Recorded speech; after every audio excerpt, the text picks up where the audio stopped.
here so that I can announce it. Just editing it slightly.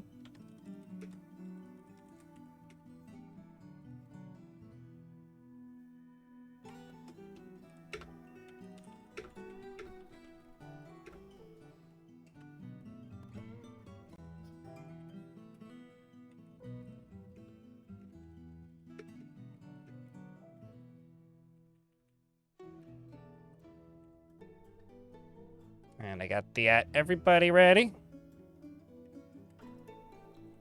Cool. Very sneaky.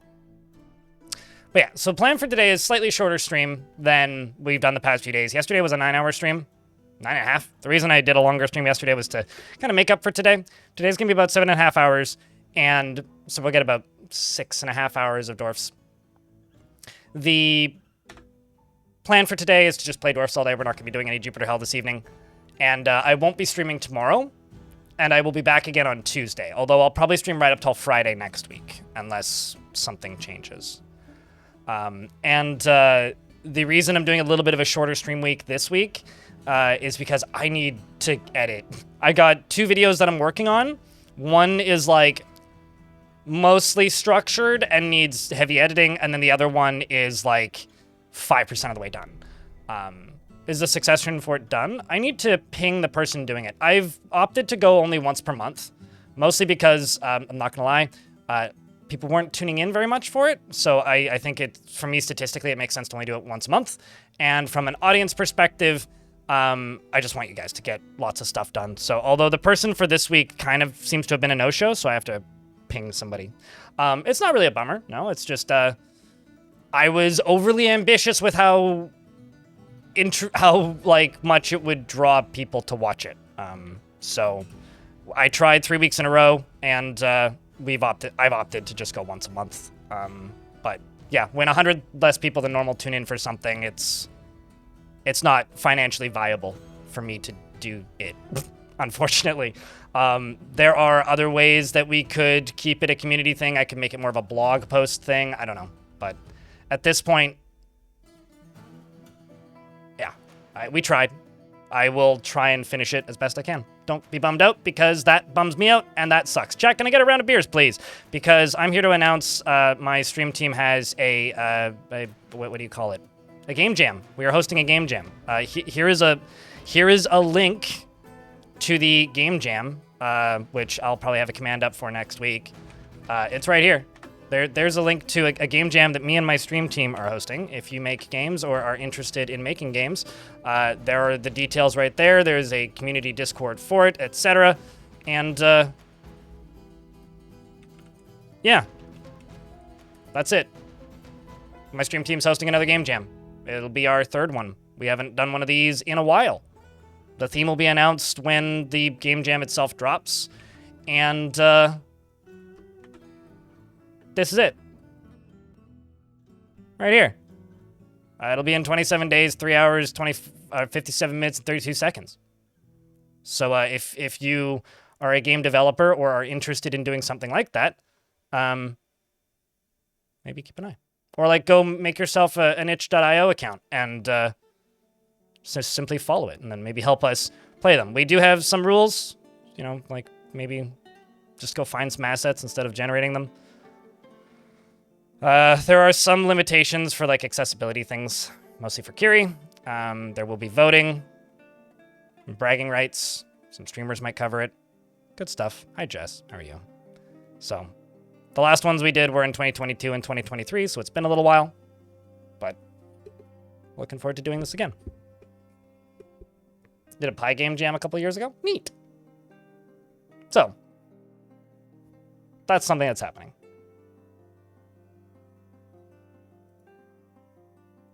The other thing is, Panthocarpe, thank you very much for the $10 super chat. That is the first notification of money of the stream, and considering I didn't hit the daily minimum yesterday, I appreciate it.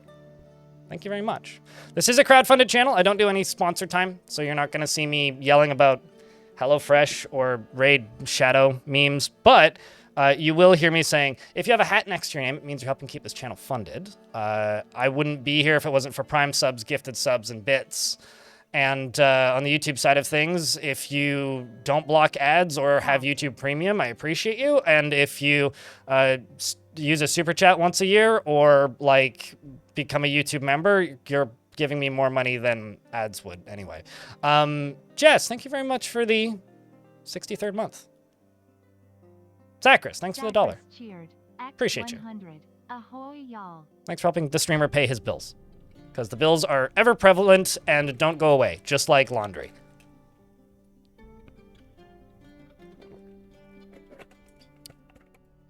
I do use Ground News, but yeah, no ad read for Ground News. Although I don't think I do enough politics to be able to do an ad read for Ground News. Also, isn't like everybody already subscribed to Ground News? Like, isn't that kind of diminishing returns at a point?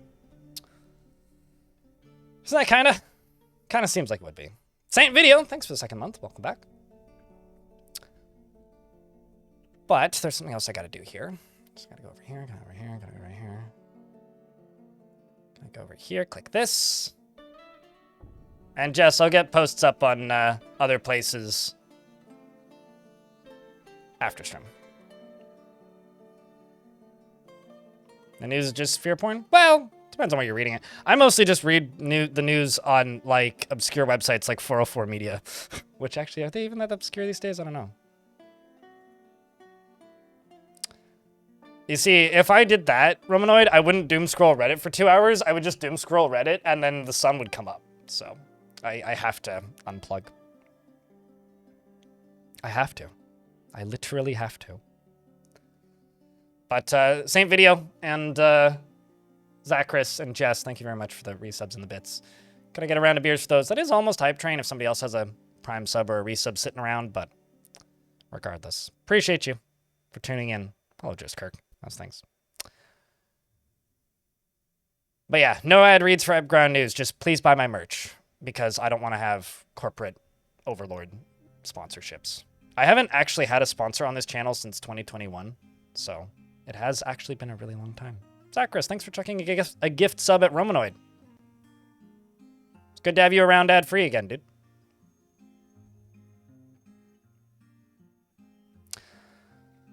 So Colorbeard is the fortress that we started up a couple days ago, earlier this week. Colorbeard is in a new world. It's on a very, very, very steep cliff.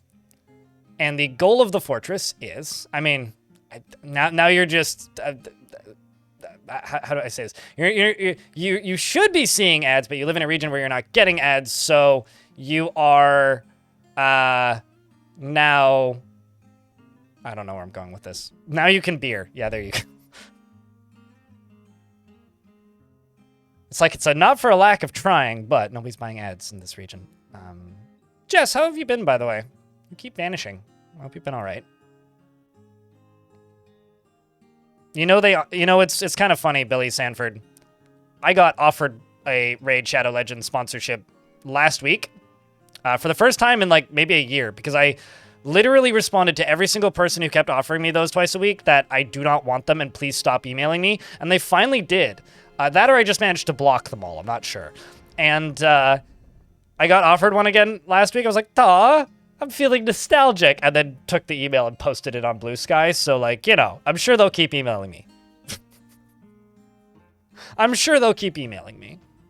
It's been a weird year for your mental health, but you're keeping on. That's good to hear. That's kind of what I was wondering. Is just like, hopefully things are all right, all things considered. So, yeah, no, I have no interest in taking money from Raid bad video game legends. That's about it. I don't feel like I'm enough of a memer to just make it funny, and I don't want to do it ironically, because advertising something ironically is still advertising it. So, although I guess technically talking about it is advertising it, but we all know what these things are. Although I guess I technically watched like 2 hours of ads last night, sort of, because I watched a whole bunch of Drumeo videos. I got a little high for the first time in a long time. I smoked some weed last night. And so I was just sitting there like, not like high, but like buzzed. And I watched like 2 hours of Drumeo videos while lying on my sofa. So yeah, I watched a lot of... Mike Portnoy hearing... Taylor Swift songs for the first time and then doing silly over-the-top drumming along with it. And you know what? That shit's fun. Okay, I don't care if it's all just an ad for music learning software. Cricket My, hello. Let's play some Dwarf Fortress, shall we? Dude, weed does fun things to the brain sometimes. That's all I got.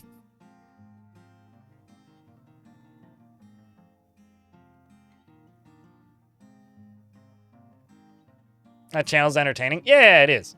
Well, I mean, it is like... Drumeo is a YouTube channel that exists to advertise an app, right? But, like... They do also take random drummers and say, hey, listen to Rush. Have you never heard Rush? Cool, now play that. And there's something fun about that. Any herbalists? I think so, actually, yes. We got plenty of herbies. What Herbie would you like? Romanoid.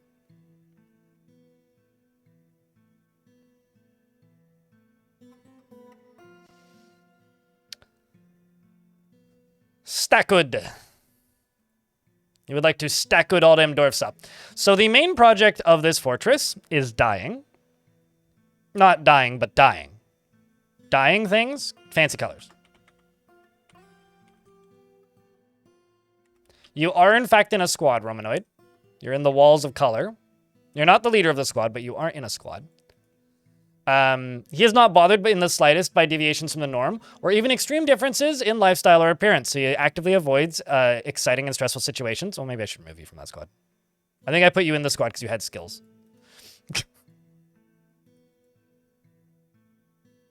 Anyway, he actively avoids exciting and stressful situations. Where was I? But he works to square this tendency with his respect of martial prowess. So I could... Okay, never mind. I'm putting you back in the military. You're fine. You'll do fine. Lots of, like, indecisiveness here. He tends to not enjoy participating in physical confrontations. He works to his natural tendency with his respect to martial prowess. He is slow to trust others and doesn't try to get things done perfectly. He has an active sense of humor and he can handle stress. Yeah, that's why I put you in the military. He does not easily hate or develop negative feelings, and he tends to be passive in discussions. When he gets bored, he starts talking to inanimate objects and scratching his nose when he's nervous. When he's thinking hard, he has a habit of licking his lips. He needs alcohol to get through the working day and does not mind being outdoors, at least for a time. He dreams of attaining a rank in society, right, and sees power over others as something to strive for, respects individuals who persevere through their trials and labors, and sees war as a useful means to an end. He respects the development of a skill and doesn't particularly value loyalty.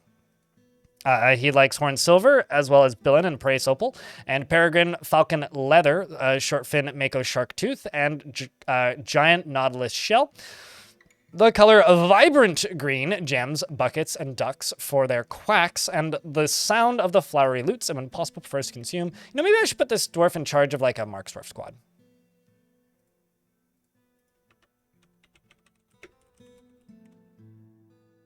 Crypt Wambler, Crypt Wambler, Crypt Wambler. Dolkin, thank you very much for the 18 months, and Anvil, thanks for the 32nd month. Appreciate you, too.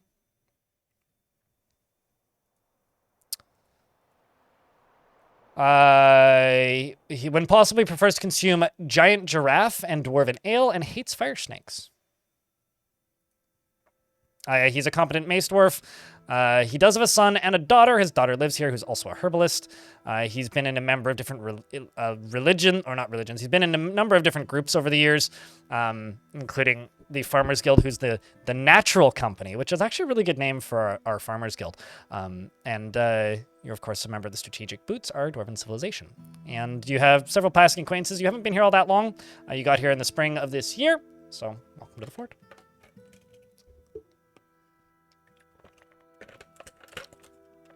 Sweaty Jr.? The child of potpourri? I think. Nope, that's the other one. Who's potpourri's kid? Right, Nish. Alive and well, from the looks of things. Getting by. Also, YouTube chat, because we've got a bunch of dwarves now. The first person to put 3 circle emojis of any color into the chat gets a dwarf, or a thing they can name. But first, I'm going to run through and do a real quick tour of the fort. As you can see, I found a lot of malachite, so there's like this minty, fresh green everywhere. Very chocolate mint fort right now. This map area is just a giant open area. I'm slowly building crafting stations in here. It's a mess. I've got a bunch of infinite stockpiles that are sorting stones out of here, and I'm going to keep continuing doing that. I'm probably going to build like a forge around here, and then down here is where my gems crafting stuff is, or maybe I'll put the forge over here, I'm not sure. Down here is gem crafting, up here is the slow construction of my clothes industry. We've got, we're actually sorting different dyes into these bins, because it's less tasks than using, what's it called? It's far less tasks than using quantum stockpiling. And bins work well for this. Over here, like I said, this is all the copper, all the malachite we have, and there's so much more of it. If I go down to lower levels, this is the entryway, which needs work, but we're working on it. Down in here is this is the mayor's dining room, which is right above the tavern down in here. And this is where all the dwarves sleep. And then I've got these stairs that go all the way down through a bunch of this, which I was just making sure isn't connecting to that, which is good. Through a whole bunch of malachite ore. And then down here, which is going to go straight forwards, and then down to here, I need to build a sectioned off area in here, probably just literally this, and roof it off. And then once I've done that, I'm going to move all my livestock in there and do above ground farming amongst some other things. This is true. The fort is very minty fresh because it's running on Linux Mint. We only recently got our mayor, so they're getting cried on a lot, who accepted the gig. And he got the gig because he's a legendary speaker, expert counselor, and adept persuader, and judgment tent, etc. So he's very good at his job. There's actually a couple dwarves like that in this fort that are like weirdly legendary to the point where like vampire, but like is drinking alcohol. So I don't know. How doesn't that collapse? Nothing collapses unless you remove all supports. So if I were to dig out the entirety of this layer, channel up around the edge, and then delete, and then dig out the walls, it would collapse. But there is no structural integrity in Dwarf Fortress. There's just a, did you remove all support? Yes, no. This isn't, what's the name of that game? Teardown. Dwarf Fortress used to have a mechanic like that, but it was removed in 2007. So the first circular emoji poster is Schmidley. Schmidty sent. What would you like to name? And what would you like to name it? I go back and forth on it, honestly, Zachris. Like, there's times where, like, I wish that Dwarf Fortress had, like, proper structural integrity, and then there's times where I'm very happy that it doesn't. So, like I said, I go back and forth on it.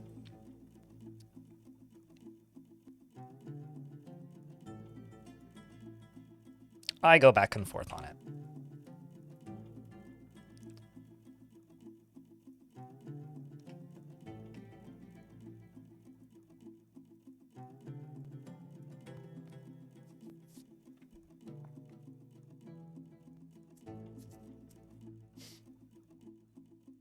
Well, welcome back, Vicar.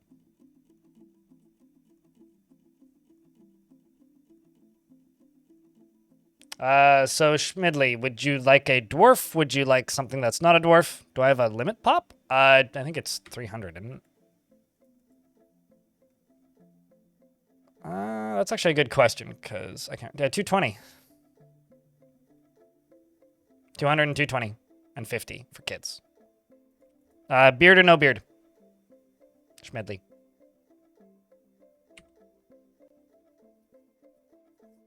I think all of my miners are named, with the exception of Mincott. So if you want a lady dwarf, you can have that dwarf. Let's see who else is around. Yeah, they're all lady dwarfs. So if you want a dwarf with a beard, I'd have to assign somebody. Let's go with Zephon.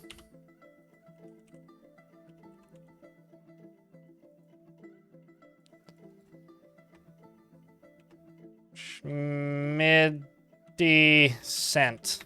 Schmidty Cent. Your wife is dead. All right.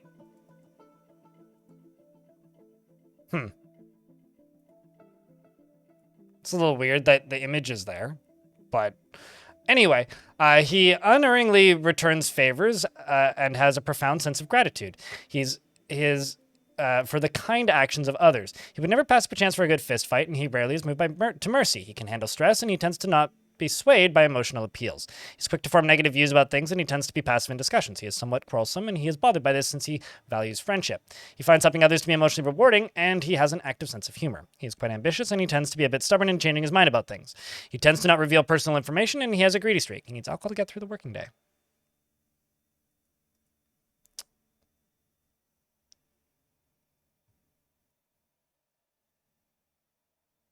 $2.11. Sounds like it's about right. He dreams of creating a great work of art and likes porcelain and trifle pewter, as well as sardonyx and cardinal leather, the cow horn, and the color apple green, moons, bolts, and leather armor, as well as millstones, rings, and flasks, and donkeys for their stubbornness. The words of the play of couples and the site of the Heliotrope Festival, and when possible, he prefers to consume pond turtle, sheep cheese, and bumblebee meat. He also hates rats. You have 2 children and a wife. Your wife is dead, though, which is weird. Hold on. Let me actually check something. No, there's no dead dwarves in there. Odd. Because, like, the image being there is weird.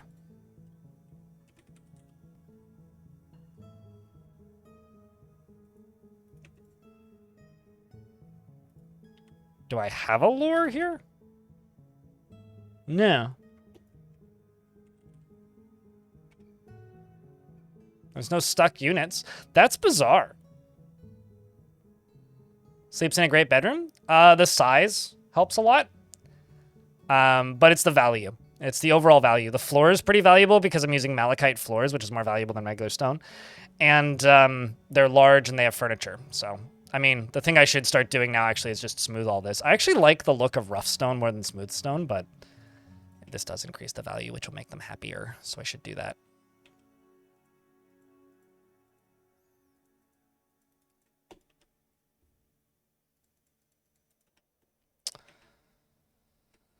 Now let's also check this. Okay, everybody's bedroomed up, which is good. I just need to get the rest of these floored.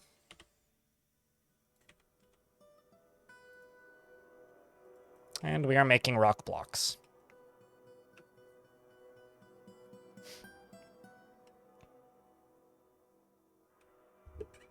But yeah, what changes the value of a room is the size of the room. And if a room is a great value room, it just means that there's, you know, it probably just means it's a large room. But sometimes it can mean more details than that, but usually it's just, it is a large room. So I set up some cut gems jobs. Did I give those a reason to happen at any particular time?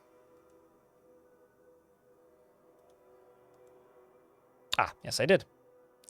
So they are now cutting gems at a pretty frequent clip.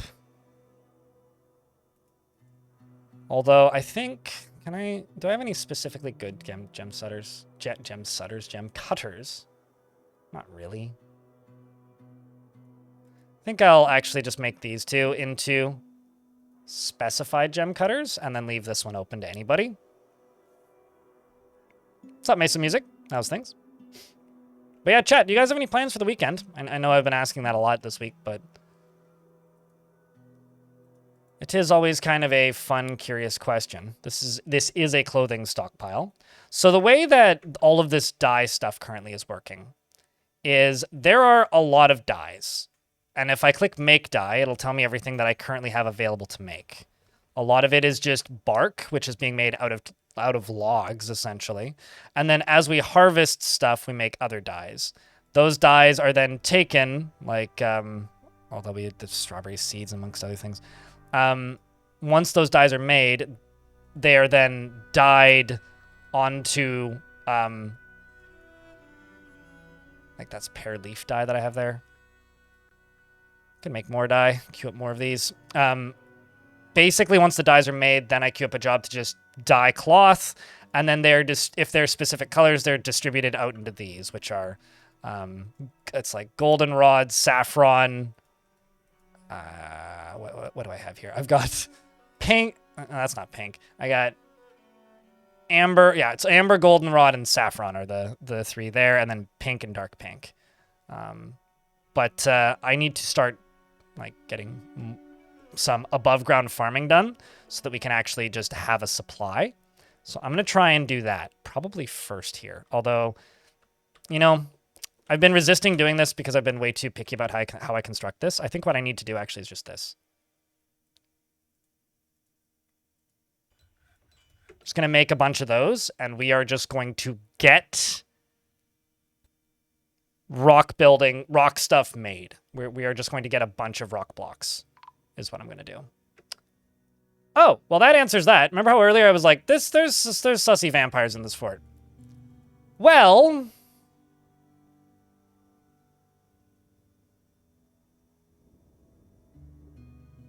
there's highly suspect vampires in this fort. Which means I need to make a captain of the guard. Is what that means. But I need it to be somebody with an office, so that the crimes can get reported. Ruh-roh indeed.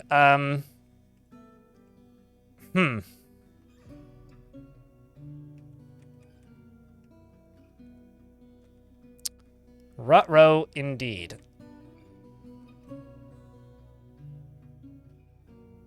Someone's thirsty indeed. I'm just trying to decide where I should put it.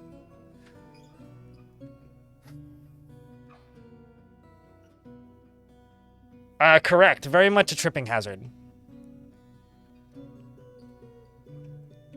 I mean, I'm kind of tempted to put it in here, but this center section is kind of running out of space. How about I put it down here?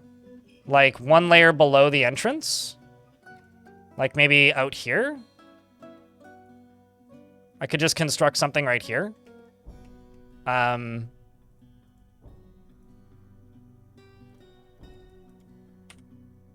Let's just make, oopsies, cloth, rope. Color doesn't really matter. I only need like 6. And then I just need tables and chairs. I have a landlord infestation? Naturally, yeah. Mm-hmm. Well, I would say shitty landlord infestation. The only reason I say that, and I'm like a little bit defensive of landlords, is the one landlord that I had to deal with for the last 10 years was lovely. So I'm like slightly defensive of landlords where I probably shouldn't be. Because as like a business model, it's very easy to point out the flaws with it, but like, man, if you have a nice landlord, it is actually like kind of lovely.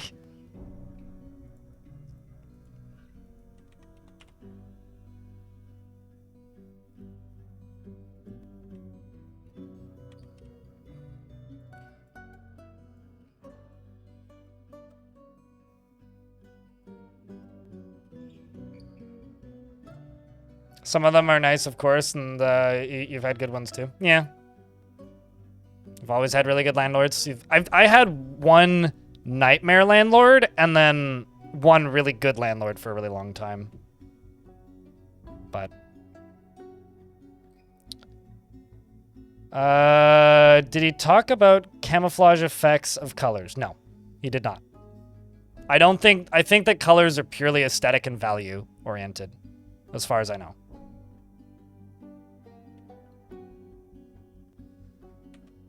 I also love the fact that we give a dwarf like a name from somebody in chat, and the dwarf that I name, their spouse just immediately gets murdered by a vampire.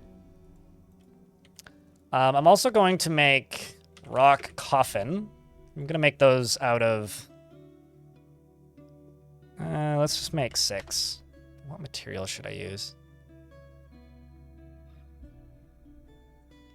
I'm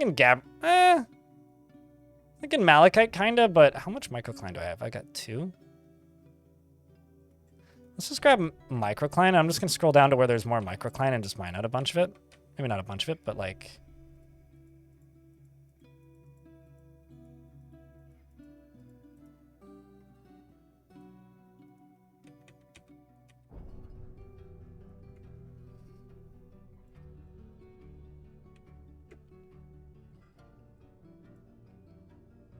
I'll throw a pigtail rope in there.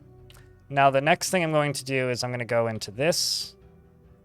And I'm going to assign a captain of the guard.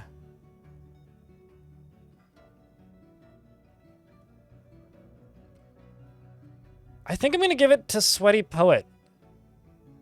Because unless Sweaty Poet is being sus, everything about this dwarf's description reads like they'd be really good at this. They don't feel anything negative ever. And also,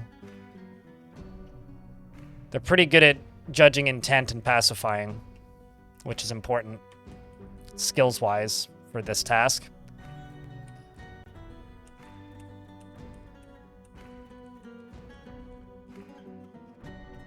So this would go to Sweaty Poet. And this is going to be set as a dungeon, so that we can get crimes reported. Got to train the intimidation too. Yeah. Well, I mean, the intimidation is not always necessary, but definitely helpful, yes.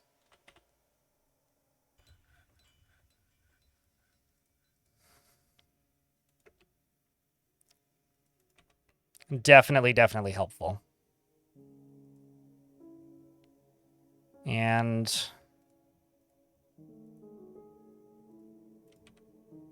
I'll throw these in. That in. And that in. Is friendly and makes friends with everyone he interrogates, totally isn't going to get corrupted.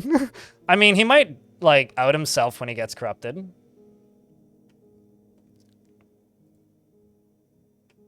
Now, I've been kind of particular about where everything goes. Where do we think that we should put tombs, chat? Because, like, my initial thing for tombs would be to go down to the microcline mines down here and start building them in here, just kind of organically. What do we think? He's going to be the good cop, followed by being too good of the cop. We got Marble and Churton here. I do have a temple. The temple is here right now. So I guess I could, like, just spread catacombs back this way. Like, through this way. Or you know what I could do that would look pretty cool? Is I could channel this out. This is just a hypothetical idea. And then one layer down, I build little tombs out of the sides. That go down a level, maybe. And if I want to be particular, we could do a memorial alongside of, like, the actual tomb.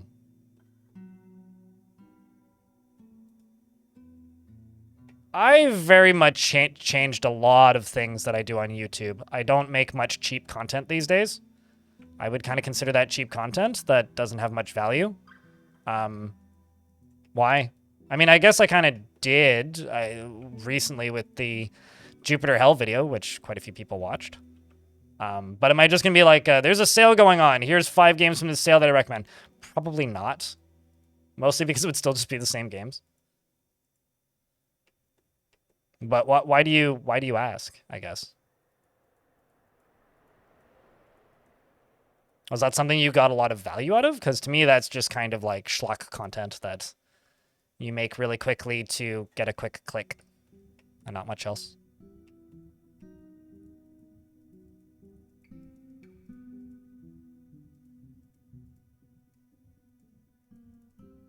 Thinking like stalactites or something?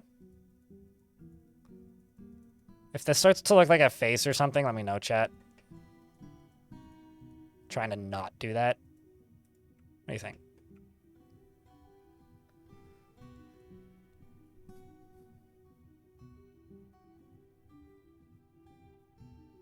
Yeah, I think this is better. And then we can keep doing bedrooms down here. And also put bedrooms up in here as well. All right, we'll do that.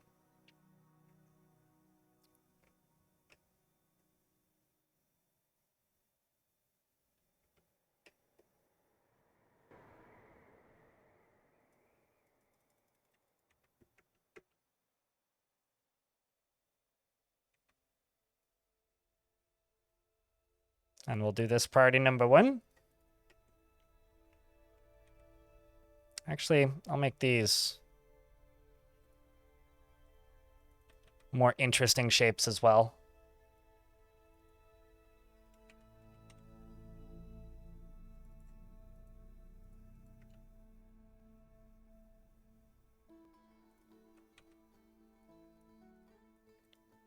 I mean, one of the ideas of this fort is that I'll never run out of materials, right?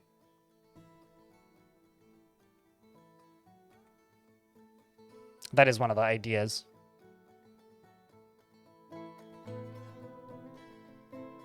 And then you know what actually we could do? As I get more temples demanded, I could put them down in here.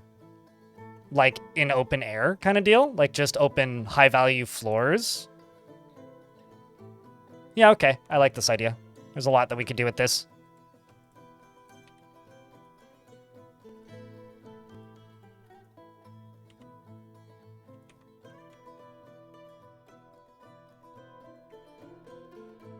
Seems like Dorothy here is working on our first microclan coffin, which is going to take a bit.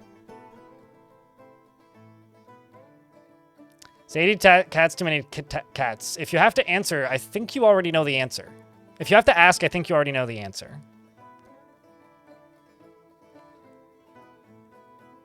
Well, the pillars with the tombs in them?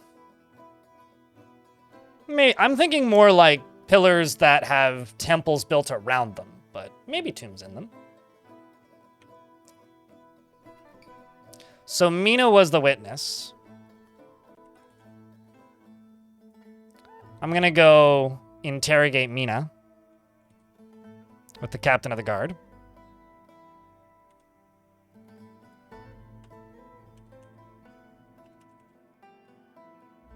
I'm also going to take Sweaty Poet off of mining so that they prioritize more necessary immediate tasks,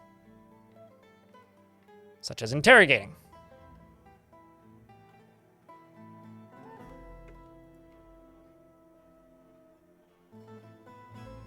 Shouldn't be this dwarf. But they did see their dead body, and they were sad at somebody's death.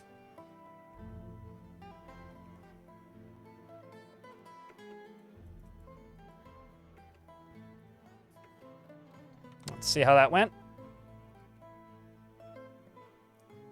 They succumbed to vanity, no new information. I'm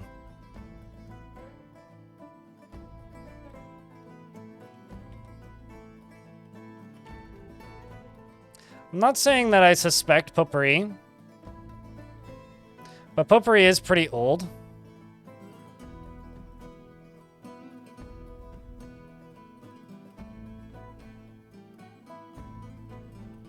Just seeing if you've ever... Yeah, okay, you have drank alcohol. How about I interrogate the husband? I'm gonna do that.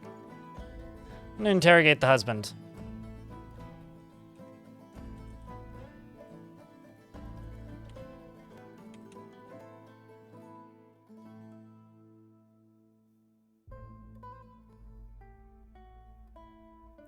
Panicked at the unexpected death of somebody. I'm just curious if you would have anything that you've seen, you know? I mean, he has killed a whole bunch of goblins before. Sour Grapes, thank you very much for the Prime subscription. Chat, can I get a round of beers? Vamps can have kids? I don't know. I've never seen them have kids. I can't remember. I'd need to go through my vampire video again. But they could also have had kids before becoming a vampire. Or they may have just seen something, but they haven't. Complied. She seems to be pretty good at getting people to comply, though. I'm gonna skim through for random legendary people. I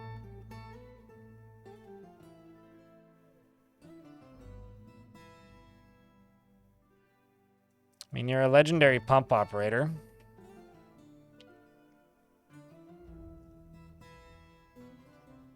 Such as Sage. Became a parent. You've been euphoric. Led an unexciting life. Shouldn't be you. You should be fine. Usually what you want to see with this is you want to see somebody who saw somebody die. Like my bookkeeper, as an example.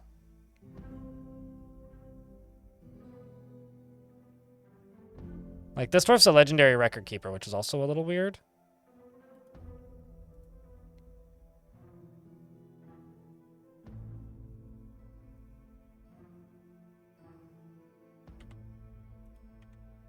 Let's interrogate my bookkeeper. Let's interrogate you.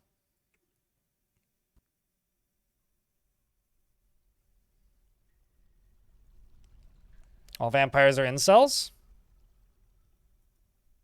They also play Sonic games.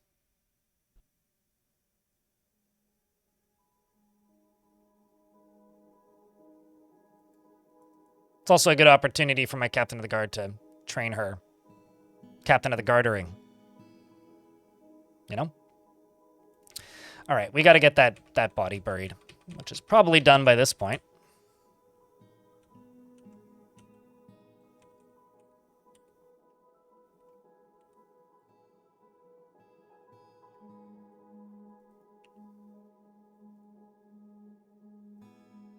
Get that placed. You had a vampire ghost fall in love with the spike trap that killed him. That's not possible, but probably hung around the spike trap a lot, right?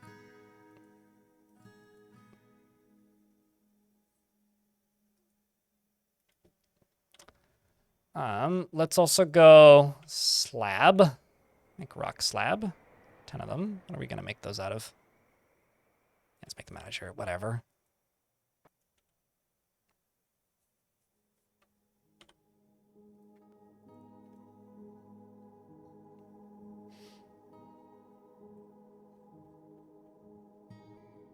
I'm gonna actually geld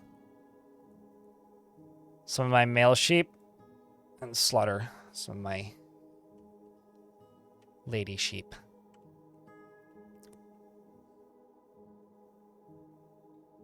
While you were cooking pizza. What a nice stepdad. A+ stepdad. Give that stepdad a raise.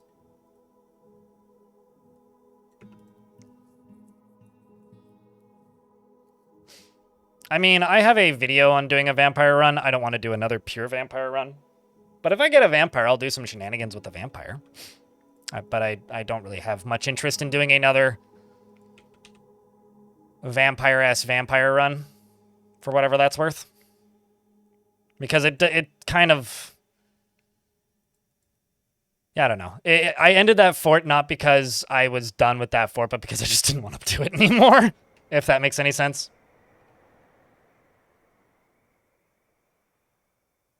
Well, cheers, Vol. Or Volt. Volted, maybe? Trying to see what that 5T is supposed to read like. Lever operator vampire?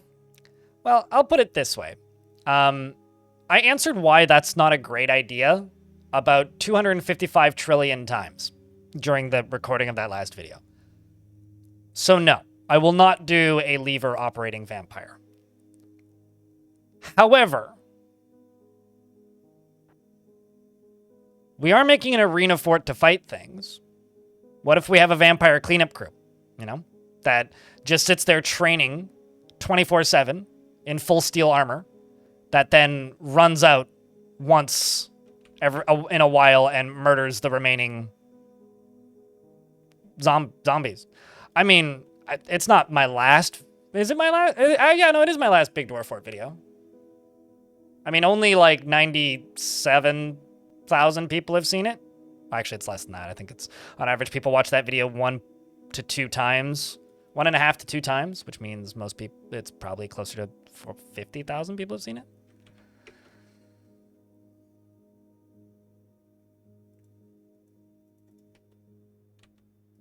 All right. So lore okay GN.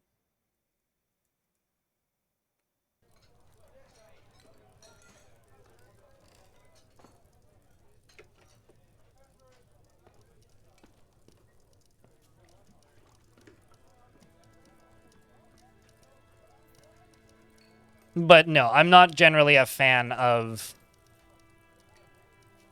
taking advantage of vampires for tasks, because just go rewatch those VODs if you want to see more. I don't feel like re-answering that question a dozen times an hour again. I already did that once. Don't need to do that again. We'll just let the blocks industry run here. What's the current request rate? I could do more conglomerate blocks, probably. 250. All right. I apparently need to use the toilet, so I'm gonna go do that.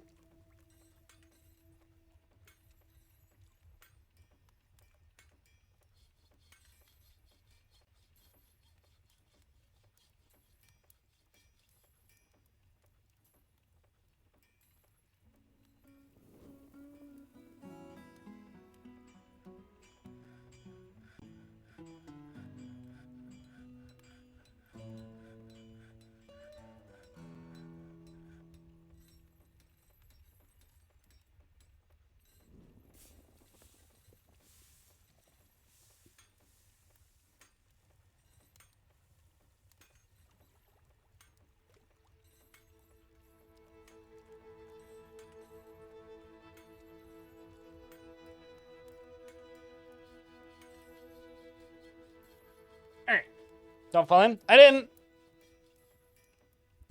I did use it, though. So we're cutting gems here.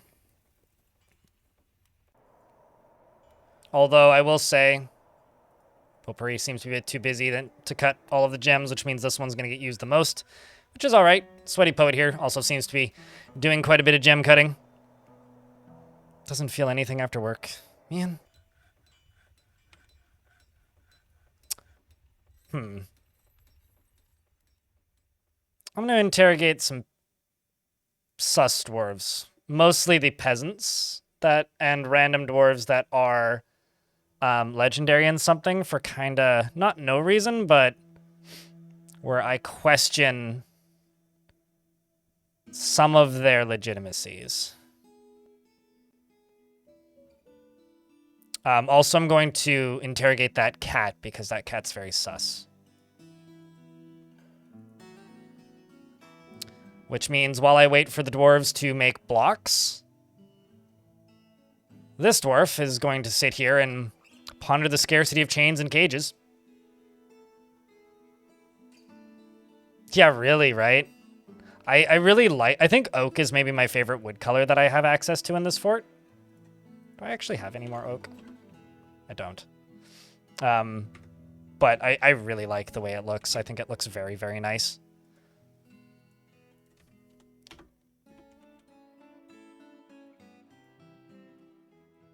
I think also the conglomerate also looks very nice.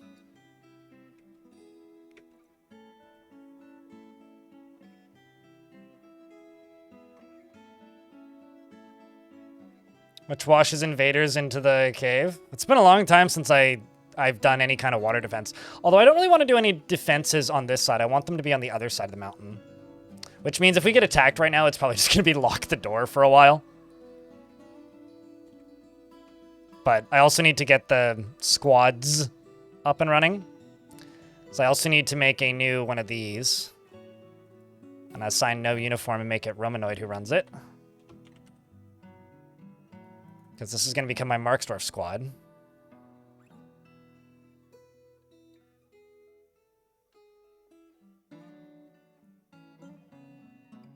You know what? These dwarves have skills. I'm just going to fill up this squad.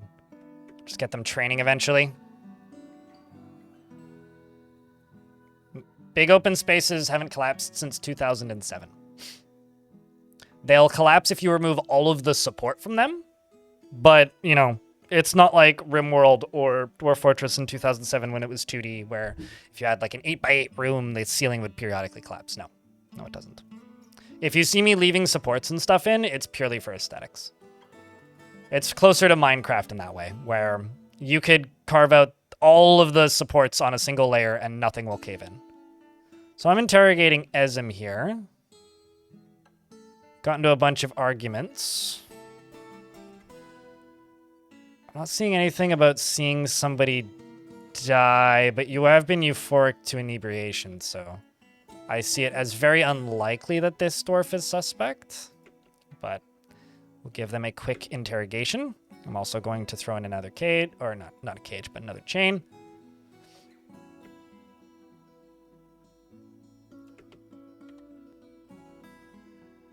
No more luck.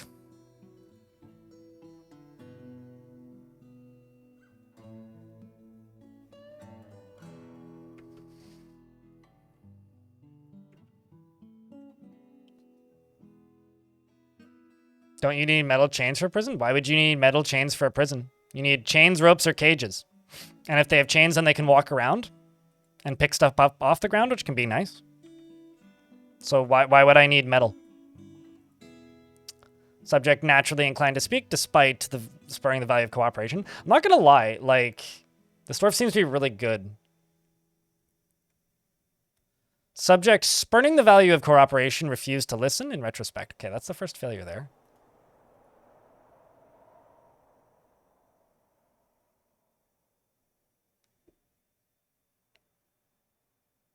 You've been euphoric due to inebriation. And there's nobody serving alcohol. So it's probably not this dwarf. Who's your spouse?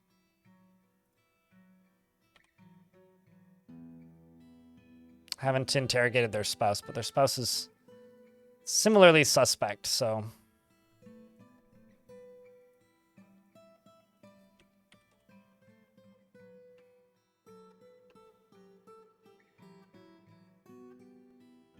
This dwarf.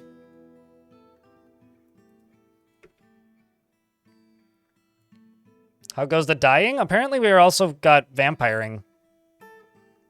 So far so good, I guess. It's not this dwarf, but just interrogating them to be sure.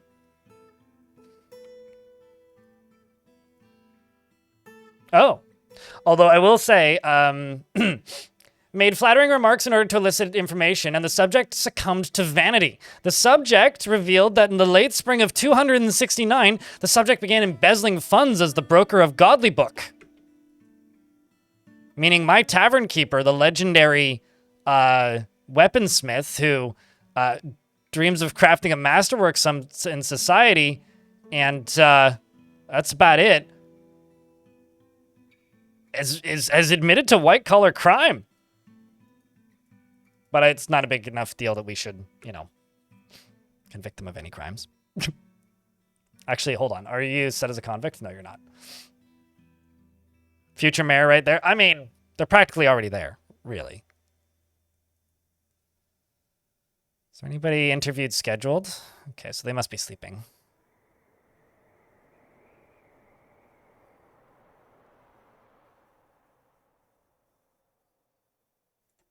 I'm also going to interview the mayor. I actually haven't looked at the mayor yet.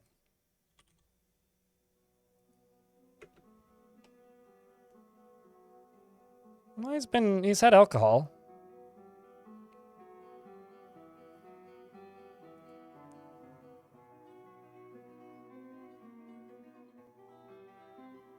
It's probably unlikely that it's the mayor. Probably unlikely.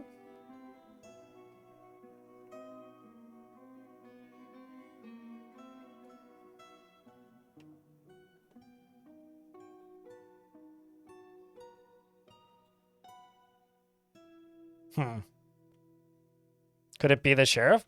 That, I don't think so, because I skimmed, like, the captain of the guards I mean, it's possible. And anything, it could be this dwarf. But the thing is, they have had inebriation, and even though they're like kind of an upset dwarf, they don't have any thoughts about killing somebody or seeing somebody die, and usually you'd see that. So it's pretty unlikely. But, you know, nothing's impossible. Your last mayor was a vampire? Gotcha. Yeah, I don't know. It could be. I'm actually just gonna pause this and unpause this. Let's go interrogate the others. Otherwise, we wait until the next death. The other thing I do is I start putting windows into a lot of the bedrooms. Because windows will also be helpful. One of my favorite ways I ever caught a vampire was I saw a dwarf telling a story. And the name of the dwarf was, for the sake of this, Urist. And the story that they were telling was how the dwarf Urist, their last name, drained a dwarf of their blood as a vampire. Made flattering subject was cagey and refused to comply. Okay, you need to be interrogated again, then. Because you were cagey.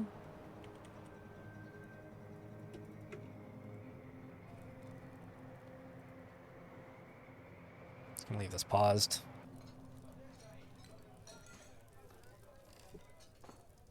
Literally just like went to the tavern and bragged about the person they just murdered.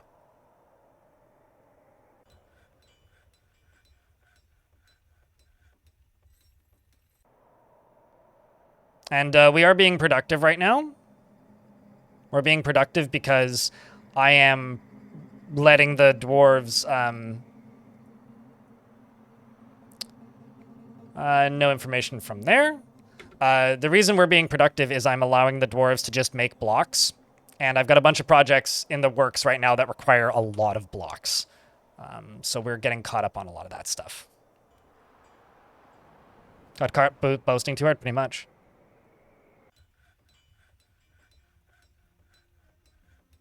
I think I would have to be trading with humans to import blood, but...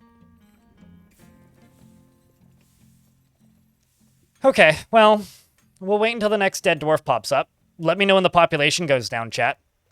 And we'll see if we can catch somebody in the act. Speaking of, frame rate just dropped.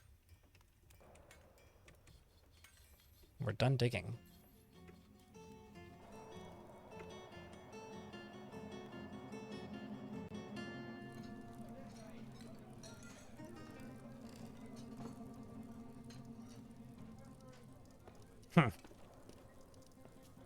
Yeah, I know it's been 54 for a bit. We were at 55 when we started. Actually, who's the most upset?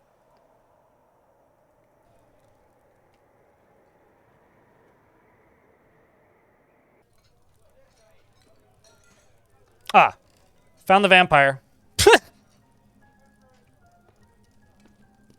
Found the vampire, guys. Yeah.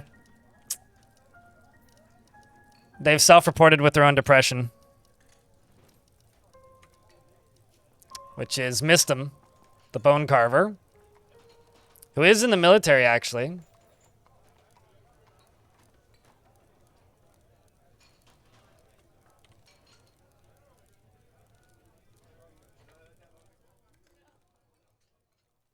They did see the body. They did see the dwarf die, right? Horrified reliving it.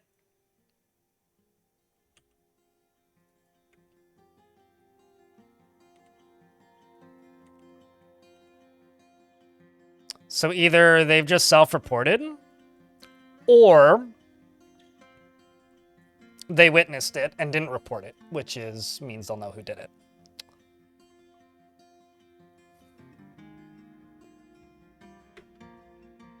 Also, Moreb wanted to name a dyer. I totally spaced on that. Moreb, would you like a bearded dwarf or an unbearded dwarf, if you're still here? Otherwise, I will give you the happiest dyer I can find. Beard or not, indifferent is what you say. Okay, so I will find you the happiest dyer I can. I'm being really bad at reading chat today. How about this dwarf? Currently leading a dyeing demonstration. Moreb. That's my bad entirely. He pursues matters with a single-minded focus, like me and the vampires. Often overlooking other matters. He is always tense and jittery and does not enjoy participating in physical confrontations. He works to spread this natural tendency with his respect of martial prowess. And he presents himself modestly and frowns on any flashy accoutrements. Can somebody screenshot this or clip this and then at Moreb with it when they come back? He prefers everyone live as harmoniously as possible and is generally quite confident in his abilities when undertaking specific ventures. He is curious and eager to learn, and he tends to think before acting. He is not particularly interested in what others think of him, and he has a greedy streak. He tends to be a little wasteful when working on projects, and he tends to share his own experiences and thoughts with others. He has a tendency to go it alone without considering the advice of others and needs alcohol to get through the working day. He dreams of mastering a skill and personally respects power, values loyalty, and sees co-op competition as wasteful and silly. He likes serpentine and bronze and tiger eye and moosehoof and chipmunk tooth and coral. Crossbows, quivers, and horses for their strength and the sound of the fabulous euphoria, and when possible prefers to consume white millet beer and absolutely hates hamsters. Why would a vampire be upset about killing? So vampirism is a curse. It's not a gift. It's not a benefit. There is more negatives than positives to being a vampire. One of the negatives is you have to consume blood. If you don't, you will slowly go nuts and lose your ability to function. Basically, like you develop chronic pain, we'll just say, or like severe what's it called? When you're like chronically tired. I'm forgetting the name of the syndrome, but like essentially you develop the inability to function as a living creature unless you do that. And they don't necessarily want to be vampires. They ended up as vampires for one reason or another. And because of that, they are not necessarily happy about it and don't necessarily like killing. So why would they be upset about killing? Because it's a curse, not a benefit. Like you are cursed to be immortal and forced to consume the blood of sentient creatures around you in order to maintain your, like, continued existence.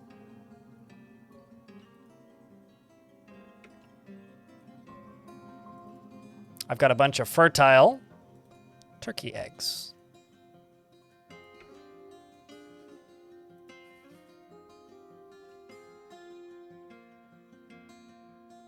Was essentially the plot of the interview with the vampire. Yeah, I don't know. There's like this assumption that, like, all vampires are cartoon Dracula. Which, not the case for all vampire media.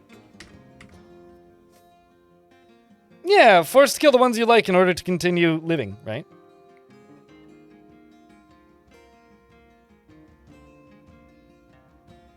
You can have all the rock, but no longer from your faction because you are the one that people are requesting specifics from. Have all the rock. When you become the capital, if you want to request items from other people, you have to make a messenger and then request tribute from other factions that you're not trading with yet, and then trade with those people. They will send diplomats and you can make specific requests from the other factions. But you can't do it with yourself because you're the one sending out those specific requests.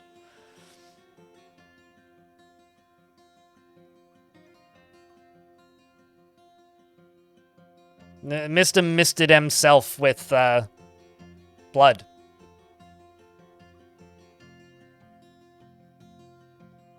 Publishes high score. That's funny.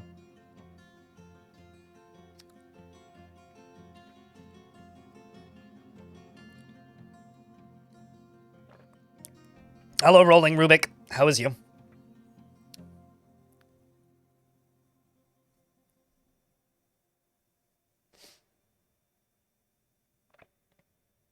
Get claimed by some geese that are parked in a separate pasture on the other side of the map? We should let those geese have ones in their spot or like swap them. If the geese are claiming them, they clearly don't have enough nest boxes. Is there any way to stop that? I don't think so. You just have to let them have nest boxes or like deconstruct them and reconstruct them and make sure that the geese have adequate nest boxes. Nest boxes? Nest boxes.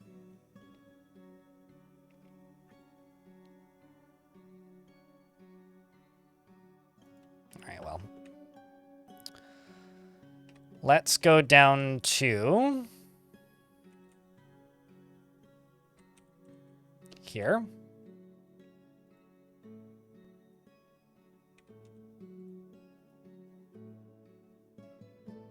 Because this will eventually be like a tree growing and livestock area as well.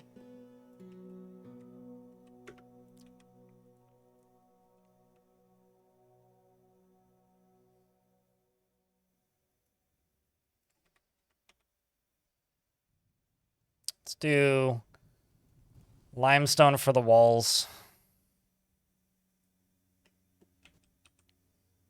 The ceiling may also end up being limestone.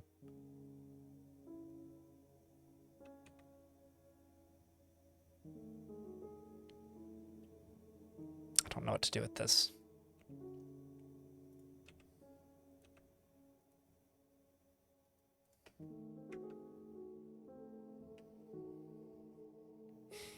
I'll think about it. Probably wait for it to freeze, actually, and then build a wall through it. That's what I'll do.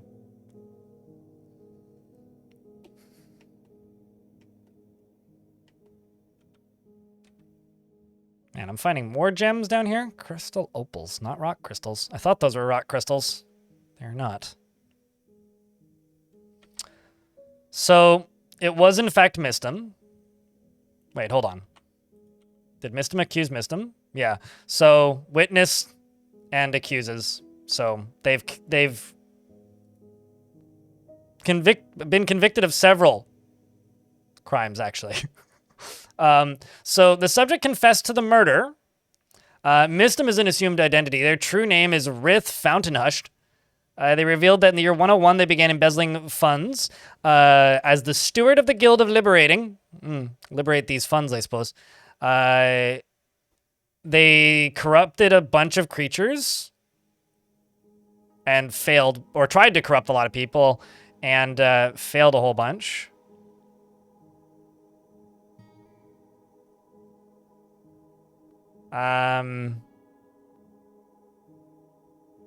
Still failed. However, they began accepting bribes in exchange for leniency from the captain of the guard of the Clear Palisade under the influence of the subject. The subject met with an unidentified creature made of threat, so they started threatening people for leniency. They corrupted their lover to have someone act on schemes and plots. Subjects met with an unidentified creature and made flattering remarks. The subject attempted to corrupt an unidentified creature in order to have law enforcement look the other way. They plotted to frame an unidentified creature by fooling an unidentified creature in 261. Hot damn.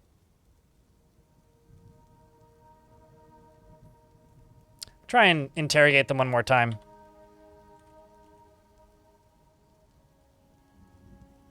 Who's currently storing an item in bin. Yeah, no, they definitely kind of vented a lot. Probably going for a gem. Finished up some work that was not satisfying. Even though you improved judging intent. Expert judge of intent. That was a lot of experience from that, I guess.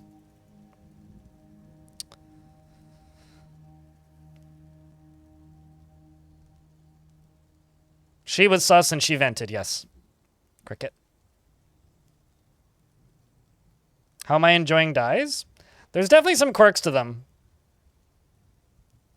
You haven't figured out how to make any except for Dimple Cup dye? Make a dyer shop and then... Oh, wait, actually, make a new world. If you haven't generated a new world since the update, you won't have any of them. But if you make a new world, you make a dyer shop and then you... what's the word? You make a dyer's shop and then you... Oh, you're constructing a building. You just gather the needed materials for the item that you want to make. Do you have any, like, absurdly out of the weird realm skills? You were a pretty good expert judge of intent. How about combat? You're a competent axe dwarf.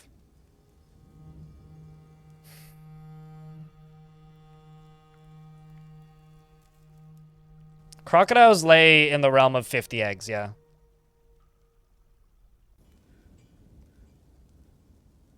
Also, Goose in the YouTube chat states a thing that checks out, which is, give us the nest boxes, we yearn for the box. So you heard them, they yearn for the box.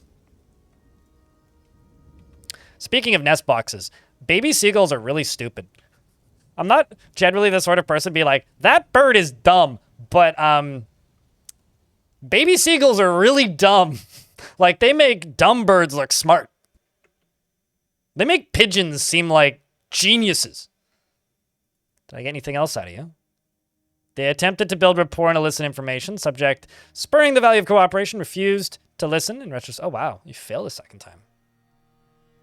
Well, let's convict this vampire of their crimes. For the murder, what do you... well, it's currently no sentence pending because you're going to sleep, but like... 225 days in prison. All right. Yes. Crassar. I mean, if this is a birds aren't real bit, yes, birds aren't real. You can't convince me that birds are real.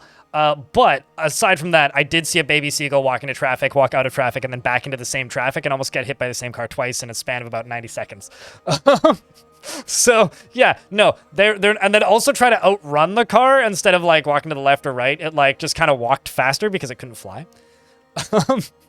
Seagulls are really dumb. Baby seagulls, specifically. He had right of way. I mean, he was a pedestrian, but I'm not sure that that works in the middle of the road, only in the crosswalk.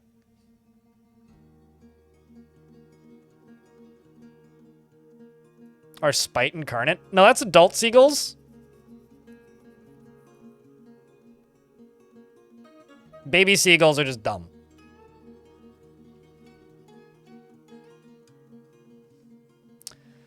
Dwarves are really lenient on murder, yes, they are. Which is funny because there's other things that they're certainly not lenient on. I've actually...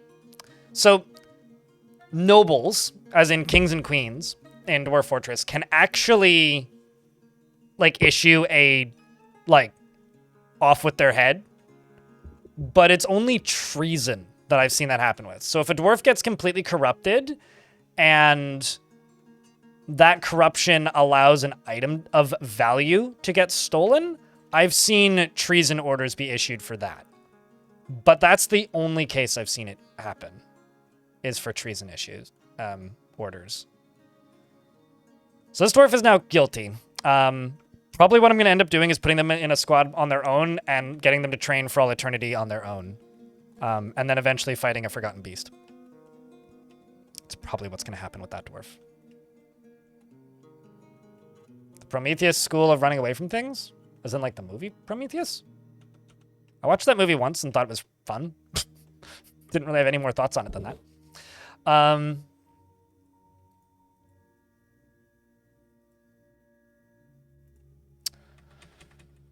All right, well, I'm just going to actually do a thing, which is get rid of this.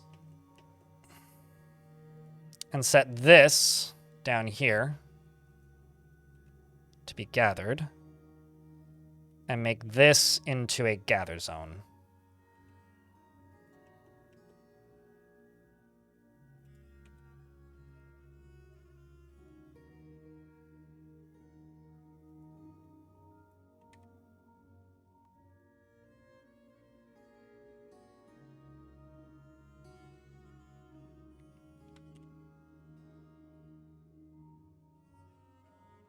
I also realize these are floors, not walls. I'll fix that.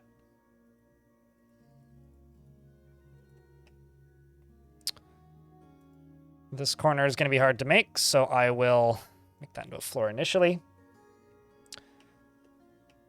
And then I just need to put a roof on top of this, and if I make it 2 Z levels tall, then the trees can grow again. So I should do that. And I should also go around the edges of this and get rid of that. I'm also going to go into here and just go thunk and dig a hole there, so that they can use this as the entryway, and it'll be quicker. Where the jewelry you make, they have to want to claim that piece of jewelry and then claim that piece of jewelry. So what that means is, in order for them to wear jewelry you make, that dwarf has to want to acquire an object, and then they have to be near that object and decide to acquire it. Will they? Sometimes what I do is I'll make what I call a gift shop, where I make a minecart route that's just a little circle that unloads and loads, not dumps, just unloads and loads in and out of the same stockpile. And I will not put bins in that stockpile, and I will fill that stockpile up with like amulets and crowns. And then just tell the dwarves to, like, every 30 days, push it in a circle and then unload it and then reload it and then push it in a circle. Because when they're holding it, if they want to acquire an item, they'll grab it. I've, like, made sure that every dwarf in the fort has, like, dozens, sometimes more than that, worth of different objects and items on their person by doing that.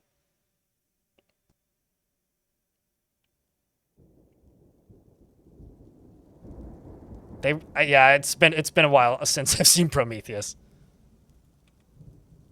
I would say almost since around the time that movie released was the last time I saw Prometheus, probably. I'm going to deconstruct all of these after they're built. I'm building these so that I can have clear space to put in some farms. Is same with clothing. Clothing's a little bit more specific because dwarves desire all of the clothing that they're currently wearing, right? So if a dwarf has shoes on and there's no shoes available, once those shoes get worn, when they get the X's on the sides and they get bold and then double X's, etc., they want to replace those with a new set of the same or higher value. So the second a new set of the same or higher value appears, that dwarf will beeline it to that item if they can get it first. Once you add in more items to a dwarf's clothing repertoire, they will want those clothings again. Or they will wear that piece of clothing until it rots off their body. So I made cloaks, meaning this dwarf is going to want a cloak for the rest of their life. If I don't provide a cloak, then they'll wear this cloak until it falls apart and they'll get really upset. So clothing is a little bit more mandatory. Once they've had an item of clothing, they will want that forever, and you have to provide it, or they will get upset with you.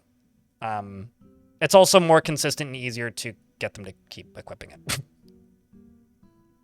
Although I don't actually think that jewelry is inconsistent. I think it's just poorly explained. Because they need to be hauling it to decide to acquire it is the issue. And I think that that's really poorly explained.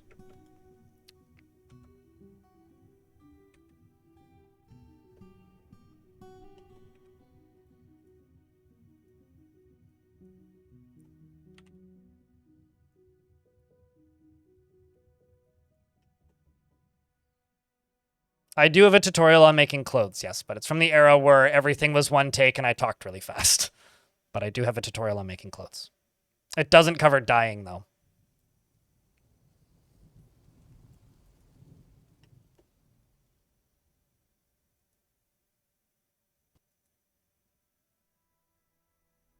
It's like, why are you traveling so slowly? Oh, it's because you're still... Are these leaves, like, really heavy or something? Or you just... No, you're still actively gathering more. That's why.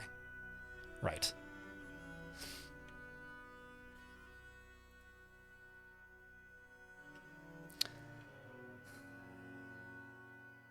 How do you even get meat in this game? You always have 0?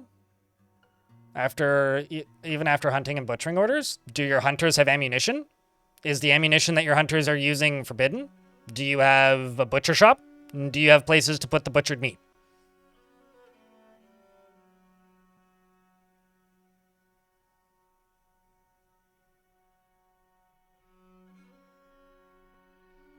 Referring to those tutorials all the time for the Nightmare Cult Fort. Hey, if they're helpful, I'm just happy. And we get another migrant wave.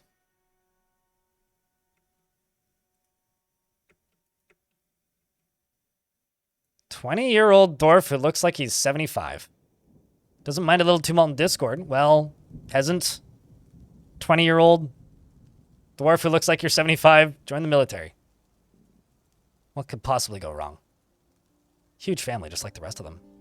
So many of the dwarves in this faction just have giant families, which is always neat. Means there's a lot of historical figures around here. You've got strand extraction experience? All right. You're married? Ooh, big family. Look at that.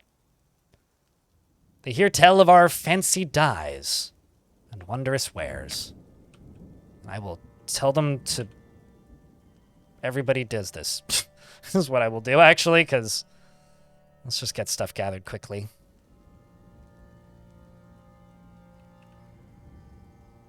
Another thing I'm going to do is I'm going to also assign this as a pen pasture, which means it's probably going to yell at me for overlapping, right? Nope, it doesn't. And I will move all of my sheep over here.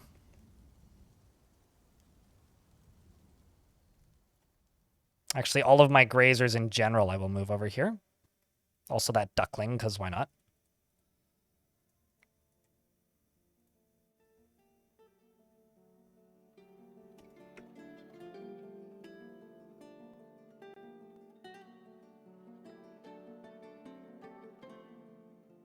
Wait, what? Pedo-Yurst? I don't get it. Yeah, it was a pretty large faction. I don't know. I don't think it was 45,000. It was 4,500, wasn't it? I mean, my faction is like right here. It's not like enormous, but it's not small.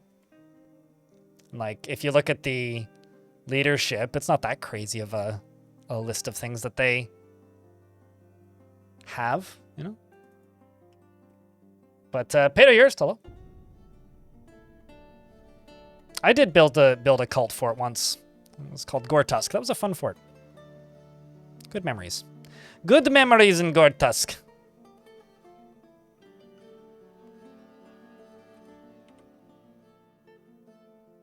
So this dwarf, real upset. Metroid! It's good to see you.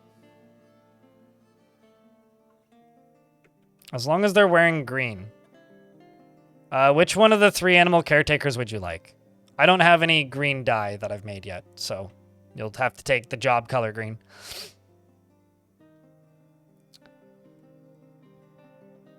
Need to rewatch it.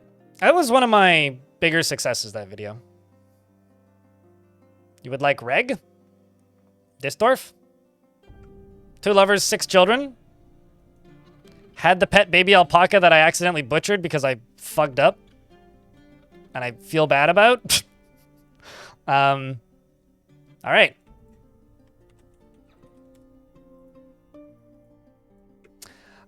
Is completely closed-minded and never changes his mind after forming an initial idea.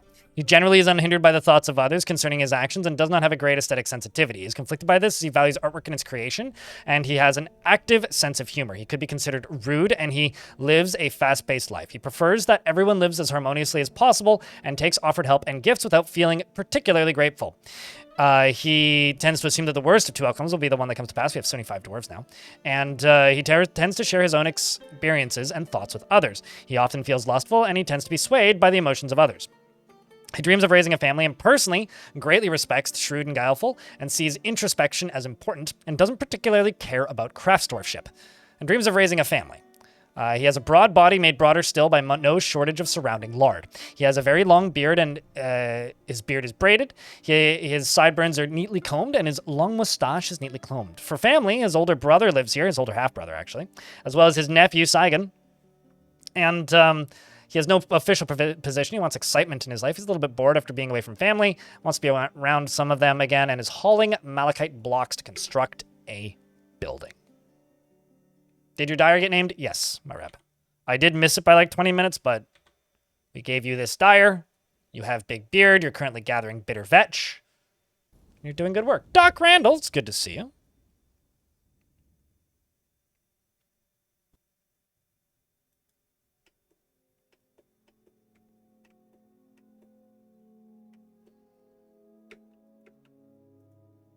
Now, actually, I'm going to go into here, and I'm going to reassign basically to everybody with some job in herbalistists, with the exception of you.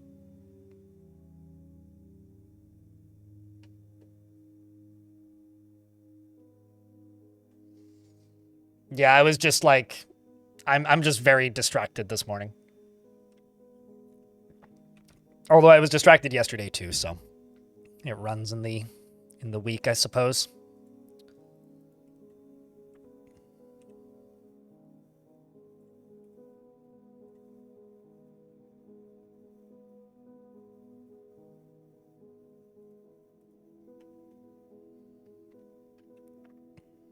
Actually, I also need to check something, which is...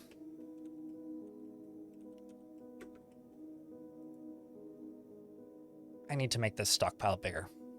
That's what I need to do. I also need to figure out why the hell there's a bin in it.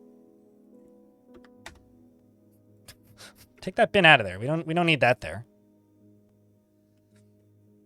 Having that is more than redundant. Same with this.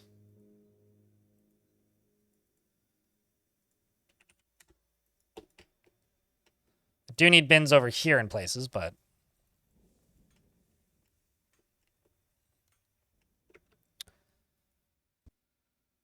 all right. I'm going to be less picky about socks and gloves colors.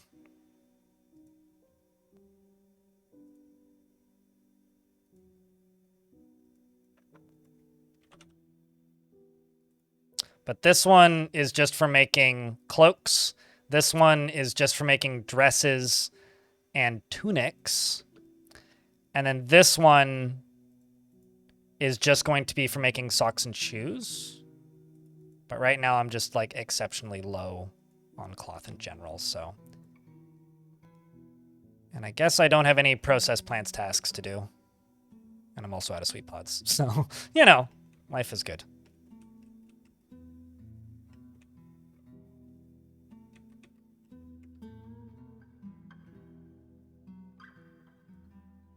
Also, fun fact, did you guys know that in order to deconstruct something, they need to have a pickaxe in the mining job assigned? Which is something that I think was added when this version of the game was new. But I'm also not entirely sure. It was just something I noticed one day, and it kind of blew my mind a little bit, because I never knew that. So, like, when you grab this task and you set it, the dwarves that come and do it are only dwarves with pickaxes, and they can't do it if they don't have pickaxes. That's because the different clothing options are locked to your faction, Cricket. So different faction cultures have access to different clothing, which is some way to try and differentiate them in adventure mode, but also like an attempt to make it possible for you to differentiate them from one faction to another at a glance. See? They can only do it if they have pickaxes. So when these two jobs get done, or the rest of these even, the only dwarves that'll come and do these are dwarves with picks. Which kind of broke my brain when Premium first came out, but I've learned to accept it now. I'm doing this to get rid of saplings. So it's a slow process.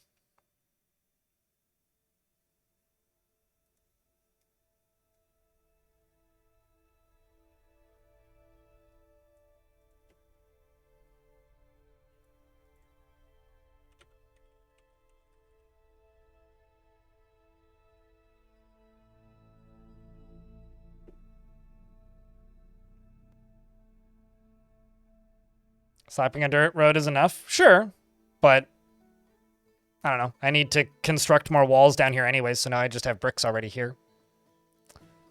I also always forget roads exist.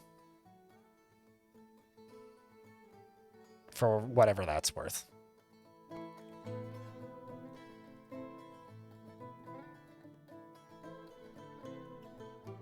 In real life, I try to do my best to forget that roads exist, and I fail horribly, so at least I can have the video game fantasy of it.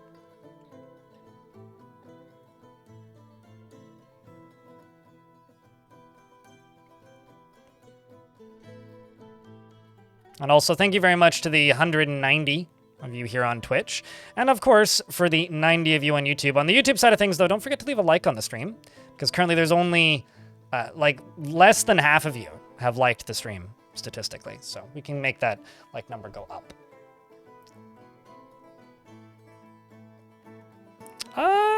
That's a good question, actually.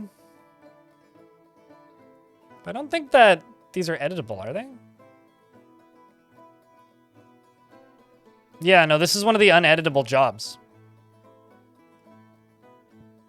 Like, you can add more things to it, but you can't remove stuff from it. So, no, I don't think so. I mean, I would think dwarves don't really need roads, but apparently they do.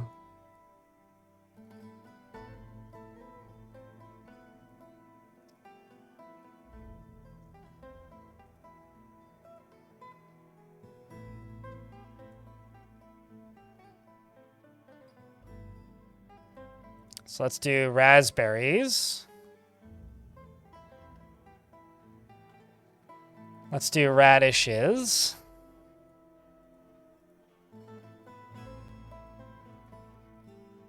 Let's do radishes.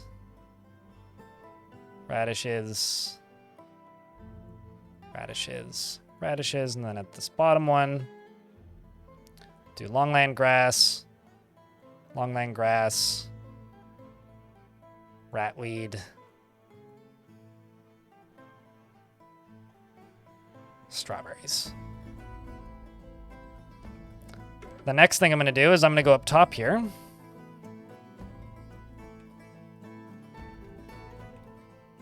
And start building up.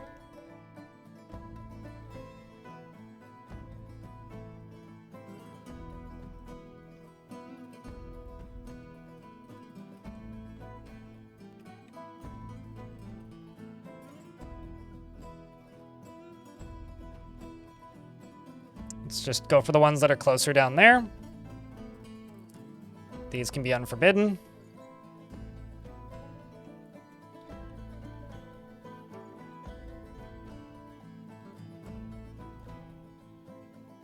Do we have a Dwarf Bob Ross yet? I haven't found one that looked like him.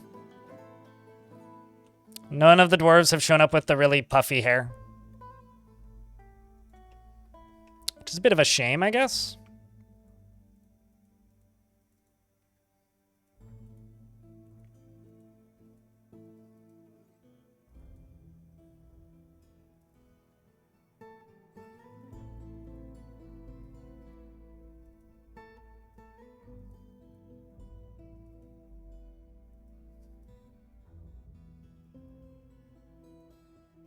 Actually, you know what? Let's do this. Do like that.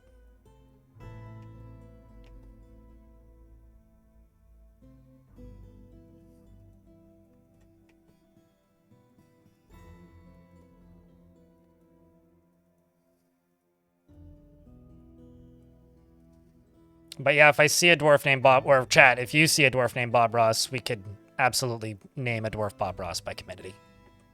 By committee, but the afro kind of hair that looks like Bob Ross isn't that common, I find.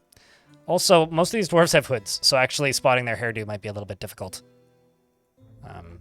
But the old Bobby McRossers may actually get named at some point.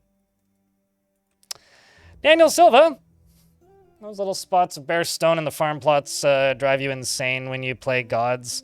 I wish you could transport dirt. I mean, you kind of can. You just have to build, like, a tile above it. Thanks for the $5 in YouTube chat. Twitch chat, can I get a round of beers? Are you still alive? Very few dwarves have died. Only one. So yes, you are alive. You're not the happiest, though. You would like to fight. I've actually got a lot of dwarves that would like martial training.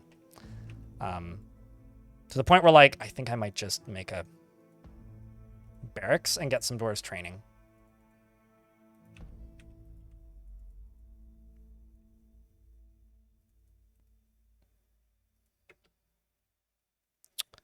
I think I may actually just do that. Also run an ad break, so I will pause.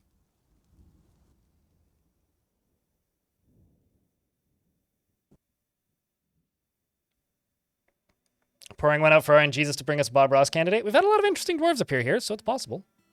It's certainly possible.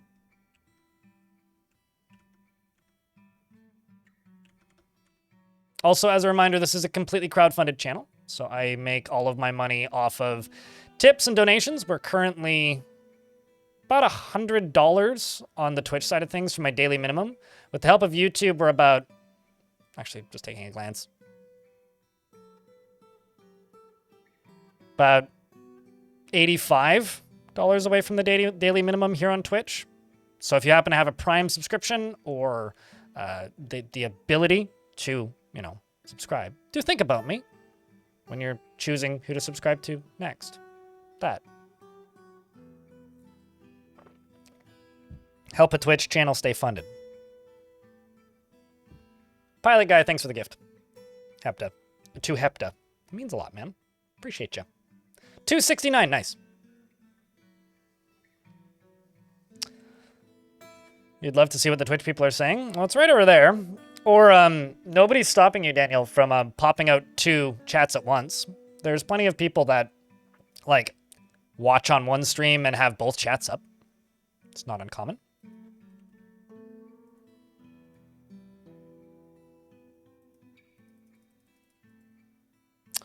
The Diamond Cult now has many worshippers and requires a temple and a priest. Well, conveniently, I have a space for it now.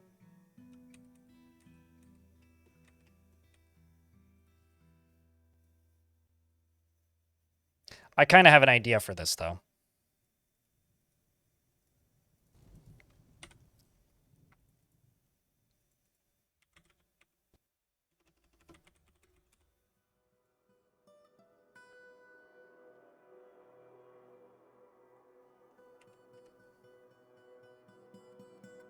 Let's make 1 Malachite altar. Beta Keta, thank you very much for the Prime subscription. And Templar Silva, thank you very much for that tier 1. Appreciate you guys.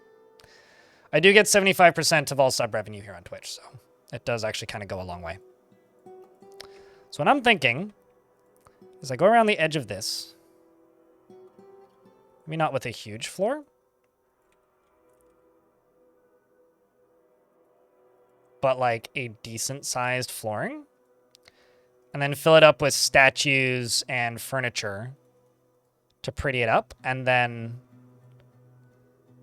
I don't know if I'll wall it off, but this will be that temple. Could make it into a dining hall too and put in food.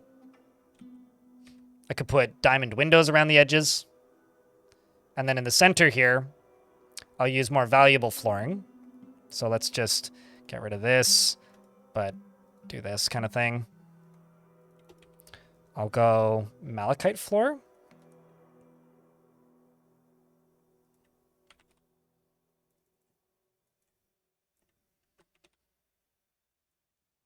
We'll do that.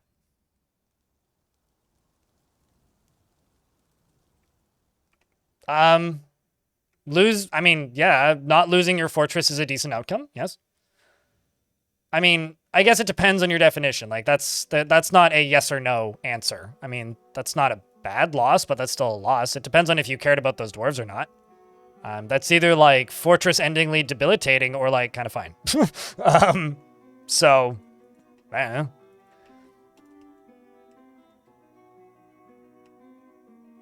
Yes, you can do that now, Epta. Correct. That's fair, Templar. But just remember, supporting Twitch is like, or people on Twitch is maybe the least efficient way of supporting Jeff Bezos. But I do get it, though.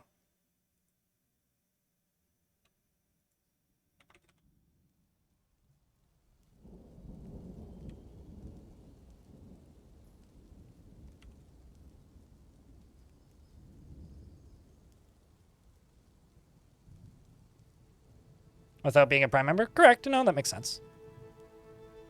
You do what works for you.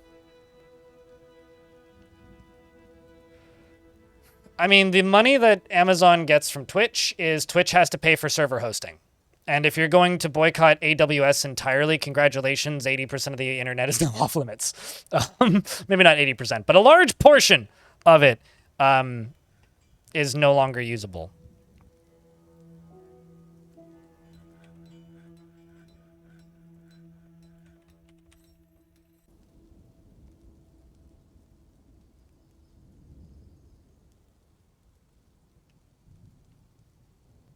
You were surprised? Really? To me, it's just kind of like a given. It's like public knowledge. Also, that's almost Hype Train. If one person has a new subscription, a resubscription, or a Prime, it's sitting there waiting. Could be. Where is the sound? Well, currently it's pretty quiet, but there's music. Maybe this is just a situation where you need better headphones? I don't know. Good question. This one's going to have 2 doors. I screwed that up.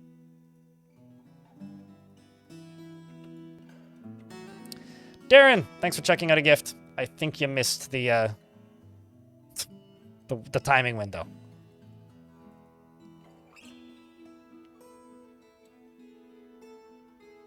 Best AWS all the way down. Correct. Barely missed it indeed, yep.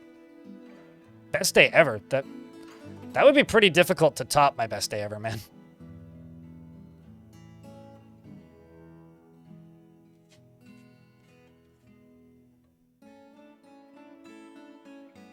It's more for the people watching the VODs, Daniel Silva, in the YouTube side, and Blazing Tiger, just for the reference. Like, I've had bigger chat and smaller chat. I've had people tell me they don't watch my VODs anymore because Twitch chat is too big. I've had people tell me they won't watch VODs unless there's Twitch chat so that they can see what's being said. I don't know. Leave it to the internet to give you conflicting, indecisive feedback. So I don't know, it changes occasionally.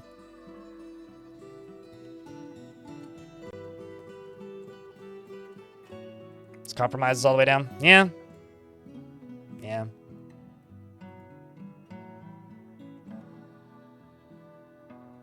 Can't please everyone? No, totally. I mean, considering I'm convinced that I make less money because I stream on YouTube, actually.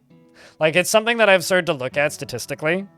And I'm pretty convinced that I make less money streaming on YouTube and Twitch simultaneously than I would if I just streamed on Twitch. But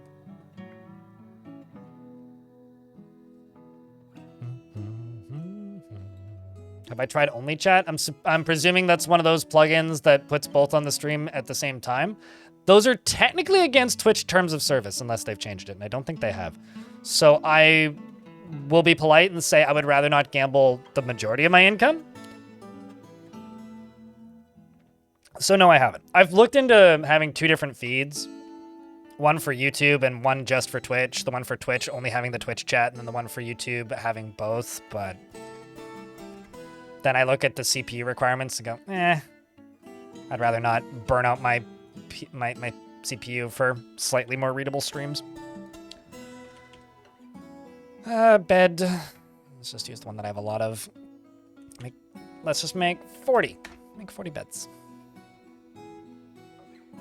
This game uses about 12% of my CPU, so trust me, this game ain't the stress tester some people make it out to be. Like, it is in some ways, but it's a bit of a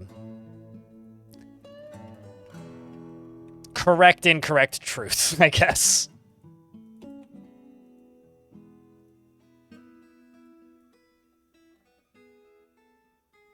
No, totally. I mean, the YouTube stream is purely marketing. However, the YouTube stream makes about 5%. I'd actually have to look at the last 30 days, but around 5 to 10% of the revenue my Twitch stream does. And also, looking at stats, I think it hurts the recommendations of the rest of my YouTube channel.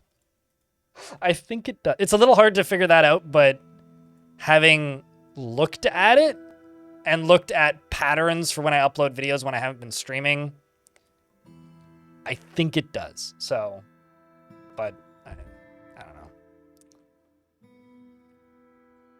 Because something like 2% of my YouTube subscriber base watches the streams or something, and YouTube sends me like these big full text gaslighty nonsense info blasts pretty frequently saying that I need to change up my streams, have more variety, do less variety, do that, do this thing that worked, and then like links a stream that I did when Adventure Mode released, and it's like, this stream performed better than all others, you should try and replicate what you did in this stream. It's like, yeah, I would love Adventure Mode to release twice a year. That'd be great. But like,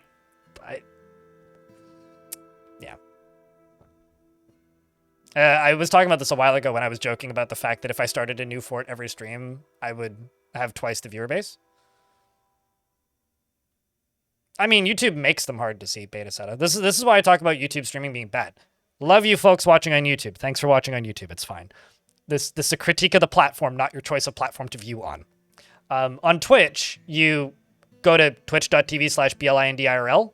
On YouTube, you go to youtube.com/blindIRL plus whatever the fuck the URL they decide to give me that day is, and I have to schedule a new stream for the next one and make a thumbnail. If it was just like at blind IRL at live or some or slash live or something, then it would make 52 logical months sense. plus But a it doesn't year make or any two logical subless. sense because you have to make a new link Damn every blind, fucking you time. were my longest relationship I ever had, Kappa. Oof. I mean, streaming is my longest relationship I've ever had, so makes two of us, bud. Thank you very much for the 52nd month. Appreciate you. Thank you very much for continuing to keep that sub alive, Freeways. Means a lot, mate. But yeah, I don't know. Both platforms have their problems and neither are perfect, and they're both run by terrible corporations, so, you know, or owned by terrible corporations, I guess is the better thing to say. So yeah, I don't know what's real anymore. I don't know who the good guy is. I don't know who the bad guy is. I'm just making content on the internet and I hope people enjoy it. That's about it.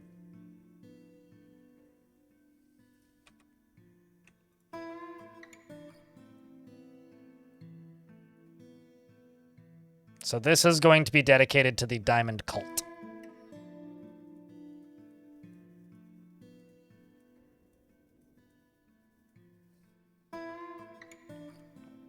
Temple. The Diamond Cult, who worships the god of wealth, Idrath. We're close to the value that we need. Once we get the gems in, that'll get us there. Also going to put a pedestal in there, and I'll throw something in there. Why gem windows? Because they add a bunch of value without me having to make a bunch of new objects. Why not gem windows? It's the god of wealth that kind of fits the theme. Do you have an argument against gem windows? I have a lot of gems.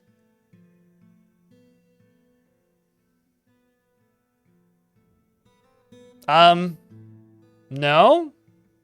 That wasn't the intent, but if it looks like that, then cool.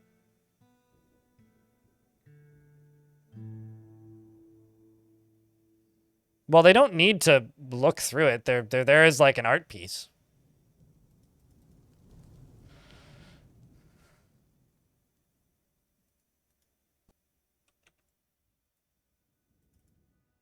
There's a very hungry KV here,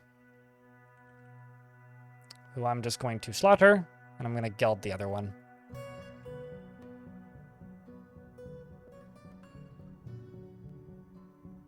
Is one of your 3 friends with like 3 viewers on his Final Fantasy XIV stream? Yeah, I those are the best streams though. Let's be honest. Like, I'm just some fucking internet panhandler trying to get you to subscribe to a channel so that I can keep paying my bills for hopefully a while, and keep doing this job as long as I can.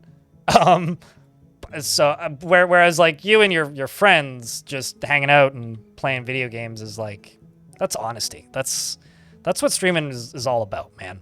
It's just hanging out with some friends, watching time pass by.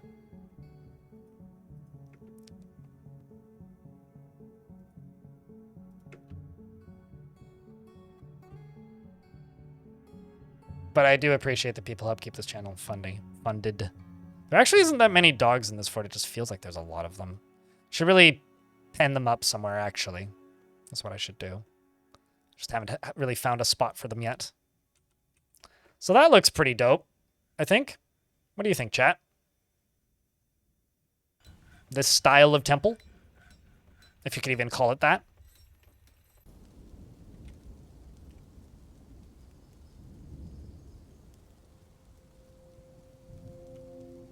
Yeah, I mean, actually, I could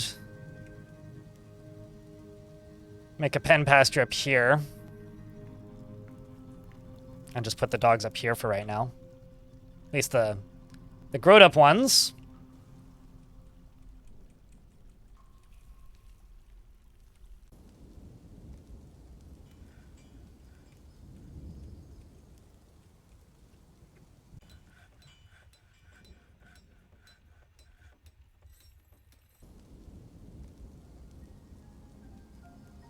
Because these are worth, what, 40 each? Yeah, ain't much. I have statues? Not currently.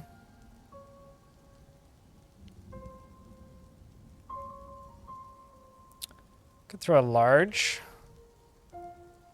Let's throw this fancy cabochon on here.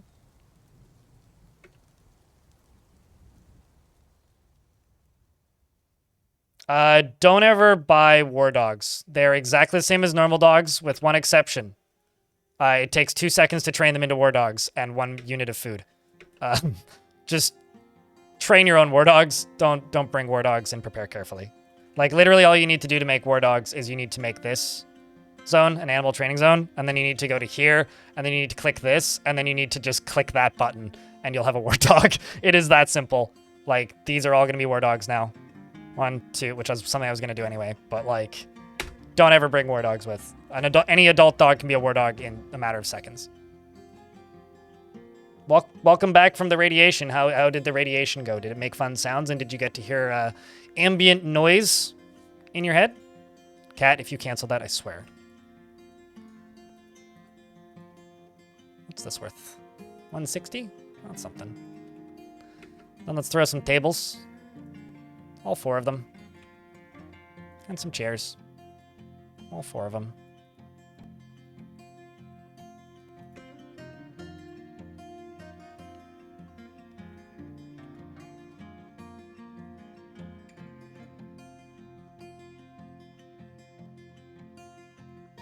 Let's throw in some amber opals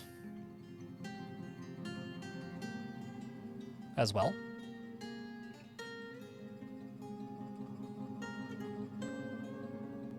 That one was really silent. Oh, it was one of the fancy new ones? I was gonna ask if you were green, but I guess not. But humor only goes so far in such things.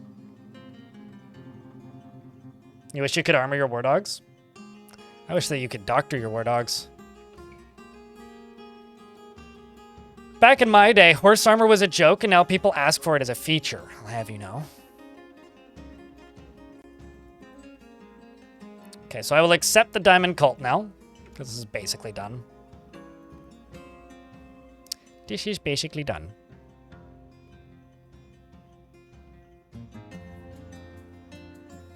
I mean, these are worth, like, not much.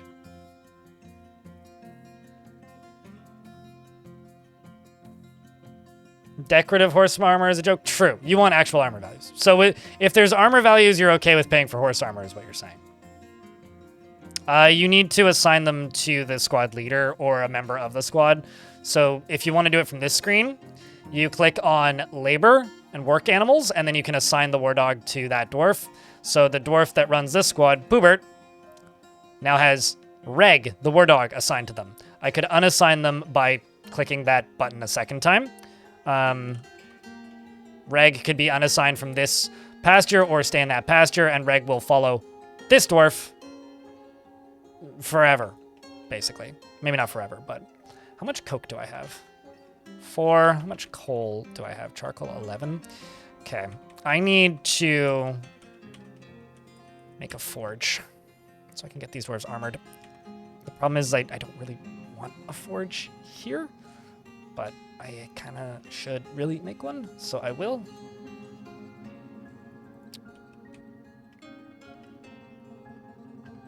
The other thing I need to do is check in on this, which is still getting worked on slowly. Slowly but surely. Not conglomerate. This should be limestone. And limestone. And limestone. And then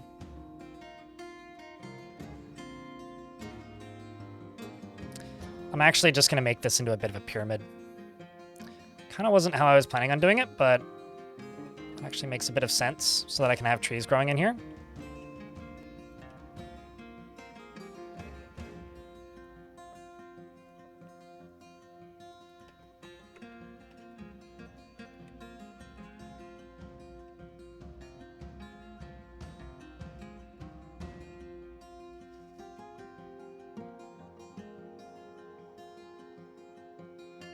The mayor's been reelected. You're desperate for more ways to make your animal armies more effective. It depends on the animals. I mean, dogs just aren't that effective. Grizzly bears are pretty effective. Bears in general are pretty effective, but some animals just aren't particularly effective, and there isn't really much you can do to make them more effective, unfortunately.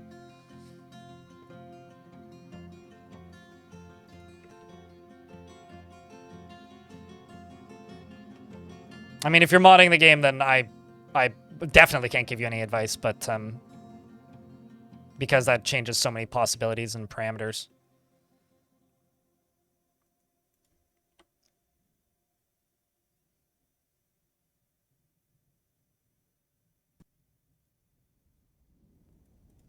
Oh, actually, I should go over to this and do this. Because we probably got beds now. And I need to queue up more of these.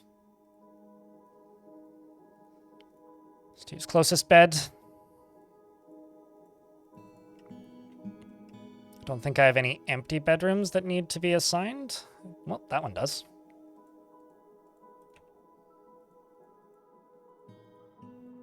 Another nice thing about having all your bedrooms on one level is there's a really, really, really quick way to figure out how many bedrooms you have. Just zoom out over that level.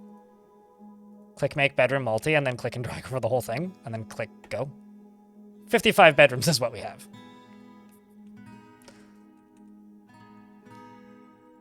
Just kind of a pro tip that.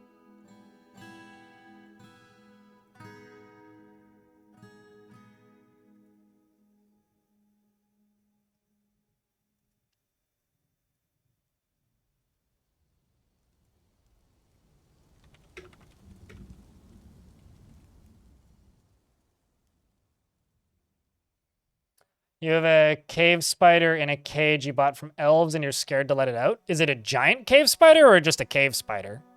So if it's just a cave spider and it's tame, it's tiny and it's friendly. If it's a giant cave spider and it's tame, congratulations on winning the lottery. I hope you do much good with it. Those are some of the most sought after things you could get. They're super hard to catch, and they're even harder to catch like breeding pairs of, because you don't see them until they unstealth, and because of that it's hard to tell when there's one around outside of just seeing their webs occasionally. So you really have to kind of luck into finding a giant cave spider. Giant? Well, does it say tame next to it? If you bought it from the elves, does it say tame? If it says tame, there's absolutely no threat to you or your dwarves. 100% safe. Although it won't spit out webs unless something that it deems hostile is nearby, so you'll have to cage trap a goblin or something for it to shoot out webs, if you want it to do that. Although I wouldn't make it like run at the enemy, because it'll probably run away in fear, for one thing. But also, it'll probably just die. So if you want to use it as part of a defensive structure, be very cautious with it.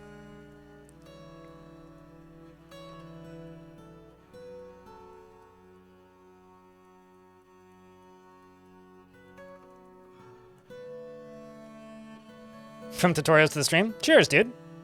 I feel like a bunch of people picked up the game recently, most likely because of that sale, yeah? Because Kit Fox had a sale. But I'm seeing quite a few new faces around. What are we digging currently?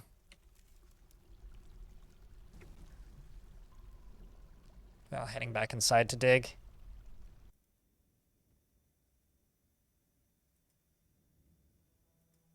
We've gelded that cavey. I just need to finish that temple now. So I've got the value up high enough. I need to recognized priesthood, who's the sacred diamond. You know what? Fuck it. I'll let visitors for the temple stick around, because that could be fun. So I will say that the naming is available. If somebody would like to name the dwarf that I'm about to make in charge of this, I don't know, claim the naming thing here on the Twitch side. But I'm going to go with Kivish, who's now the sacred diamond. Freeways, congrats. Would you like Kivish, the sacred diamond?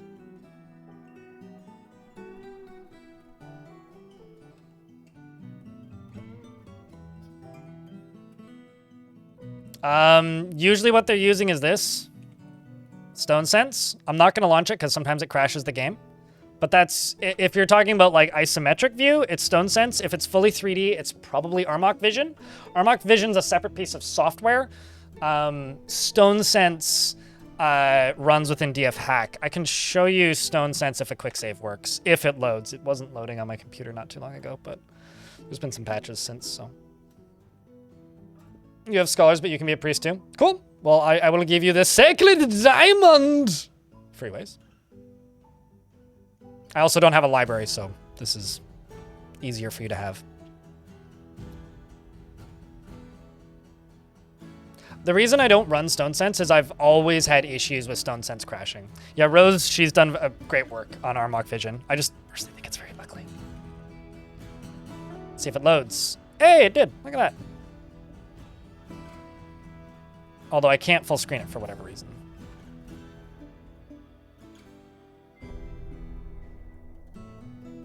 So I'll have to do this.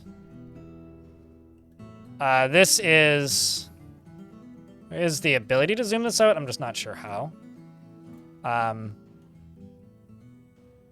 anybody know how to zoom out Stone Sense? I don't know why it's so zoomed in.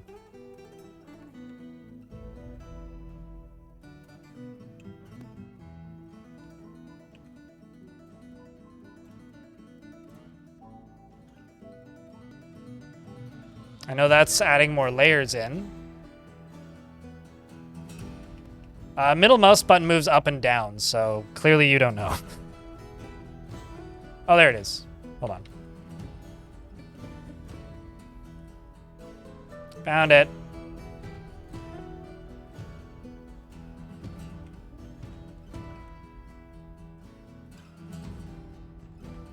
I don't know what happened there. Let me just reload this.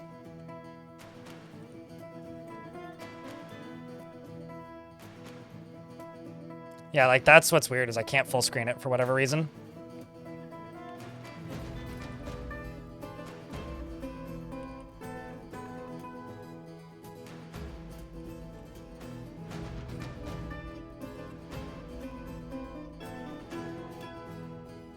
There we go.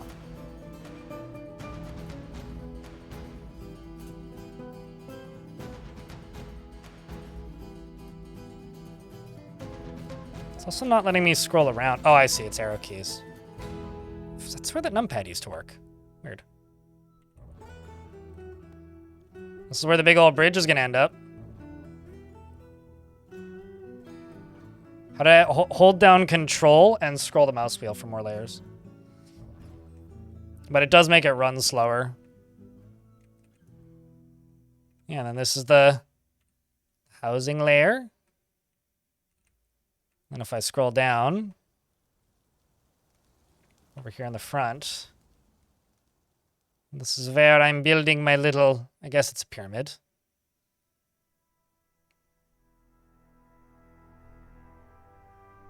I'm not a furry, so I don't have a fursona. I wouldn't be because I am not a furry. Freeways.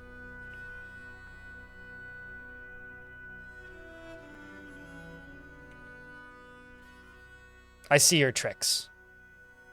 Don't you worry. Yeah, it is a pretty cool valley. Pretty cool mountain face, too.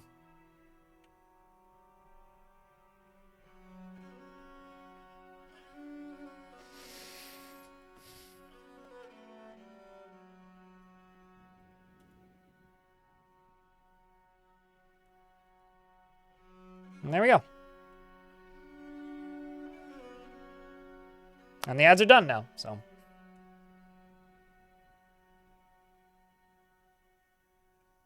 But why do you ask, Freeways? I'm building out for my cloth industry? Yes, that's the plan for this. Is it's going to be where the sheep get sheared primarily. In fact, I'm going to make a bunch of farmers' shops down here that are going to exist purely to shear sheep soon. It's something I would like to do. But this is all raspberries. We've got radishes, and we've got longland wheat, basically.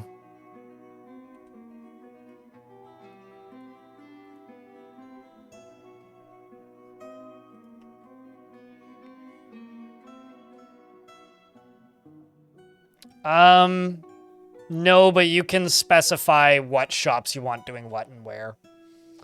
They don't automatically use the closest shop. They use the one that is free that they decide to path to. I presume the closest shop, but that doesn't necessarily mean that's the closest shop, if that makes any sense. Closest unclaimed shop. But there's a button that I discovered existed yesterday, which is this. Let's just find a farmer's shop. If you go to work orders, general work orders allowed. If I set this to 0 and then only assign work orders within this shop, then this one won't take jobs except for the ones I assigned to this shop, which I didn't know. I only just learned that was a thing. Holy baby turkeys. Hold on. I have to slaughter a shit ton of turkeys because I now have a bunch of baby turkeys. Holy turkeys. We've been invaded by the young Turks, chat.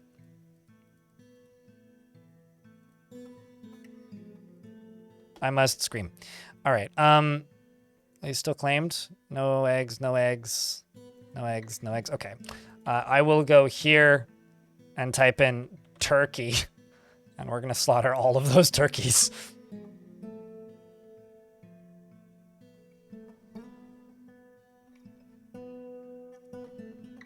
I know, right? Like, that was my thought yesterday when I learned that that button existed. Also, could somebody clip me mentioning that button? I should probably have that. Right now would be an awful time to get invaded, by the way. Everybody constantly running indoors and outdoors to go construct this. This would be an awful time for, like, a were creature to arrive. What I should really do, actually, is just put a door, like, right here. That's really what I should do.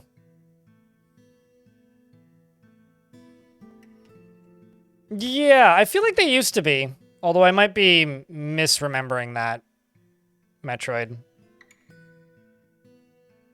Many birds have exploded, correct.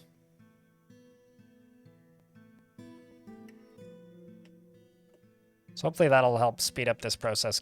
Or at least safety up this process a little bit.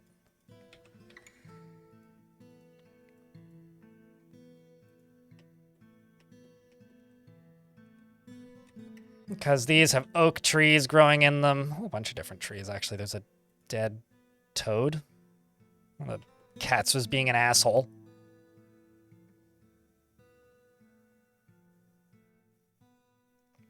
There's a reason, there's many reasons I don't play RimWorld Beta Seta. There's many reasons I don't play that game. And that is but one of them. Rope breeds are what I wanted.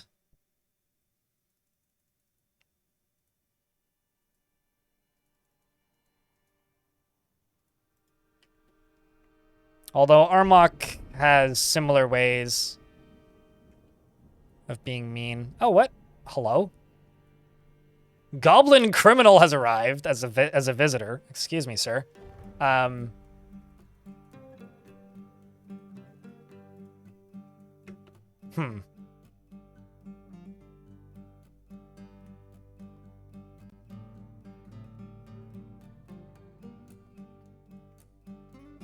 So are you a member of this religion? We allow visitors? I did for the temple, because I was like, well, it'd be neat to have, like pilgrims or prophets arrive, because I kind of like those guys, but he might just be here for the temple. I just think it's funny that he's just, like, self-identified goblin criminal. This visitor is ready to leave. Uh-huh. I would like to allow visitors in this fort, yes, is the actual answer.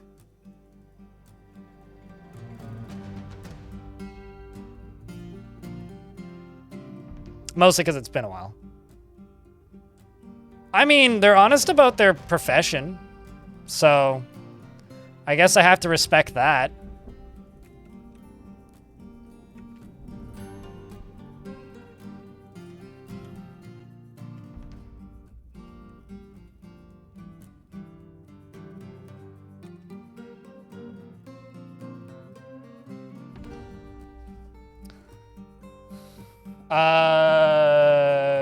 If you have an inn and a tavern with bedrooms, will visitors actually come and stay in them? If you have a dormitory or a bedroom that is connected to a public zone, visitors will sleep in them if they are available.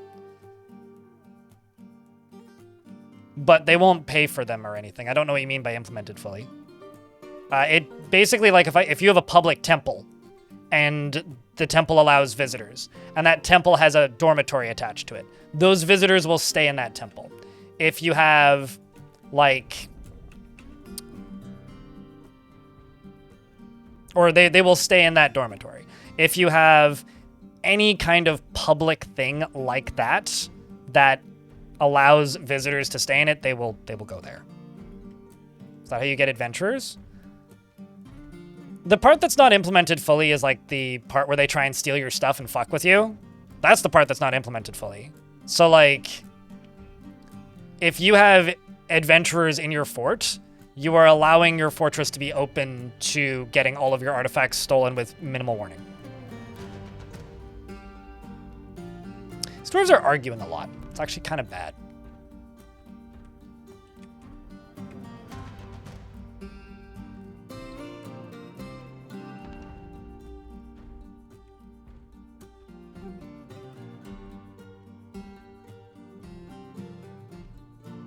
Because it's pissing them off. And pissy dwarves are not actually a good thing. So I may have to, like, drastically overcompensate. Also, let me check something else. My military seems happy-ish. Well, the other thing I need to do is I need to finish that thing that I started and didn't finish, which is I need to go here. And I need to go to furnaces. I need to make a wood furnace out of whatever material, doesn't matter, because I'm going to deconstruct this pretty quick. One of those. And one of these. I'm just going to make charcoal. Just make 50. I'm going to make it out of walnut wood.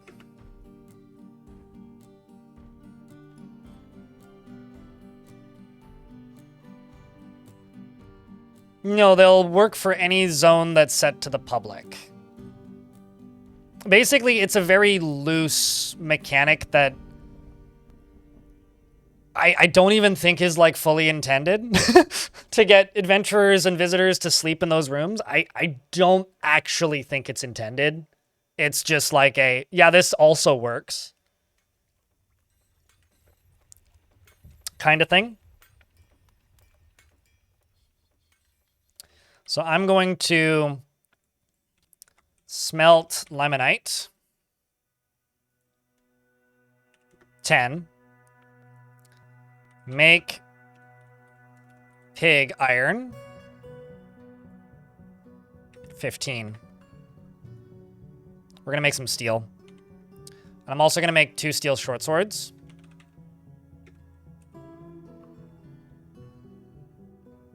Because I do still have 2 steel lying around. But I'm going to try and get this squad geared up.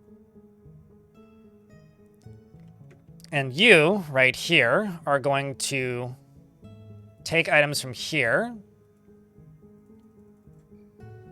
And you are going to make sock, shoe, sock, and shoe. And you are just going to do this.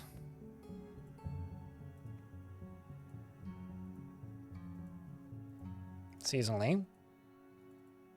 Seasonally. Seasonally. Seasonally. Set all these to 5. I may make them more frequent in the future, but for right now, just 5 is good.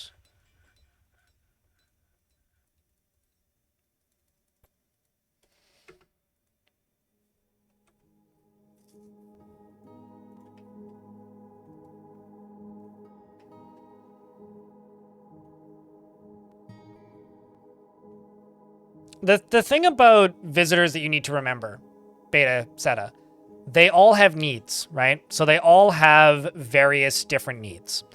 And they're very similar to how dwarves have needs, right? Dwarves need to eat, drink, they need to sleep, they need to be near things they like, they need to not see depressing, scary things, they need to be kept happy.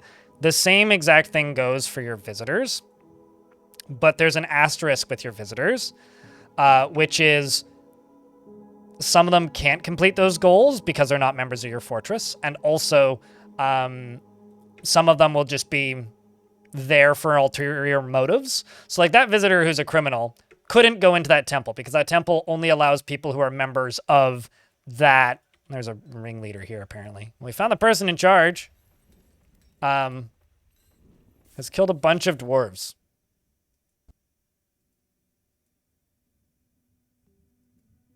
I feel like I shouldn't allow visitors for the time being. I'm starting to think that this might be a negative. Because they're not a member of that temple, they can't actually go into it. So these guys are just here to steal my shit. Because like they come to the map, they go to that temple, they realize they're not allowed into it because they're not part of that religion, and then they leave because none of them are part of this religion. But if I had a tavern, they would go there and hang out because they're allowed in there, right?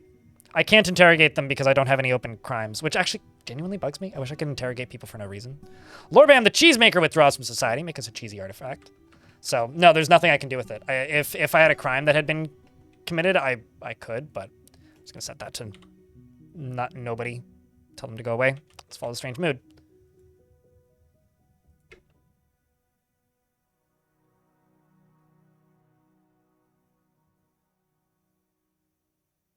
Perfect cheese. Edible items are not mootable, so it's a craftsdwarf shop.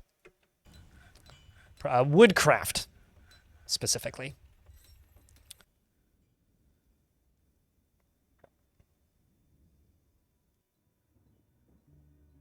Doesn't matter if it's not unheard of. It is in Dwarf Fortress. I mean, you could have a masterwork cheese. But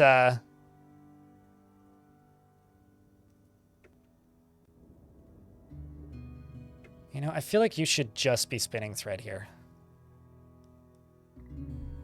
Yeah, just spin thread. That's all I need you doing. Spin thread and process plants.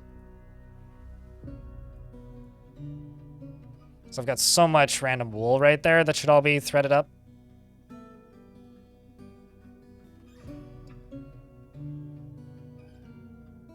I mean, loyalty cascades are no longer a thing, but I mean, maybe like a permanent positive mood buff, or make it into like a magical skill, or make it like give it healing properties or something. But dwarves are also not that bothered about artifacts being destroyed. I've destroyed artifacts, and like the dwarf gets like one, was like it's like astonished, but like the negative version, whatever that is. Anyway, I've seen negative thoughts associated with, oh no, I saw a bad thing. I'm sad now. Okay, I've got so many untasked jobs. Who's my manager right now? Oh, you're in the military, aren't you? It's Ankh.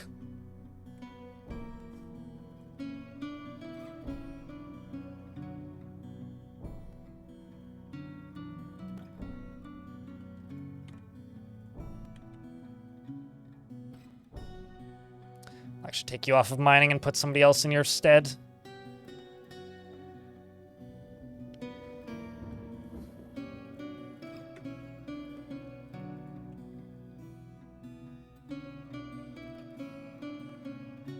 I'm pretty sure they do. Same as meals. Because they're a produced item. You could double check.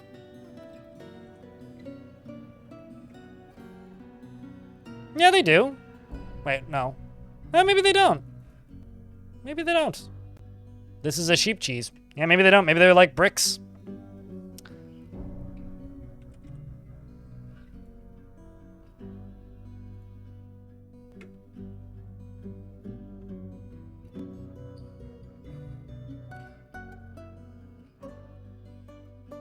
Yeah, no, you are, Eurist is correct. You can make masterwork meals out of cheese, though.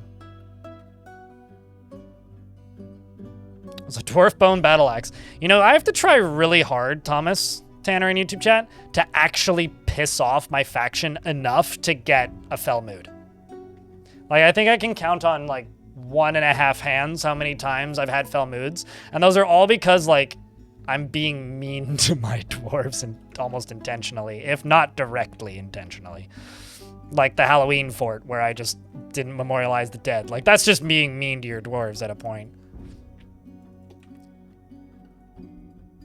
But congratulations, that's no easy feat.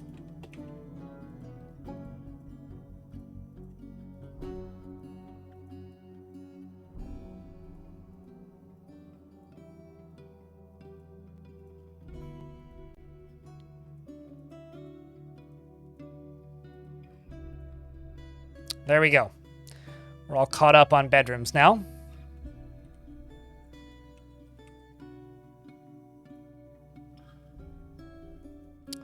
And you're working secretly. Whoop. Lorbam Raluzuntir has created Danalen, a plumwood figurine of Kubok, natural roof, and offers it to the Mountain of Dyes. This is a plumwood figurine of Kubok Natural Roof. All craftsmanship is of the highest quality. It is a masterfully designed image of Natural Roof, Kubok, the Dwarf, and Rhett. Dash bulbs, the Vigorous, the Rock in plumwood. Lorbam, created by Lorbam. Rhett, the Vigorous, is striking down Kubok. The artwork relates to the killing of the Dwarf Kubok by the Rock. Dash bulbs, by the Vigorous in the scintillating mountain of 159.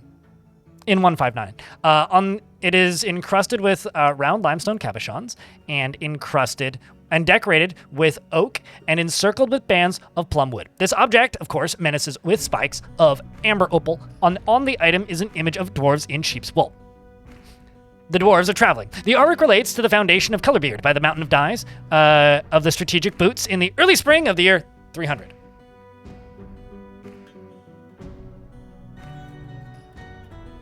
Yeah. Can you decorate artifacts? No, artifacts are perfect and completed and cannot be edited once created. So what I think I'm going to do is I'm going to make a little walkway into here and go up, up, up, up to there maybe. And then here,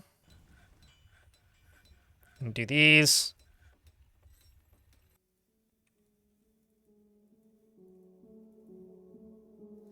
Take out this so you can see down. Take out this so you can see down. And then do similar things up here. And what I'm thinking is that I will make a little doorway right here and block it off with something. And make a little vertical artifact storage.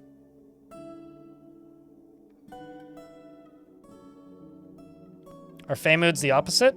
So the white color-coded moods give the dwarf that skill that they were training. The possessions do not. But mechanically, they're all more or less the same, aside from some give skills and some don't.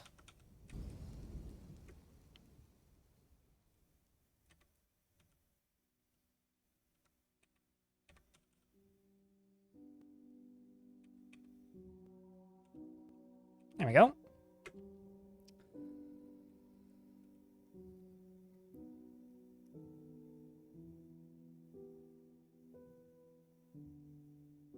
You drove 7 hours yesterday and 5 hours a day before. Work has been a lot, and tomorrow I'm driving 6 more hours to San Juan Island for vacation.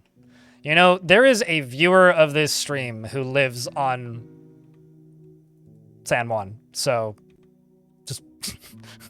I'm not going to out who it is, but you're going to be in somebody's neighborhood. You're also technically going to be in my neighborhood, although I'm, you know, across the border and on Vancouver Island, but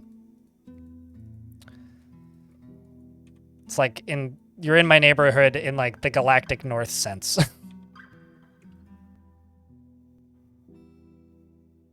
But yeah, no, that's a lot of driving. That is entirely too much driving. I hope you're looking forward to your vacation, though. I'm gonna get some much-needed rest. A little bit of R&R. Might just swim the channel. You might get arrested in the channel, then.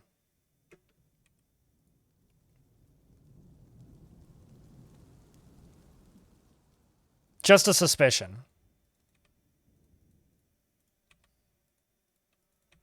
Obviously not guaranteed, but you might not want to do that.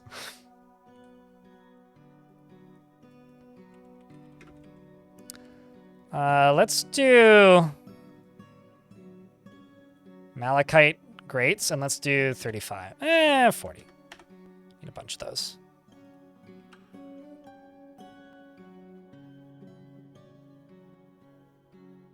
Oh, that sucks. Too much moving.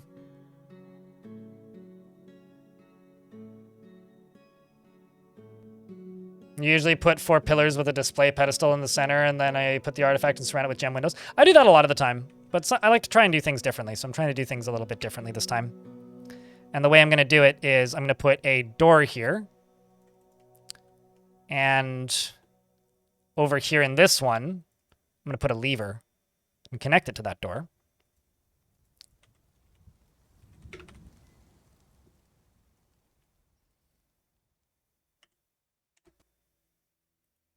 Or actually, why don't I put in vertical bars? Because they angle to the wall. Let's put in those bismuth bronze bars. I'm not going to do anything with those bismuth bronze bars. So I will just leave this suspended so that I can stop everybody from getting in here. Although, they'll be able to climb up, but that's what the grates are going to be for.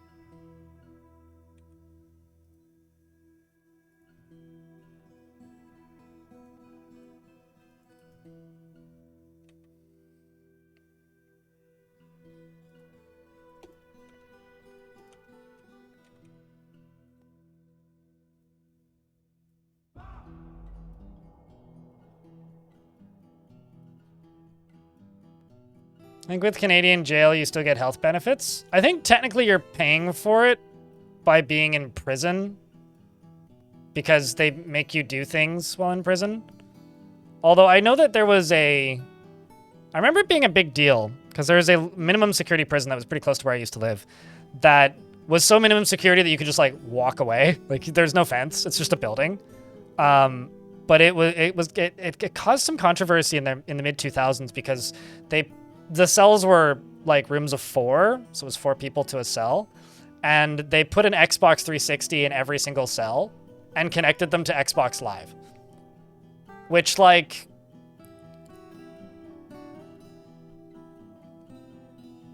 might go rob a bank and go to that, maybe not a bank, might go commit some low-level felony and go to that prison and just play games for the rest of my life. That's what I was thinking when I was a teenager. I don't know if they still have them, but... what was I doing? I was going to see if any of those grates had been made. No.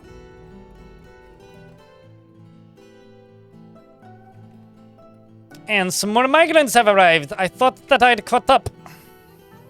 I'm kind of starting to think maybe I should put a population limit, but I'll leave that one up to chat. Population limit, yes or no? Or is it just up to streamer to keep up?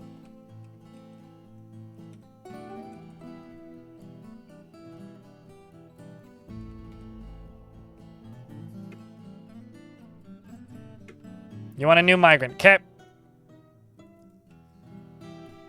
Beard or no beard?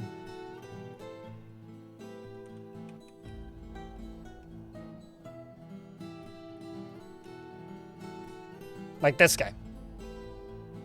All right, well, you get this guy. Tiny.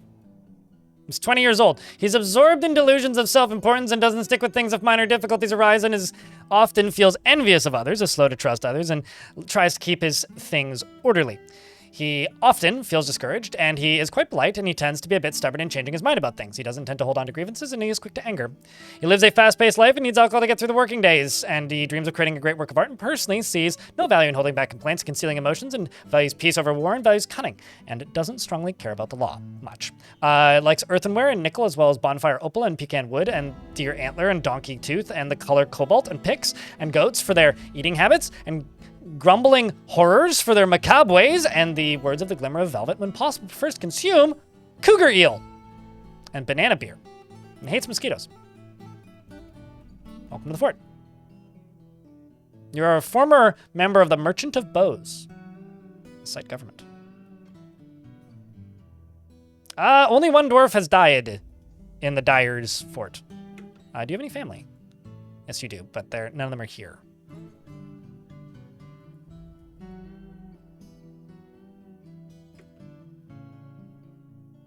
Neon limits. What do you mean PS can't run DF? PlayStation can't run DF?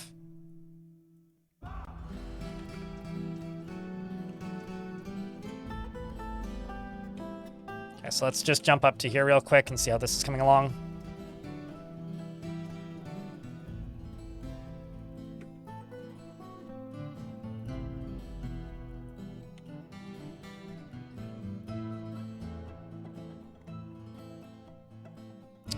Smelt lemonite, make pig iron. Haven't even started. There we go. Can go get those 2 swords.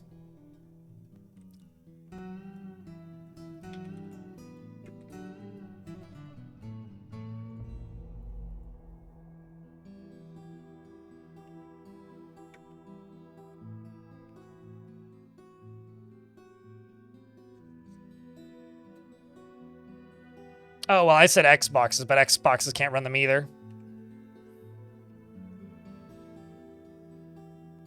Not PlayStations. About to get hit by ads. When the ads pop, I will pause the game. I'm also going to, I think, add a second one of these suckers. Just a second smelter.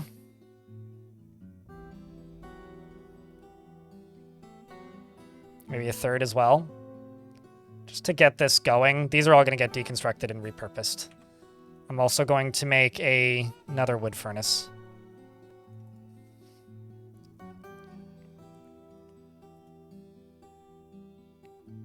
I might make some malachite into copper furniture, though. Like, let's just smelt malachite. I don't know. Yeah, so smelt 10 of it, just to get some copper.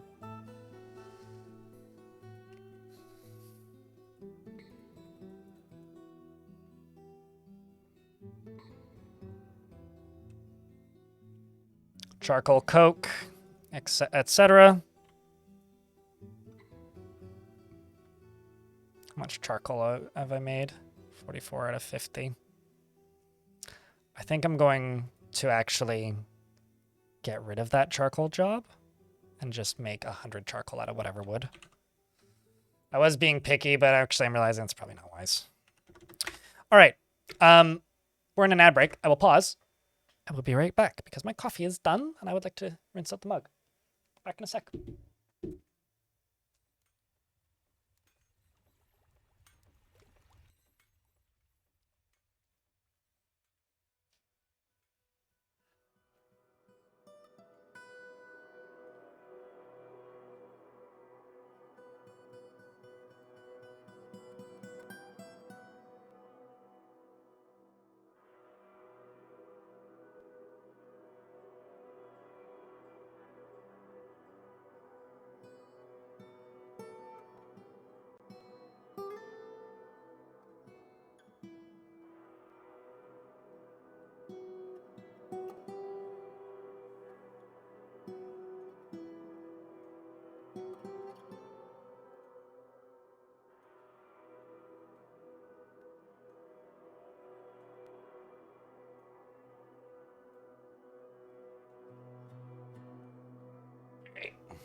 I mean, it's afternoon for me here. It's definitely like 12:30. Definitely like 12:30.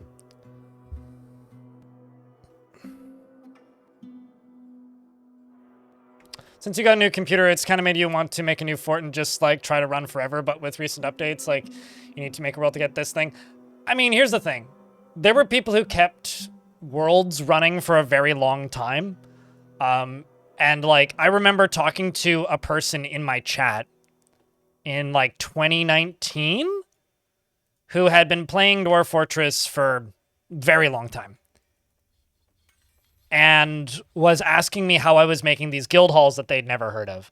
And it's because they hadn't updated their game since they first installed it, which was version 44. So like, at the end of the day, if you want to try and keep a fort running for a really long time, just, by all accounts, just do that. Just do that. You will have a good time. But make sure that when you decide to do that, you do it at a point where the game is in a good place, it's stable, and you like what's in the game at the time.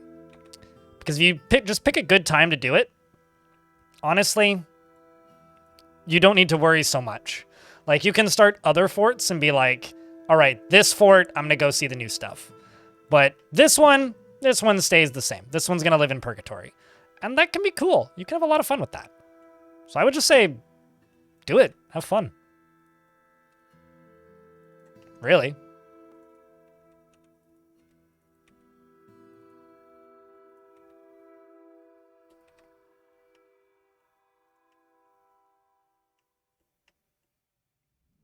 And also, Darky, hello.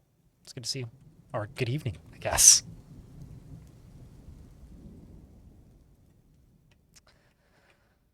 And I need to get more bedrooms digging.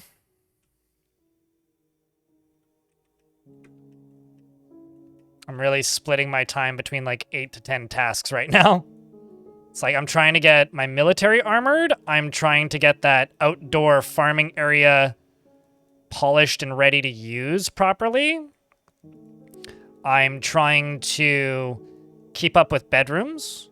I'm trying to build a vault for artifacts. Yeah, it's kind of a lot of multitasking right now. If I'm not doing a good enough job communicating what's happening, do let me know and feel free to ask questions. I'm doing my damnedest here. There's a lot. It's a lot. All while not, like, you know, playing so fast that I can't use it in a recording theoretically.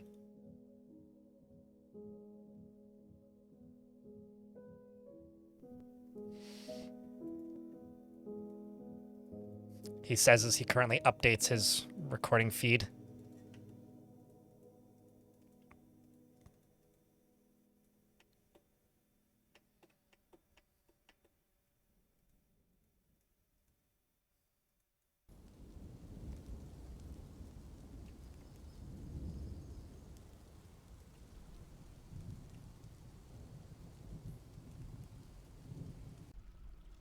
That's a very silly question, Gretica.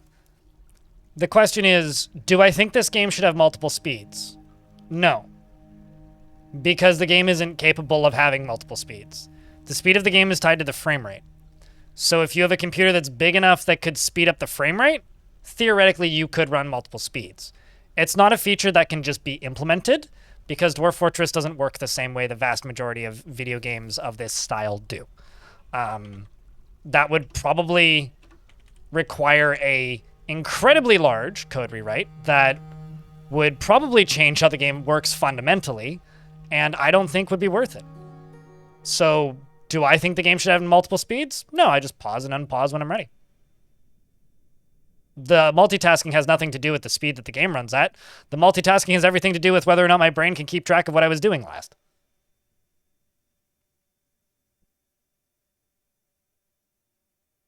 I mean, what Moreb said, yeah, you can make the game faster or slower if you want by changing the frame rate, but that wasn't really their question. Their question is like, should you have like a very fast mode? It's like, well, it would become redundant and pointless after like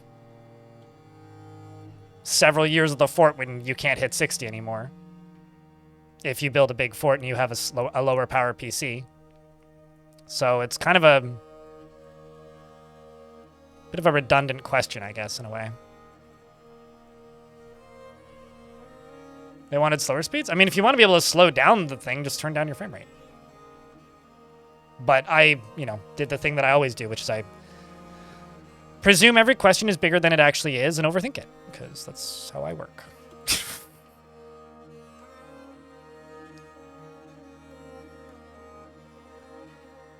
Also need to make more doors.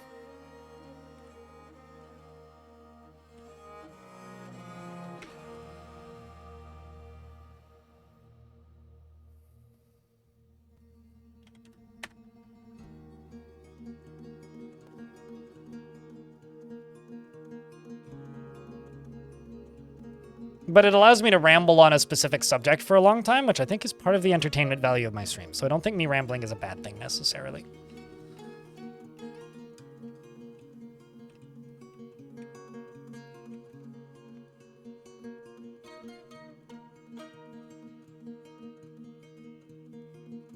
Let's get the malachite over there. Unsuspend that. Let that get constructed. Get these constructed.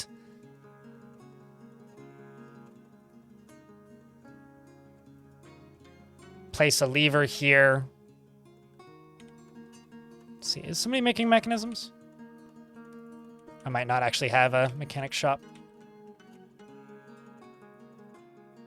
Because as you can see, this fort is very well organized right now.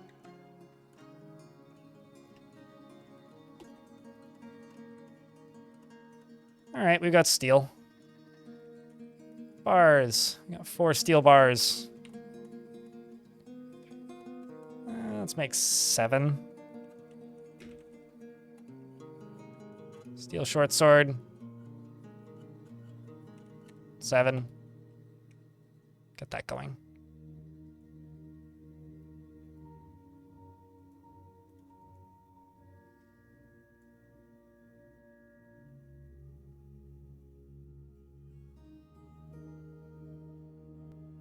You had a weird thing where Dwarf Fortress was using only 40% of your CPU, but it was still chugging? It's because Dwarf Fortress can't utilize your whole CPU. It is partially multi-threaded. The graphics run on a thread, and the mechanics run on a separate thread, and then line of sight runs on a separate thread.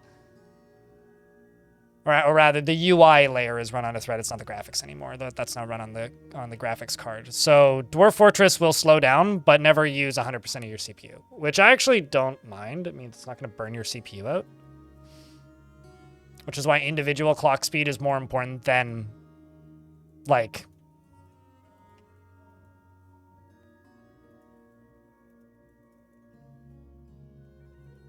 number of cores, I guess. I'm not sure. Ask somebody who's more techie than me, Squeaky.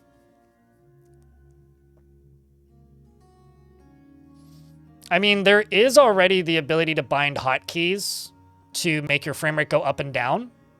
So you can kind of do that, Beta Seta, but it's still not what people think of when they think slow, medium, and fast speeds. It's very much not that.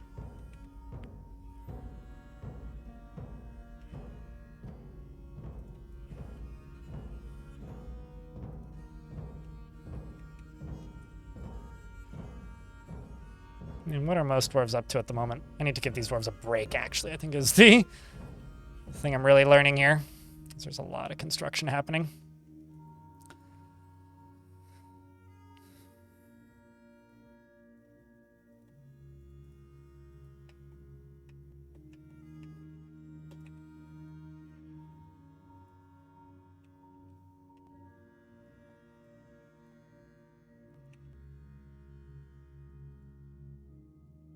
Okay, so 1. Pretty small migrant wave. None of them are married, damn it. It's making my life harder.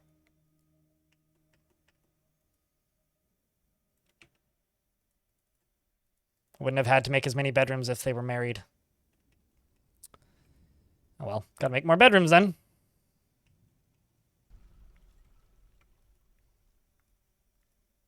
Not too many more, though.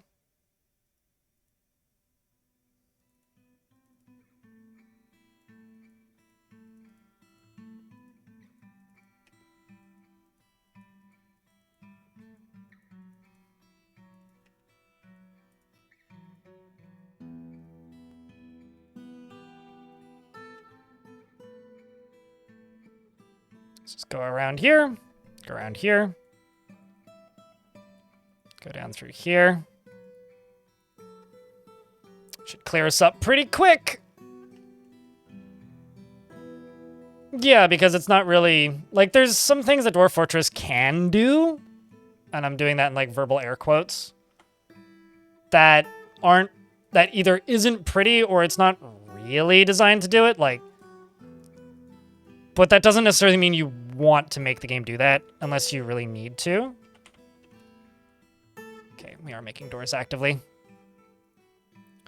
So it's like, just because the game can make that happen doesn't mean it's something you actively want. Honestly, my rule of thumb for this game is kind of set the frame rate a little bit faster and then pause a lot. Like, that's really the way the game's meant to be played, and really the way that it plays the smoothest. Is just have, like, you know, set like a middle of the ground frame rate that you're comfortable with. I like 80 personally, but I usually set it to 60 because it's easier for chat to follow, and I hold 60 FPS longer. And then pause when you need to set up a bunch of tasks.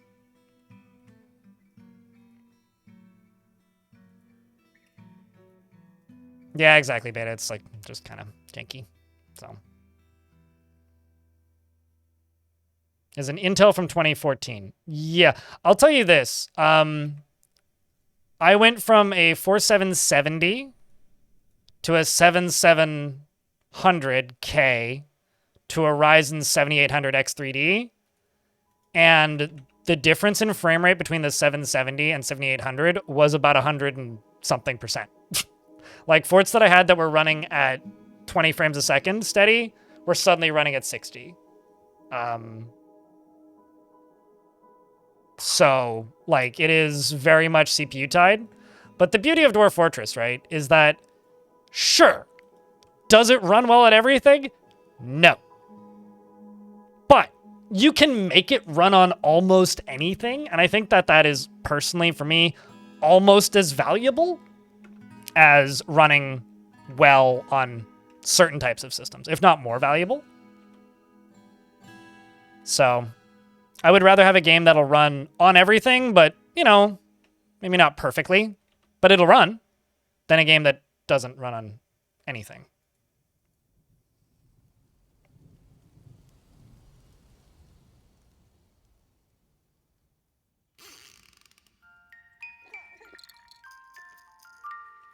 Rith has given birth to a boy and dropped the bed in the process. Rith the surgeon, whose husband is Moreb. Congratulations, Moreb. And Moreb wife for their first son, Kivish.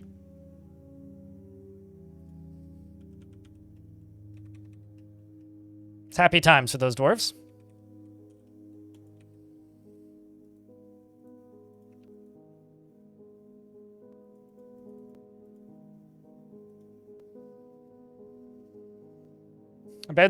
Transporting a bed solo while pregnant. With one hand, probably. And then caught the baby with the other. It's a freaking miracle, frankly. I started playing the game on a G3 iBook. I don't even know what that is. I know very little about Mac hardware, admittedly. Moreb wants you to post beers. Probably a round of beers for Moreb and Moreb wife. Congratulations to the happy couple dwarf. Let's post bears. Yes, definitely post bears. Because that's what that word says.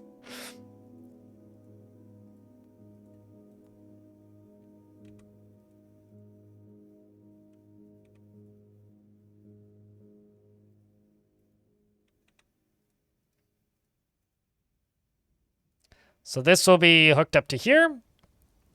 And then I will simply lock the door.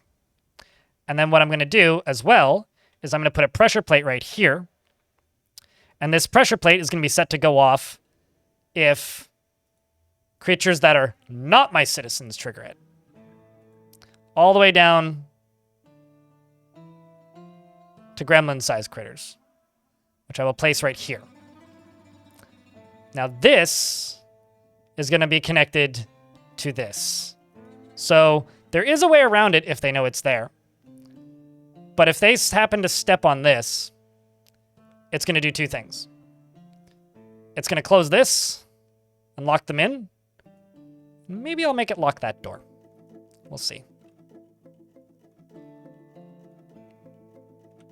The other thing I'm going to do is I'm going to go up here. I'm going to start putting floor grates in. Which hopefully these look cool, because these are made of malachite.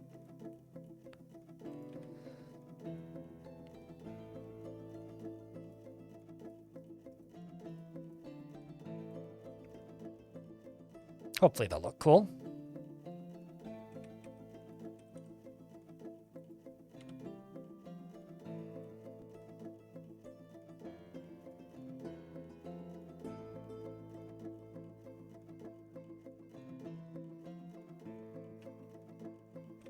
Yeah, this is kind of a bad design. So maybe what I should do, actually, is I should get rid of this. Place a wall here. Mine through this, and then put a wall here. That's what I should do.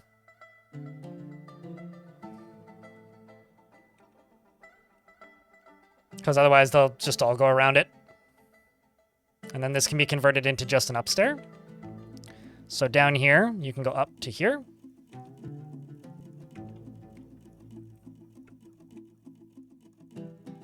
Should also actually be using blocks.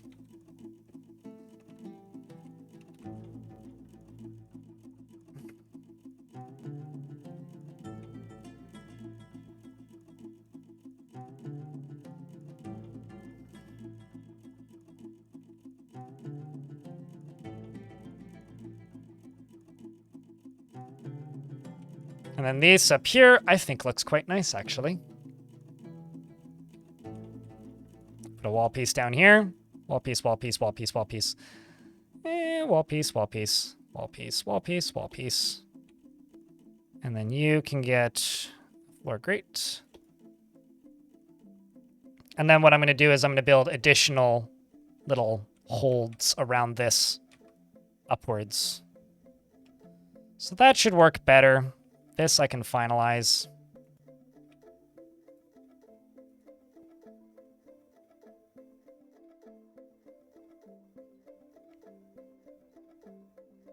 Spoken like a true adventurer. Oh, thank you. Let's also channel this out because it's just a floor ceiling here. I'm getting rid of the old stairs. See, now there's just the ceiling there from above. And then we have several dwarves stuck up here, but such is life. They'll be okay once we build that. And now they can all exit. I think that looks pretty dope. This is a artifact hold. So what it is it's a room with an artifact in it, because I want to have visitors in this fort, right? And down here, over here, there's a lever. And here there's a pressure plate. This pressure plate is set to go off if anybody who's not part of my faction walks through it. Right here is a bismuth bronze bars. So if I pull this lever, it'll raise the bars. Oh, also I should set this to only go off once. Whatever. It'll raise the bars. Now nobody can get in or out. Everything in here is locked. If they step on this, it'll raise the bars. How goes the week, Creed? All right. We're a bit of ways off the daily minimum for the day, and we didn't hit it yesterday. Not even close. But Tuesday was good, so week as a whole, pretty okay. No complaints.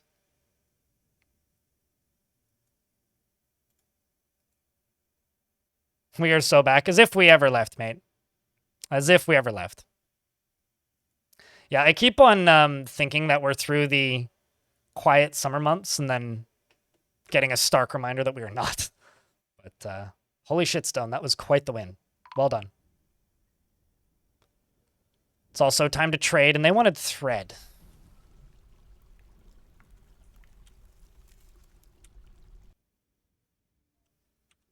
Let's also grab this.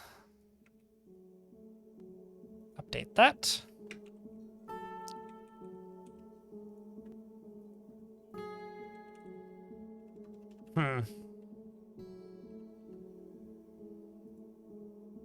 I think I'm just going to bring this gem bin and just buy everything that I need from them.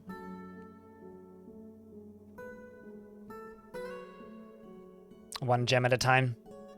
It's going to be the easiest way to do this.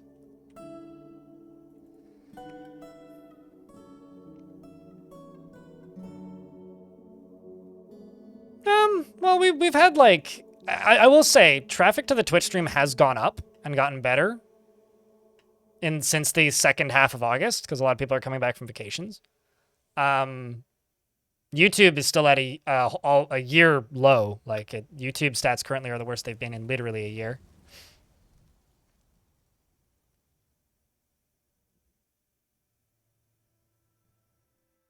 That's not a bug. That's an intended feature working as intended, Graham.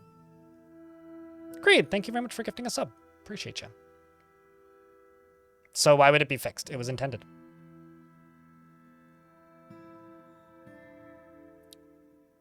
When a caravan leaves items, they're not free. They are stolen, and it hurts the reputation you have with the faction that you stole them from. So either your faction or another faction. Either or. So it's not a bug. It's an intended feature. So if you want to steal items from the caravan or cause the caravan to break or allow something to attack the caravan to steal items from it, working as intended. Caravan's getting stuck. That's a bug. The mayor has met with the outpost liaison through a wall and are peeking through the cracks in between the bricks and whispering as they did in Romeo and Juliet. And they say, I'm your liaison from the mountain homes. Let's discuss your situation. Where's the door? There's much to share. They've added information to my civilization and world info. I'm going to ask for oak. And I'm going to ask for gypsum plaster. They want backpacks.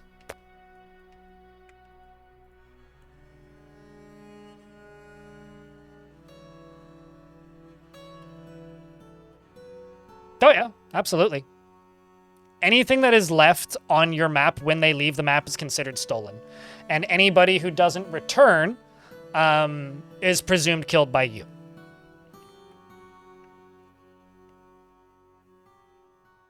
Although Tarn was saying something about witnesses once, but I don't know how much of that is real and how much is that something that he wants to add. So. But you can remedy that. I mean, like, you just need to overcompensate the following time, right?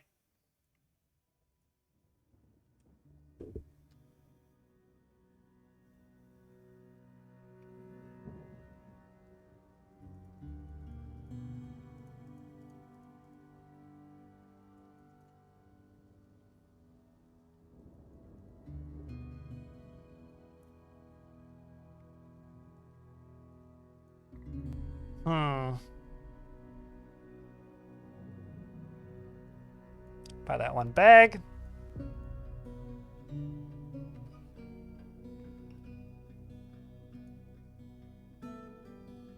Can just make anvils, so that's not super valuable. Buy the meat, buy the fish. Buy the leaves and fruit.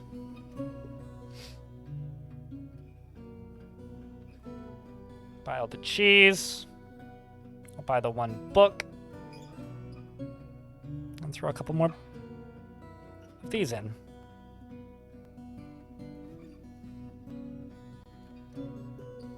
And there we go. Oh, wonderful. Thank you for your business, they say. And now if I pause the game, remove you, do that real quick, it clears out all of my objects for trading, so stuff will be removed. And they'll start collecting all of the items, presuming I have stockpile space. Which is up here.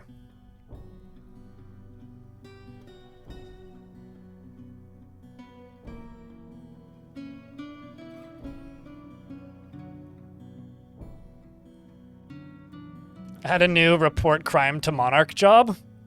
I mean, don't they kind of already do that?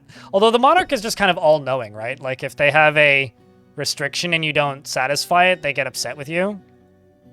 even if they didn't see it happen physically in front of them.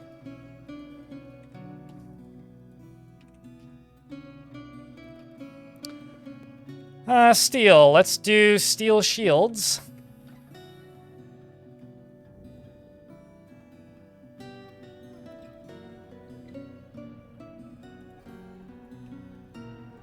And some more migrants have arrived. Oh my god. Well. And they brought the sheep.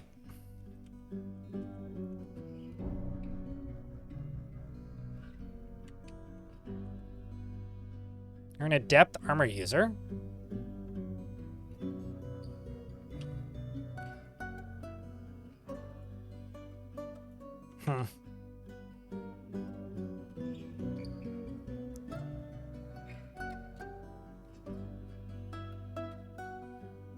You need to realize, you want to know the information that I have about this game, Beta Seta? I know everything that was posted publicly and the conversations I've had with Tarn. I don't even know what bug you're talking about.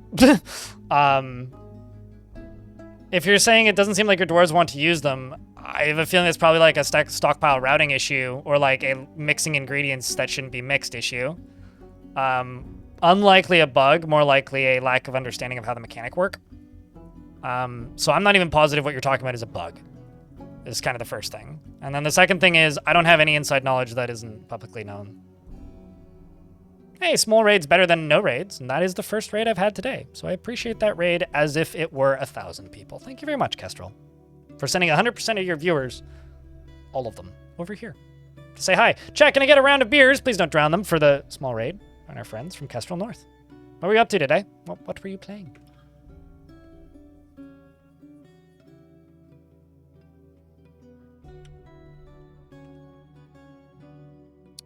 I need a handful more bedrooms. I'm gonna go up this way, actually.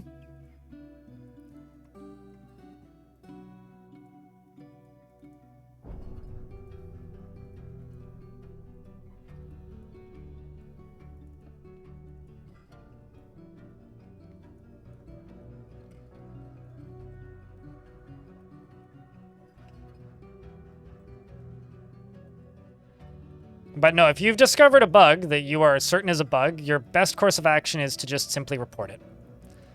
Because they don't really talk about bugs that they're fixing. They fix bugs as they come across them, generally. It's not like we're going to fix this bug. The only time that I can really remember them doing that is with Mark's Dwarves, and that wasn't even really we're going to fix this bug. It was we get it. You don't like the way it's built, so we'll rebuild it, and they did. Because it's very hard to determine in Dwarf Fortress what is and isn't a bug and what is and isn't just people completely misunderstanding how something's supposed to work. Or something just be like being shoddily designed, which is more often than not the case. Bugs need to be smashed? Sometimes they're features. So I don't know if how much I necessarily agree with that. But certainly lots of bugs need to be squashed.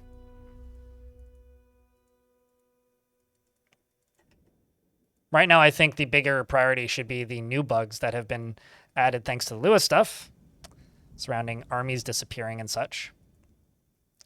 I mean, Putnam recently fixed a bug related to memory overloading with armies walking around on the world map. It made your frame rate real bad, which is why suddenly my games are running better, which is nice.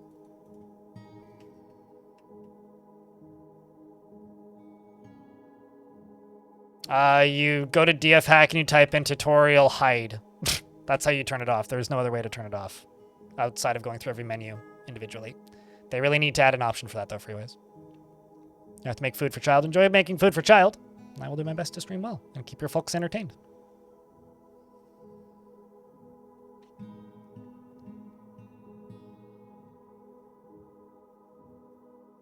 Thanks, Ninja Lawyer, in YouTube chat. Seeing different people's way of building structures in Dwarf Fort is a large part of the appeal, in my opinion.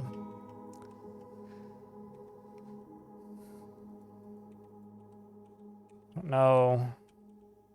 Oh, I see what the problem is.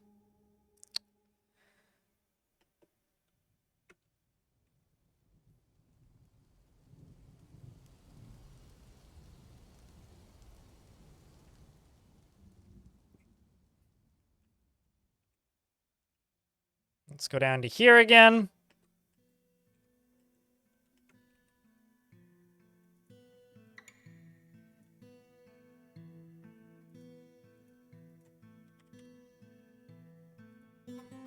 Let's go limestone, limestone, limestone, limestone. And then I will put another square topper in. I don't know how much more I will do with this. That may just get flattened off once I swap to conglomerate on top of this.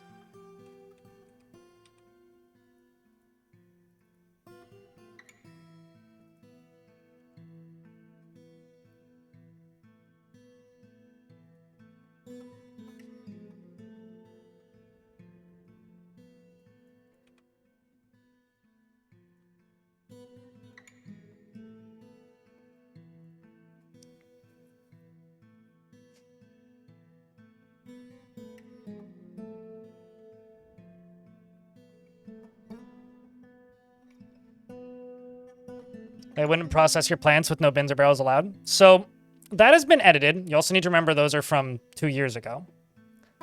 There is a thing that was changed, okay, which is bins got kind of a overview, and barrels also got kind of an, not a rework, but like they had a bunch of bugs fixed about a year and a bit ago. And there's this thing that's been around for a while. Okay, so simply put, barrels work. But because barrels store a lot of items and they store them vertically, the way barrels items are taken out of barrels is the item that's at the top of the barrel, the last item that was put into the barrel is the first item to come out of the barrel, okay?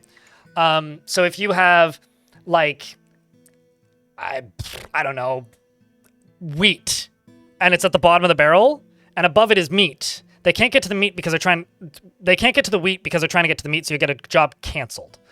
But if you click this, do not mix similar food in barrels. You won't have that issue. Or if you're specific with your stockpiles and say just put cave wheat and longland grass next to your mill and don't put anything else in it, you won't have that problem. But if you just click that button, that does solve that issue.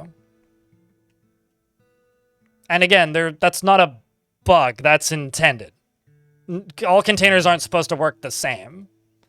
Tarn has also stated this, which I kind of don't like, in the past, which is some containers are intentionally difficult to deal with because they want you to fuck up and accidentally sell an artifact and then go get it later. I'm not entirely certain that's necessarily the best idea for game design, but it is a thing that this game has been known for doing. As an example, it's hard to get items out of a wooden bin because Tarn wants you to either fuck up and accidentally sell wooden items to an elf or painstakingly go through and don't do it. Because that's how Tarn's always worked. He's the game developer going tee hee hee hee hee hee in the corner, making things annoying for the player base so that they fuck up and do the thing that he wants them to do. To a degree. And like I said, I'm not positive I agree with that design style all that much. That being said, that is what they're doing. So, you know. It's the reason why a lot of stuff doesn't end up in patch notes for Dwarf Fortress is because they want to surprise the player base. It's also like historically why Dwarf Fortress had no patch notes because they'd be like, well, we added new things, go find it. Which works in some cases and doesn't in others, and that's also why you have things that have been in this game for a very long time that nobody ever found because, like, well, nobody was looking for it.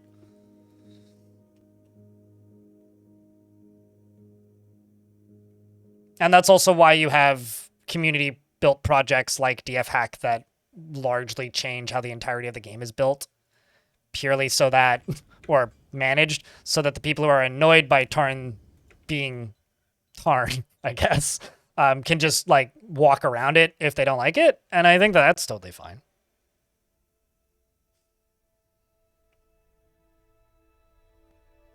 I mean, if you specify with stockpiles, like, there's a button in the stockpile, which is this, just as an example here, that nobody ever looks at, which is this and this. These two buttons. Actually, get ready on the pro tip clips. See these two buttons, right? if you want to say, as an example, be able to sell items to elves without any risk, items are sorted in the trading depot by what's closest. All right? If I go here and I click this, there will now be no plant items put in that stockpile. Period. No plant-related items will be added to this stockpile, even if I allow plants. So that means nothing made of wood, nothing made of plants, nothing made of etc. If I want no, which allows non-plant and animal based objects. If I only want animal-based objects, I can hit that toggle. There's a lot of toggles and buttons in Dwarf Fort that I think solve some of those problems for people that they just don't ever click on, which is totally fair. I mean, I've had complaints about this game before and then realized that there's a button that solves my problem and I just didn't know it was there. But that's a tutorialization issue more than anything. But I don't know. I've also kind of learned that Dwarf Fortress is a game that's kind of built from the ground up to fuck with you, in a way. Like, dwarves are imperfect and destined to fall into blubbering piles of sad a lot of the time, and that is part of the charm of the dwarves. And I kind of like that they do that. Is it necessarily conclusive to a straightforward game? No. Is it necessarily the best game design? No, but it's Dwarf Fortress.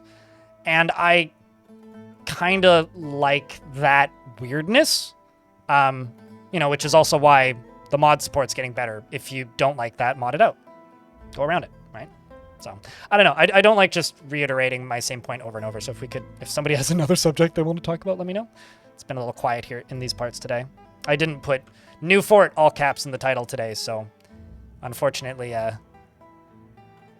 way less people tuned in. It's kind of funny. It's like yesterday I had New Fort in my title and we had like 250 people at one point watching here on Twitch, and I didn't put New Fort in the title today, and now there's like 150. What's my favorite part of the New Fort? The part where a lot more people tune in because it's a new fort. Hi, Neezer. It's good to see you. Genuinely, like, that's my favorite part of starting new forts. I actually really like running long-term forts, but people don't like watching them as much.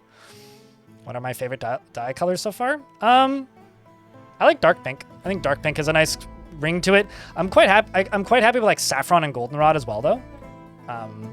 But it's a slow process.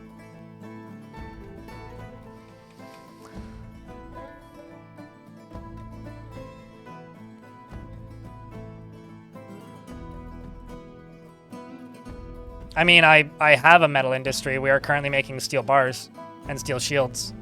Well, although maybe we ran out of making steel bars jobs. Yeah. We've got 36 iron, we got steel, we got some pig iron. I should make 10 more pig iron and 10 more. Unless we're still working on those.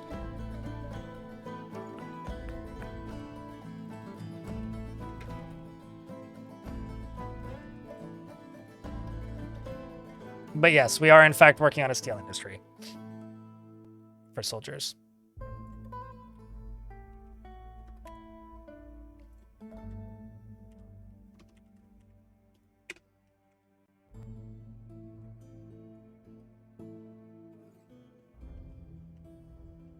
I like dark pink, is what I said. I don't know what clipping and claiming that I said that would do, because I don't really know what that means. But I said dark pink. If I Freudian slipped my ass into saying black pink, then whoop. Welp. I don't know why that's a thing that would matter.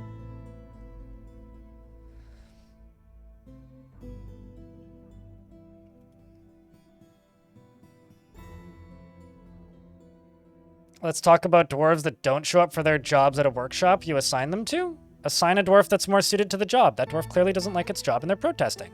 They have other needs that they would like to satisfy first, and that's a very justified reason for a dwarf not to show up for their fucking job. Be a better dwarf overseer, damn it. Skill issue. Jesus Christ. Typical management.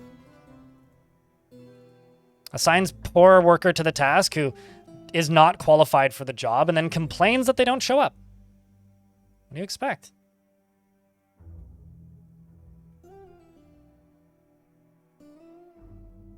That is entirely too many hours, Neezer. Entirely too many hours. They're called guilds. Potpourri.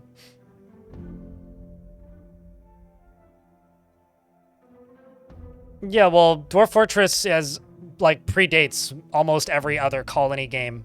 And that doesn't make it weird. It makes it unique. Dwarf Fortress has more in common with, like, God games like Black and White than RimWorld. You need to remember that RimWorld's relation to Dwarf Fortress is marketing.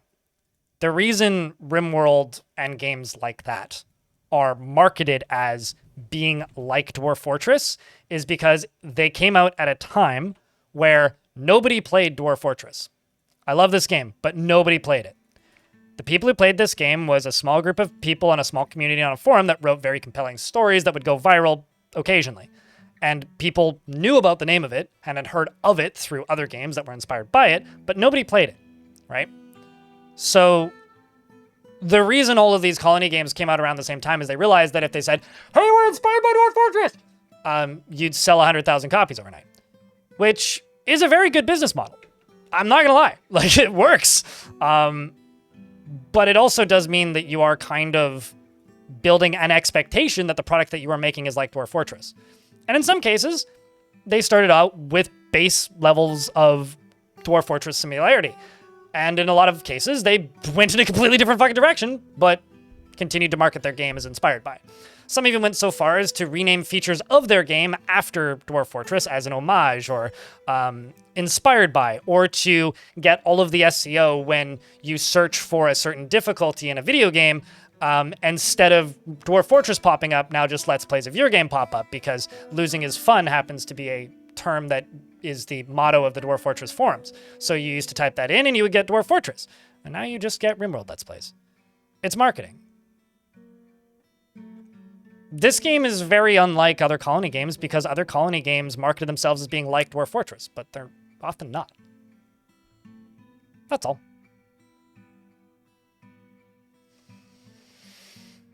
You are not the Overlord, you're the omnipotent being who is recounting a story. And the dwarves have some free will. I kind of like that, though.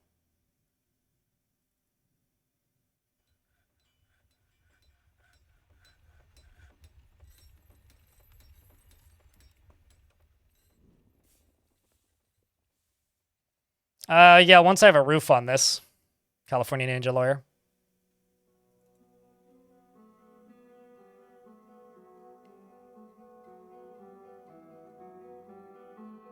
I mean, there's nothing wrong with reloading a save either.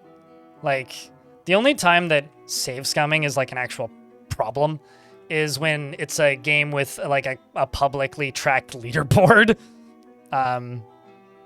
So there's absolutely zero shame in just like reloading a save if you need or want something to go differently. It's also a good day to dwarf. Just saying.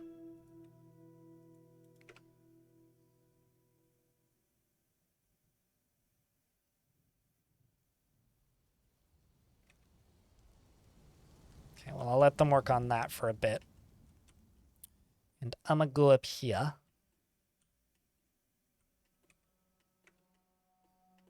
And grab conglomerate blocks and do this, this, this, this, this, this, this, this, this, this, that, this, that, the other, this thing, also that, this, that, and you, you, and you.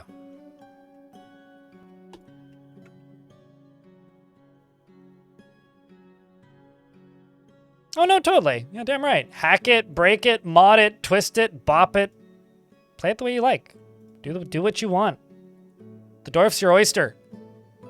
There's also oysters in this game. So the oyster could be your oyster, actually.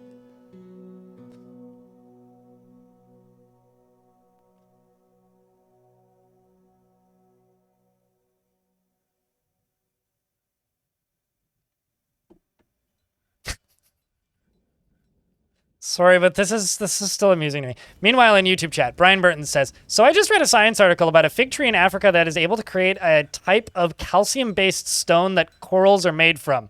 That's Jesus. Did you curse this fig?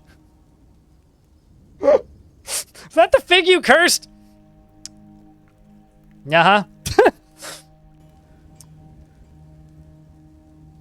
Side tangent. Figs are weird, yo. Find yourself less attached to people when they die. It's like an, oh, that's cool. To me, like, I know you weren't adding me with that. You were adding Unemployed Shaku, but to me, Dwarf Fortress is a game that requires main characters, and there's a lot of cannon fodder, right? So for me, in every fort, I've got main characters. Right now, it's Sweaty Poet and Sweaty Junior, and their spouse are kind of my mental main characters. Also, Mayor Gage, and then the Chromites, which are the starting 7, like Mina and Ankh and Snail. But like, and the High Chroma, who is the expedition leader, who's very happy, by the way. Those are the dwarves I care about, right? And if those dwarves die, I will be really sad. But if like Eurist number 5 dies, I will be like, well, there's 4 more of those where that came from, and it's not going to bug me. And I think that's kind of at least how I've always played Dwarf Fortress, where like I care more about the main characters in each fort than the dwarves themselves, if that makes sense.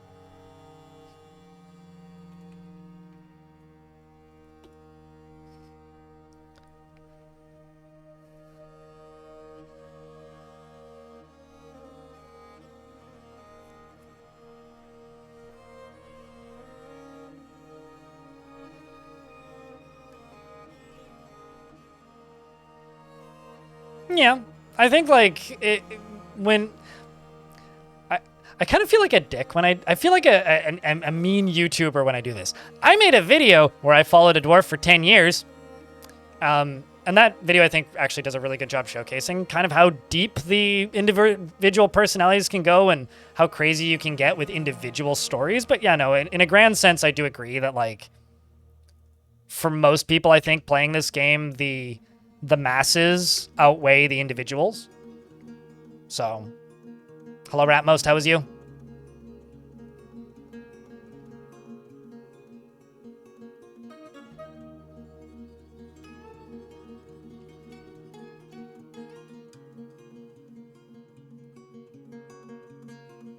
You have a question, is there a limitation to the number of work orders?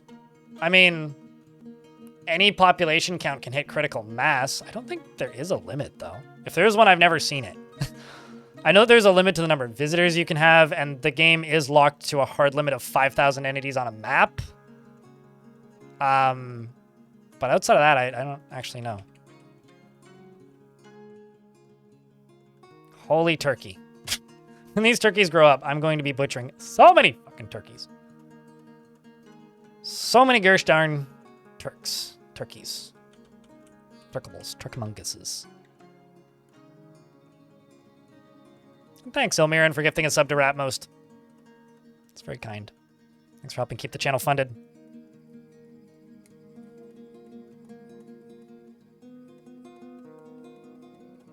So eventually,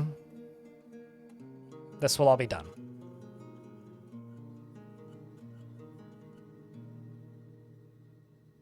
Eventually. I mean, right now, these are the total number of constructions that need to be done. Clockwork, thanks for the first 5-pack of the stream. Appreciate you. Also, the first 5-pack since Friday, I think. Or no, since Tuesday, I think. What am I building? I'm building a cover for outdoor farming and my sheep. Apparently a shapeshifty boogeyman appeared and killed a ton of your dwarves in your fort. So, necromancers are able to summon nightmares. Those nightmares can take any form. They're basically like a temporary creature that appears. It could be a demon. It could be a dog. And they have like a blackened form, so they look different. And there is a bug in some versions, which I think is tied to Worlds, and I love this bug, which is they can summon boogeymen. Now, boogeymen, if you don't know, can shapeshift, so they can be anything. So basically, they can summon anything, theoretically. They don't generally, but if they happen to summon a boogeyman, they could, yeah. Thanks, Neezer, for the 5-pack. That's very kind. And Unemployed Shaku, thanks for starting it. That's a golden cap hype train. which doesn't matter aside from the fact that if you take part in the hype train, your Kappas is gold for 24 hours. So if you care about really, really, really, really silly nonsense, that is some of that. X100. How close to one of these are we? One of those is what we is. It's been a long time since I've had one of those. They just kind of happen randomly.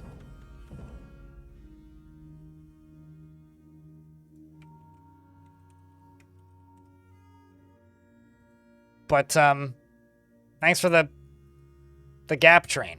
Narvicus cheered. X100.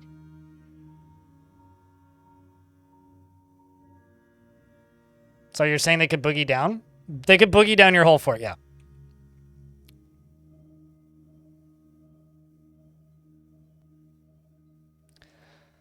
I guess that's the risk of letting a necromancer live in your fort. I suppose, yeah, actually, I should probably get some necromancers in this fort, shouldn't I?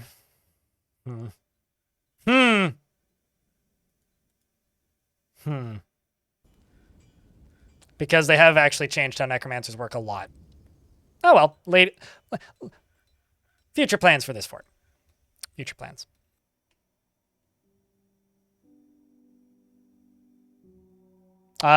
What's a fort without a necromancer or two? A fort without a necromancer or two, is what that is.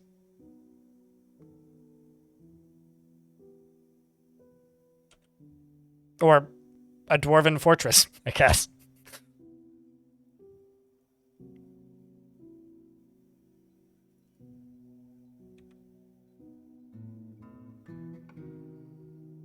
These poor dwarves.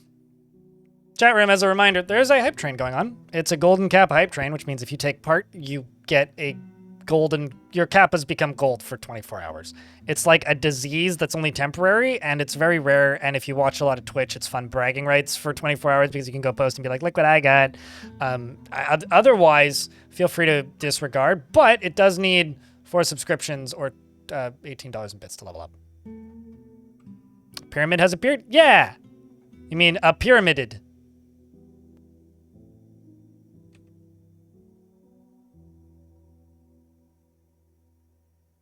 Some kappas more than others. Sure, yeah. Well, I mean, that one has gold in it all the time. Or more yellow, I guess.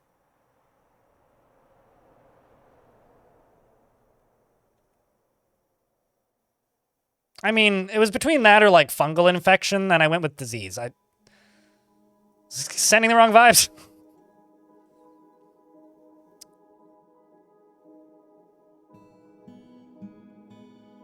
But, you know, if you don't take part, then all that means is the people who did get into the hype train get to, like, gloat for the rest of the day that they got the emote that you didn't.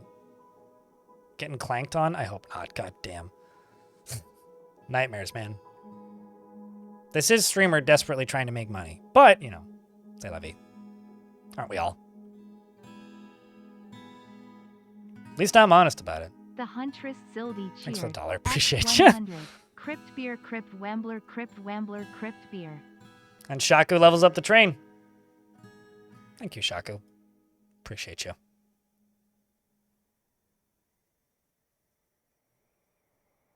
You're doing your part.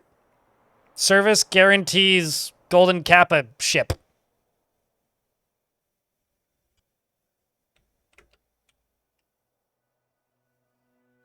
I have a feeling those bedrooms are ready to put beds in.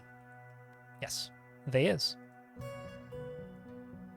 And I have enough doors, which is nice.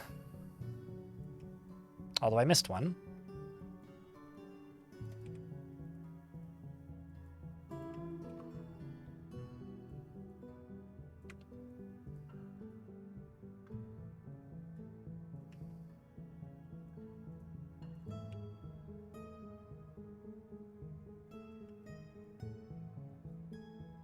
Okay, so these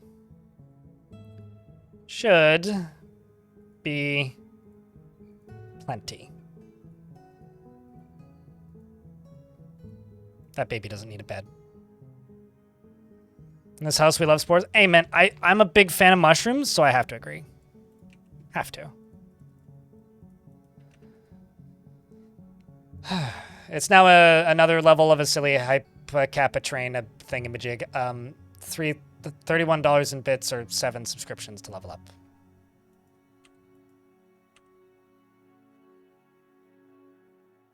Or disregard. Doesn't matter in the grand scheme.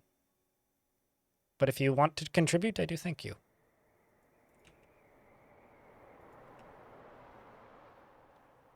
I still maintain, I genuinely feel like the anti-influencer in many ways.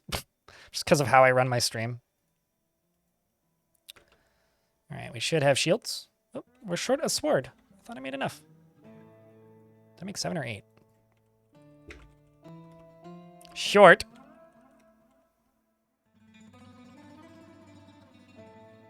Let's make 1. Let's also go to bars. 21 steel. Let's do steel greaves. Steel gauntlets. Steel helm.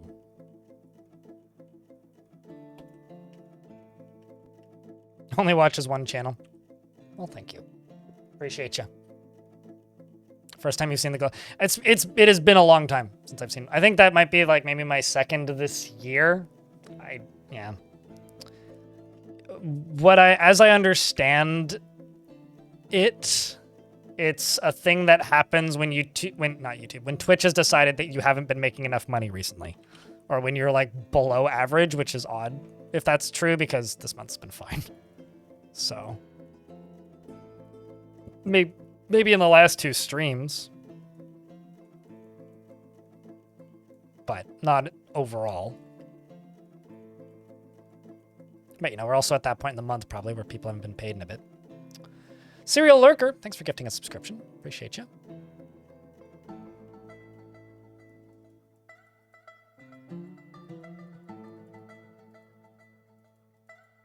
Because we've had some very generous individuals show up this month, so. Yeah, I mean, take it. Take the silly emote and brag about it for, you know, however long it lasts. Just trying to get these bedrooms better furnished. 1 minute left on the hype train. Cricket, what would you like me to name?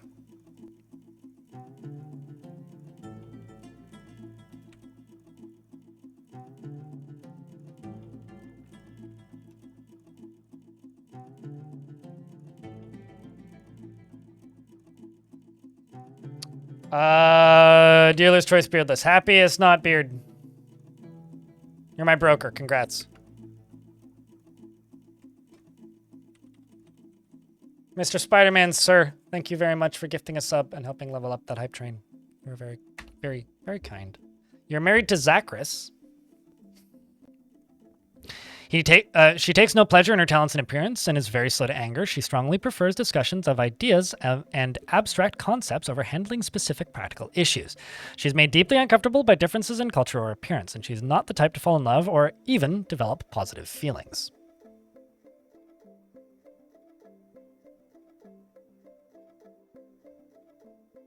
Your name, I don't know if you got in there in time, but thank you very much for that Prime subscription. I got a golden kappa. Choo-choo. Mother kappas. Appreciate you, chat rooms. Welcome to the family indeed, yeah? Also, YouTube folks, hit that party button a couple times if you can find it. Don't forget to leave a like on the stream. Personally dreams of creating a great work of art and sees family as one of the most important things in life. Also, YouTube folks, the first person to put a... You know the Moai emoji? First person to put a Moai emoji into the YouTube chat can name something. Views loyalty unfavorably and disregards tradition. And dreams of creating a great work of art. Having a beer and playing DF while watching the stream sounds like an afternoon, mate. Cricket likes marble, bronze, and yellow sespertine, as well as cherry wood. Krav Swagga, what would you like to name? Cherry wood, coral, and giant albatross bone. Naf fabric and the color carmine, crossbows, shields, bracelets, and coins, and the site of the Heliotrope Festival. And when possible, prefers to consume tiger. Expensive tastes, man. Longland beer and rice flour, and she absolutely hates brown recluse spiders. Me too. That's a vibe. She's got her youngest daughter who's blazing, and her only son, Reg, or Rith. How old is your daughter? 20? Ah, okay. So your daughter's pretty young. And you're 82. That's actually like normal human year stuff.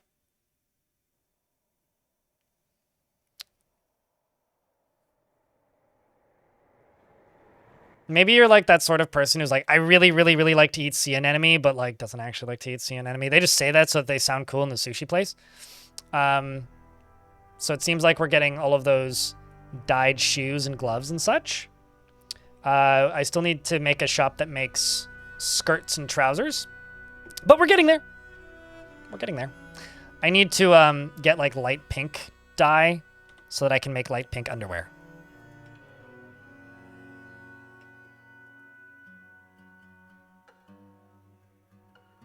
Also, I need to go to my kitchen real quick. I've finally hit that point where Linux is starting to feel intuitive. Hell yeah! Only took 4 months. Quicker than anticipated. Cheers. One of us.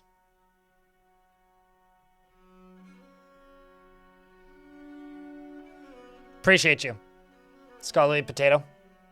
I'd say for me it took about 3 months, really. But it felt intuitive pretty quickly,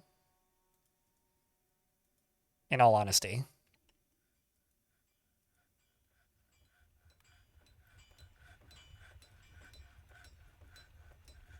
I'm going to get rid of you and get rid of you.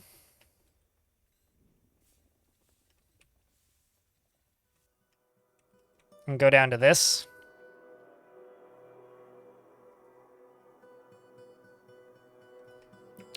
And we're going to upgrade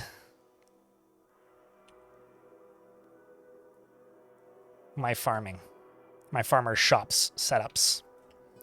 And this is almost friggin' dunsies. Look at that. Ain't that beautiful? Absolutely gorgeous. Thank you very much for the 9 months, Scholarly. What flavor of Linux are you using? I can't remember. I remember you mentioning that you were going to attempt it.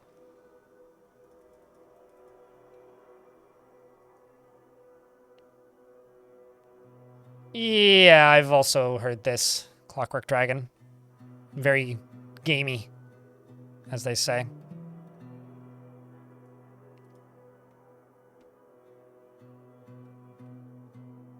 I mean, you do get more colors for the cost of your Kappa, Elmiran, so I can't disagree. The pump operator has been possessed.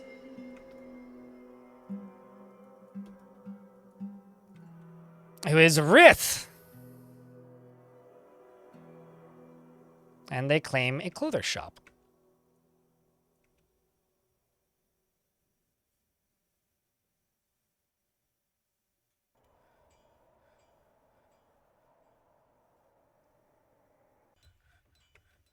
I'm in an ad break, so I will pause. Did you make it yourself, Ilmiran? So craft swagger would like a weaver. Would you like a weaver with a beard or without a beard? I've got two right here. Got one with a beard, one without a beard.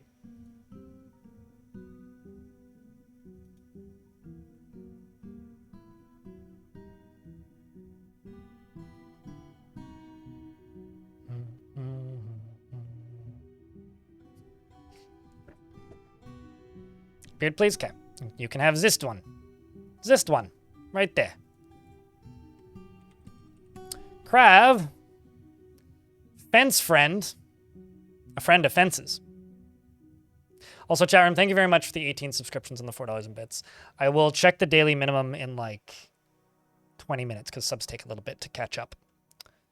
But I think we may be close, if not have passed it at this point. Between the teamwork of the Twitch and the YouTubes.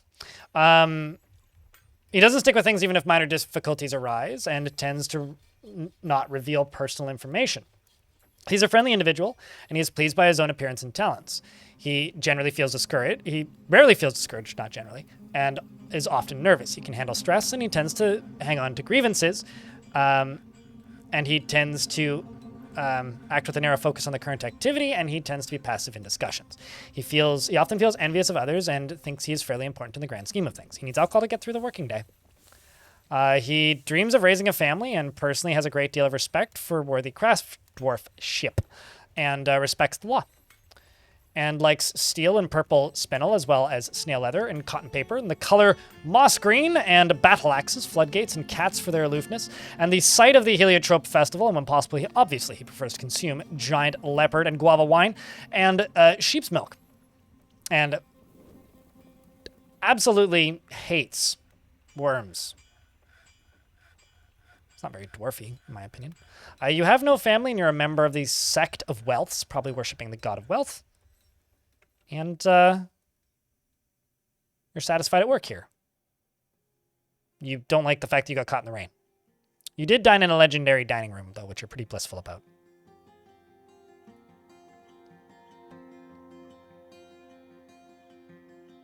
You only ever smelted it? There's a few ores that are, like, pretty common. Or not common, but, like, ores that are made into metals that are pretty common, like copper and such. Where, like, it's pretty easy to get copper in the grand scheme of things, where I kind of just will go out of my way to just make them into blocks because they're just an extra cool color. Like if I have magnetite and hematite, I will make the hematite into blocks because that red is really nice looking. Whereas this, like I have copper color, but I also have the kind of green. So what I was going to do is I was going to make a bunch of copper tables. So I can have both. And copper statues. So I get the green and I get the brown. Shiny brown, I guess.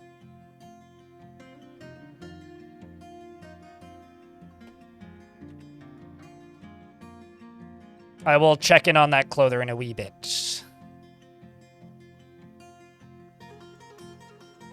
A little bit, but not entirely unlike you. I do feel that getting a dwarf named after you is kind of like getting your palm read. Because they're, like, generic enough to be believable, but, like, varied enough that, you know. I feel like glass either needs their own texture for walls or should be exclusively used as flooring. Zordis, thank you very much for the 2nd month. Welcome back. Appreciate you, mate.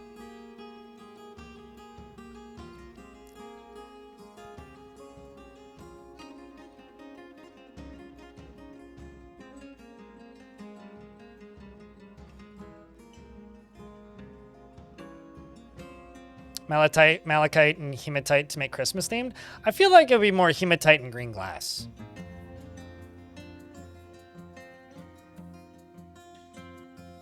But perhaps.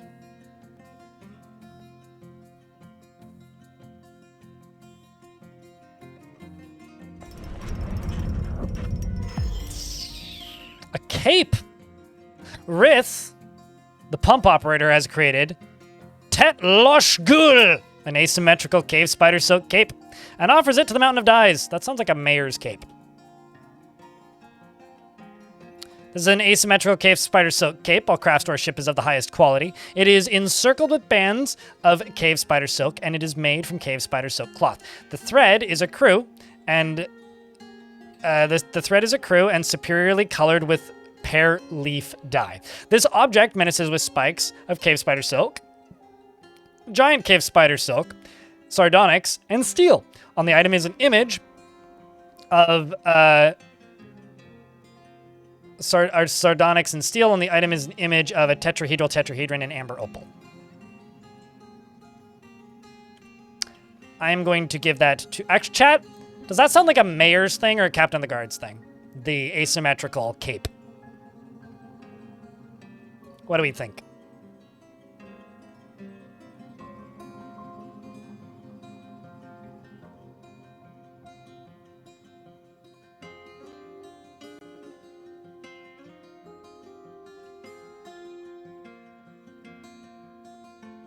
Should go to the broker. We got chat. We've got a heckler in our midst. I'm gonna give it to the captain of the guard. That's what I'm gonna do. It's gonna go to the captain of the guard.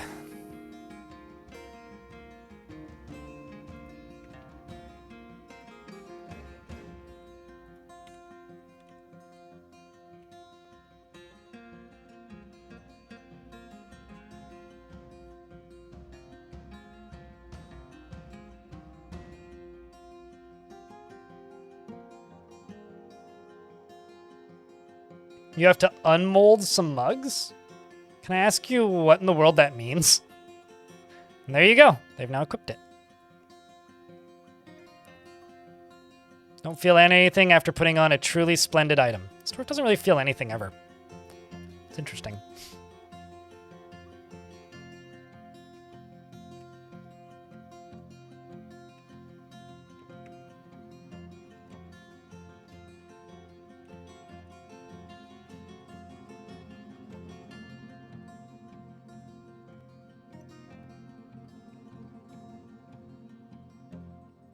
So I'm gonna actually... Okay, so these are all just set for all these, which is processed plants. That should be on all. Milk animal. Shouldn't be on all. Same with make cheese. Shear animal should be on all. Spin thread should be on all. Yeah, except I'm going to increase these numbers pretty dramatically.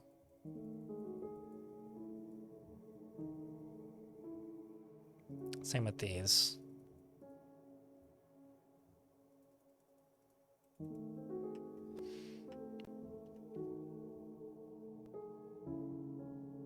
You're a ceramic artist? Oh, neat. So we've got like several clay throwers and ceramics in the chat. That's kind of neat. It's always cool to hear how chat's creative and talented.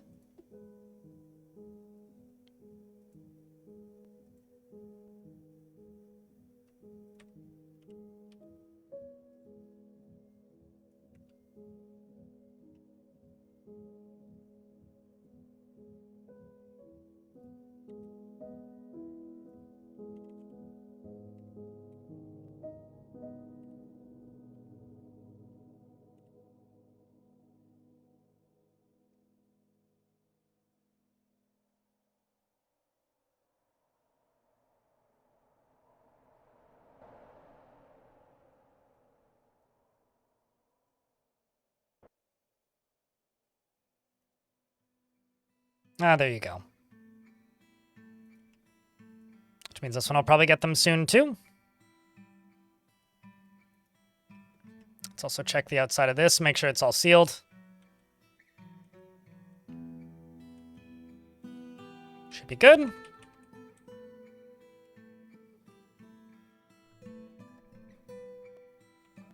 And then I can go here and go farmer shop and make 2 more.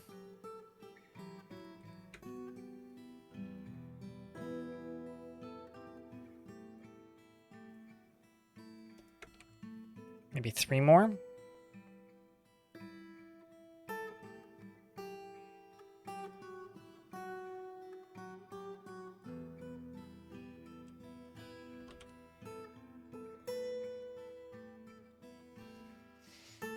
I feel like ceramic artists by large are dwarven adjacent. Same with gardeners. We had this discussion once before. I think that like Reddit is a pretty good example of this. Like the trees subreddit, which is the weeds subreddit, has a very, very large crossover with the actual like marijuana enthusiast subreddit, the like trees related subreddit. Because when somebody shows up and just like posts a picture of a tree and asks what it is or how to care for it or why it's dying, suddenly like 50 of the most helpful like arborists show up in the weeds subreddit and are very kind and courteous and helpful. I think Dwarf Fortress is kind of similar to that, where there's like a lot of artsy people are interested in artsy video games, and that's kind of what this game is in a lot of ways. I'll also note that the individual who made Arch Crystal, Sethados, is a gem cutter and jeweler in real life.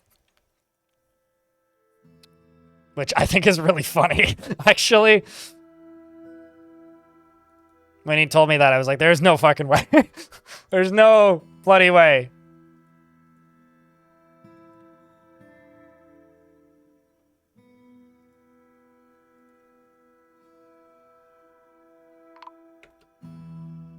Ah. Did my vampire's case run out? Yep. Mistum the Bone Carver has probably drained Melville of blood, which means I get to go over here and assign this.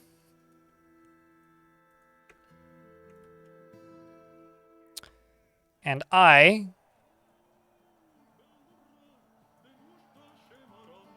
get to listen to them dance and party, because apparently that's what they're doing now.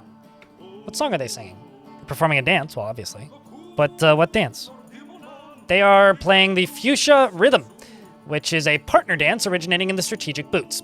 The form guides dancers during improvised performances, and it's accompanied by a composition of the flowery lutes. They perform in a circle, moving to the music's Thoth rhythm, and partners rarely make contact, communicating intent constantly through spoken cues. There are partner changes throughout the dance, and the lead turning out counterclockwise. This dance is a refined art form with 4 special positions, to be mastered, of course. The entire dance has a basic movement called the Alaf, and there is a series of delicate steps in a figure 8 pattern with a powerful raised arm. There you go. No, there's just a vampire in this fort. This isn't intentional. Also, Potpourri got eaten by the vampire. Apparently.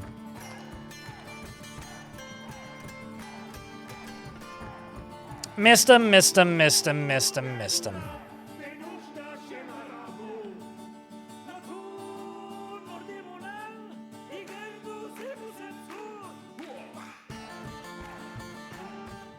My captain of the guard is too busy eating lunch. I think this dwarf just reported a crime. Because this is the vampire.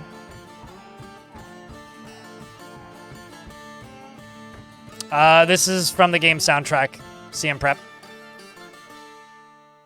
It's called Drinkin' Industry.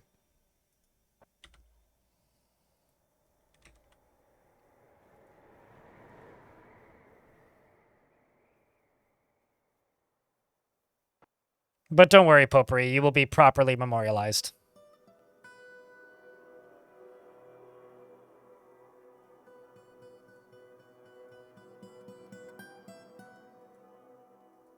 Zero kill my butt.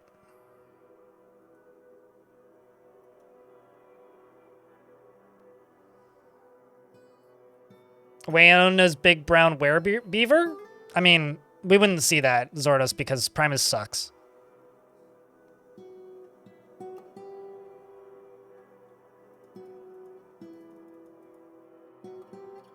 So I think we're safe.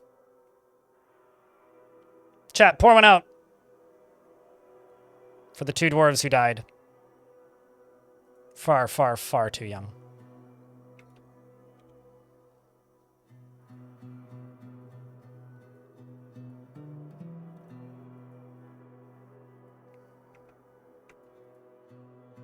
You're gonna go cut gems, which actually ain't the case.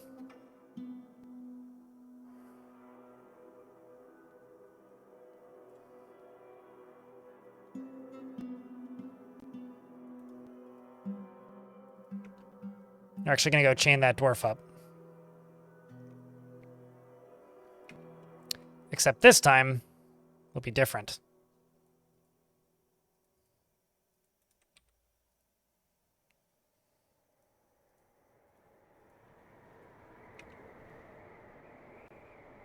This time will indeed be different. You will be here for a while.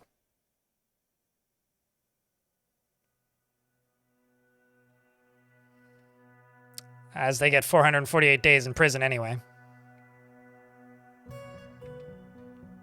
Doesn't she at least show remorse? Yeah, but she can and will do again. You see, here's the thing. She did her time, and we let her out. And then she killed 2 more dwarves. So while she may have done her time, she didn't nearly do enough.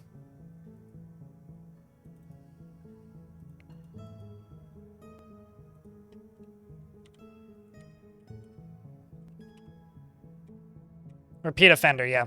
Killed 2 and then killed 2 more.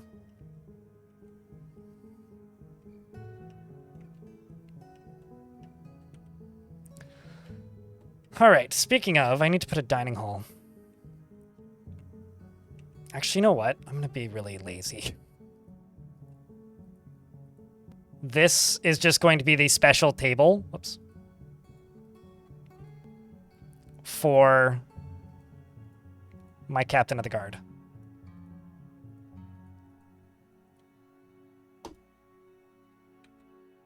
So now she's satisfied because that's an artifact table.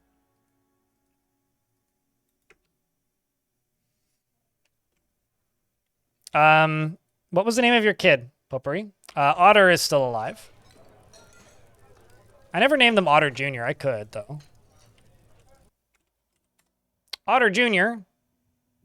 Yeah, you are still, in fact, around. But I've got to get Potpourri buried. I'm also going to jump up to over here. Melville. Potpourri. I'm also going to plop the first one of these down into here.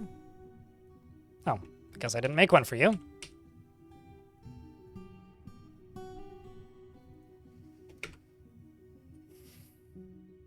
Very sad.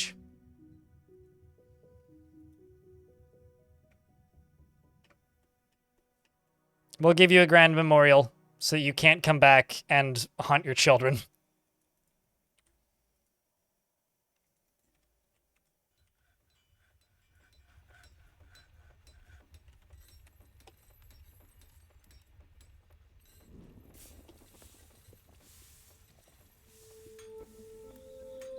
Also just going to grab this and do that. Cool. So I can at the very least go grab a sword.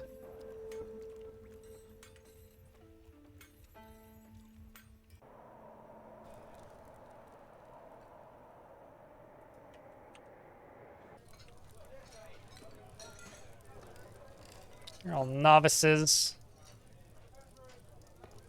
I'm a little bored. You do like teaching stuff. Kind of... This squad is actually going to go on to monthly orders for a bit, is what I'll do. Let them go in and out of training periodically. This needs to be put somewhere better, because that's kind of in a crappy spot. Oh, you're telling a story. What's that? Monon became the sacred fate of the Communion of Dust. Well, that's not super exciting. All right, so I've got a bunch of things that I've been working on. This down here is one of them. So I'm going to make 2 more of these. I'm also going to put a stockpile right here for rope reed. Oh, would help if I, like, you know, open up the plants section. And pigtail. And then I'm going to go up to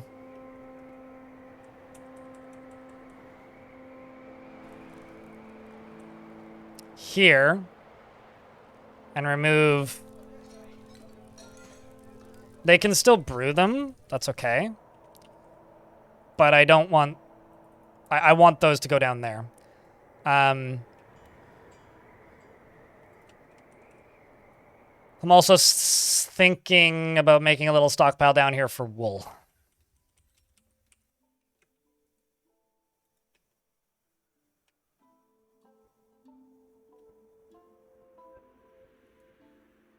Because as you can see, we got shit ton of wool.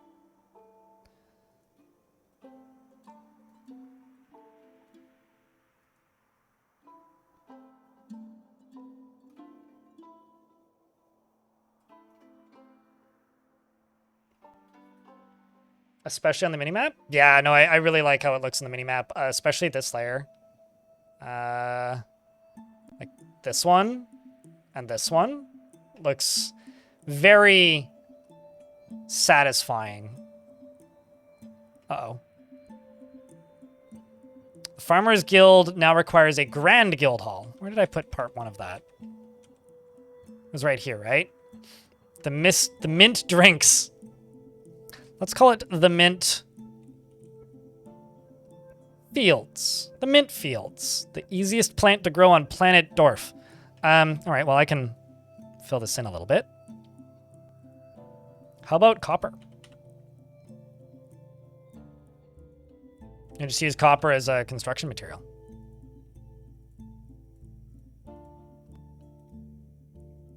Although, maybe what I'll do, actually, is I'll do this, and this, and this, so that there's a little bit more construction space.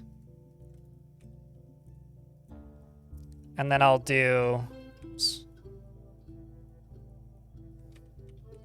conglomerate for the rest of it.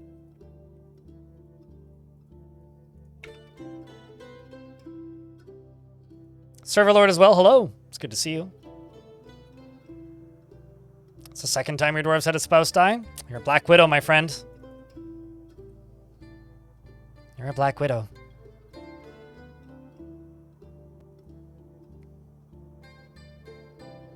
I'm also going to fill these in with wall pieces. And then engrave them.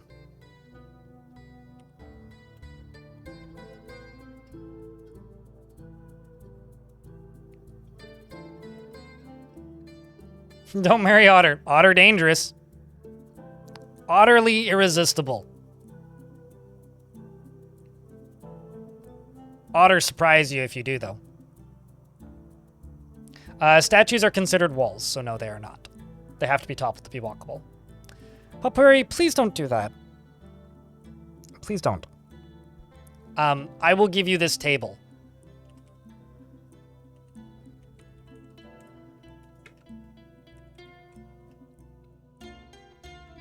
But I will honor it. So whoever claim it can get it. Are you still a dwarf? You have not had a dwarf in this fort. No, server.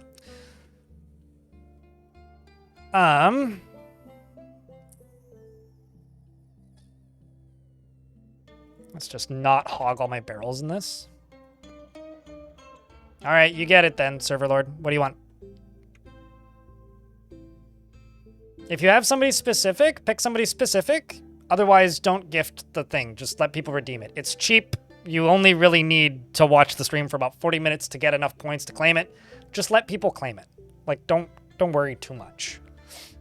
If you want to name something silly and frivolous, do that. But, like, I rebuilt it so that people do that less. And I did that kind of intentionally. But,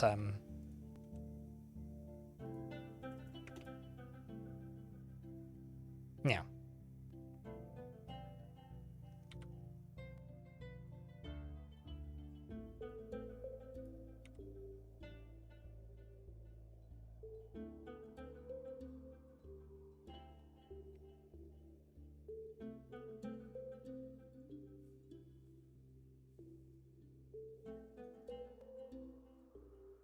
Any dwarf is fine. Beard or no beard?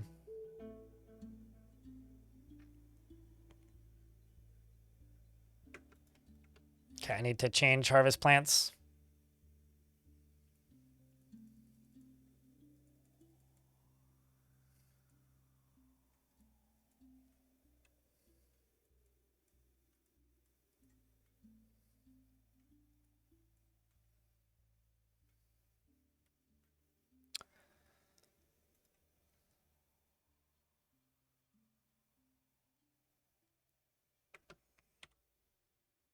I will ignore that joke and take that to mean that you want a dwarf with a beard. And you can have this peasant, which suits your humor.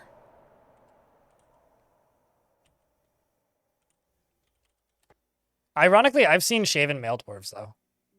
What's funny is, like, humans in Dwarf Fortress shave sometimes. So if a dwarf is raised by elves or humans, with humans, it's a chance. With elves, it's almost guaranteed that they will shave their beard. Not to be like a big meanie mate. That's a lady dwarf. No beard. They do not have beards. They've never had beards. It's very easy to mod your lady dwarves to have beards. But no, they do not have beards. This dwarf is also sharing a bed with his wife currently, who also has one hell of a unibrow, but doesn't have a beard. So, you know, I would have thought that like the graphical version of Dwarf Fortress would have changed that sentiment, but that wasn't true pre-graphics either. Anyway, cleaves an austere lifestyle, disdaining even minor modesties in appearance, and is filled with joy. Very trusting and is swayed by emotional appeals, only rarely feels strong cravings or urges, and thinks he's fairly important to the grand scheme of things. Doesn't cling tightly to ideas, is open to changing his mind, and he tends to be a little wasteful when working on projects. He's given to flights of fancy, and he tends to be passive in discussions, and can handle stress. Yeah, it's like having handlebars on your forehead. It makes it easier for you to keep a grip on your memory. He tends to be passive in discussions and can handle stress, and he has a sense of duty. He holds his breath when he's nervous and stammers when he's annoyed and needs alcohol to get through the working day. He personally truly values merrymaking and parties and doesn't see cooperation as valuable.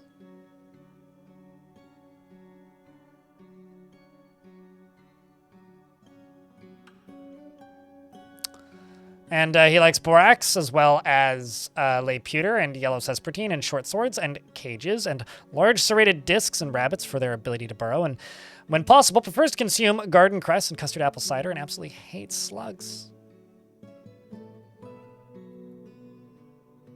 You have a big family. Your dad lives here as well, named Alath. Metroid's your uncle. Good old Uncle Metroid. And welcome to the fort. But yeah, no, Server Lord, that's like, if you're just memeing, like, I think people will take your memes too seriously, but trust me, in the vanilla game, lady dwarves do not have beards. I hate to break it to you.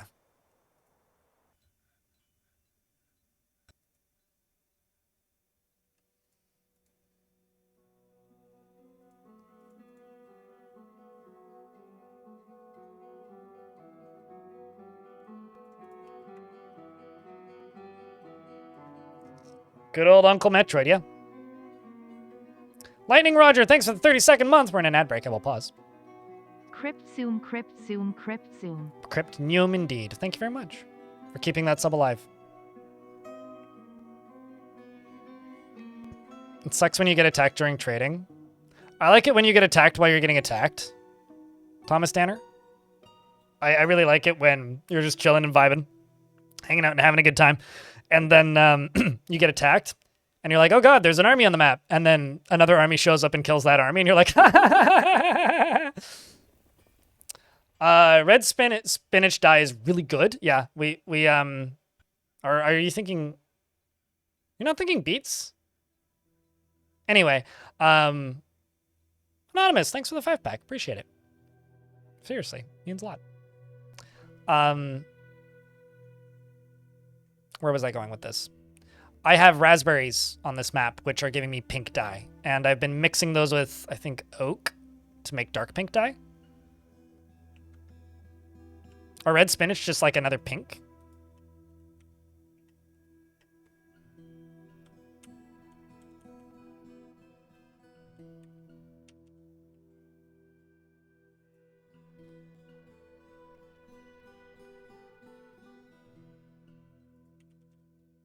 Ah, yeah, just very pink.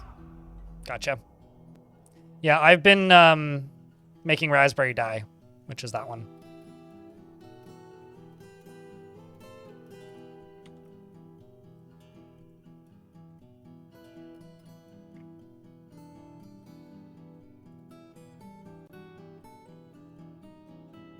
But I need to have some raspberries on the map to be able to use them. I've also been making radish dyes, and pear leaf dye, and peach bark dye.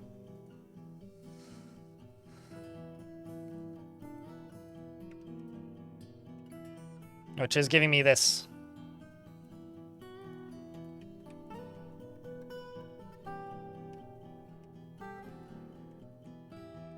Ah, it happens. You're allowed to ramble on the internet, Lightning. Watching a friend stream, play a rhythm game. This emote came in very handy.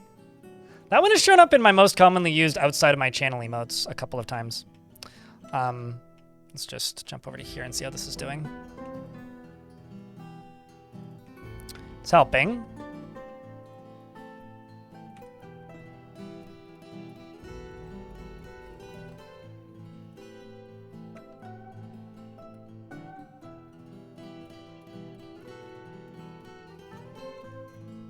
Let's also go large gem. Grab one of these.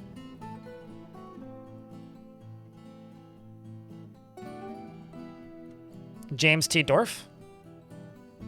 Or is this like a Kirk thing?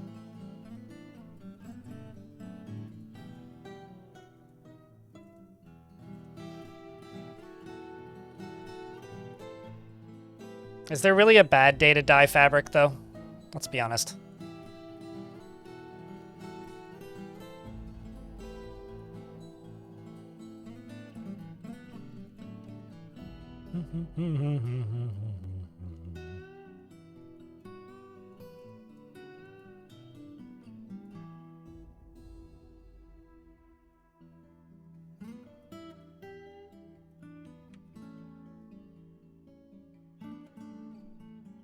All right, now we just wait for all these walls to get built.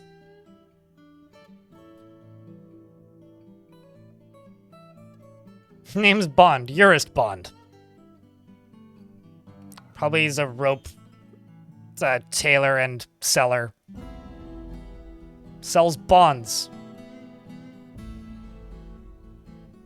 Or is just a spy, you know? Although I feel like Ocean's 11 is more how I would describe the evil entities and spies in Dwarf Fort. Because they tend to kind of all show up at once and then just, like, stumble around incompetently and then fail to steal stuff. It's like the failed version of Ocean's 11. They just like, I will steal this, and if it's the last thing I do, and then they just, like, run away, and you're like, well, I'll just stab you to death now. Die Hard, that's also pretty good.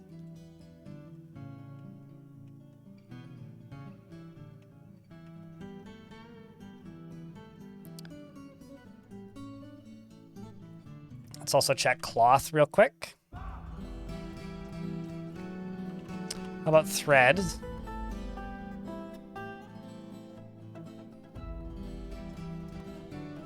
I mean, do I not have looms?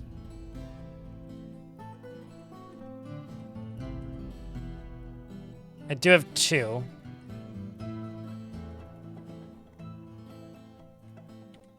Let me just double check something. Yeah, that shouldn't be an issue. Guess they're just not processing them fast enough.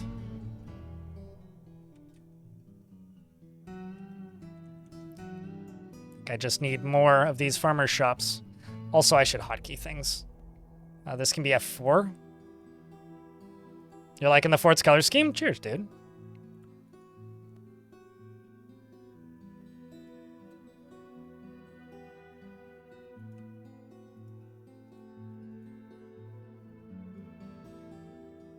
I think that this fort's looking pretty nice, honestly. Wool is what I want.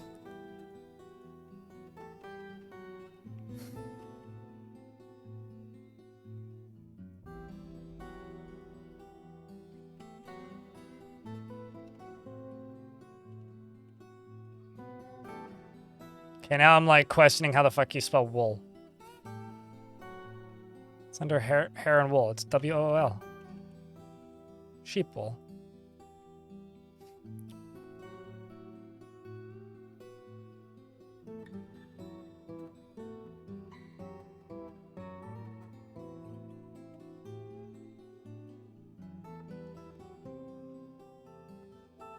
Oh, that's interesting. I never realized that strawberries had to be processed from strawberry plants to get the strawberries out of them. Huh.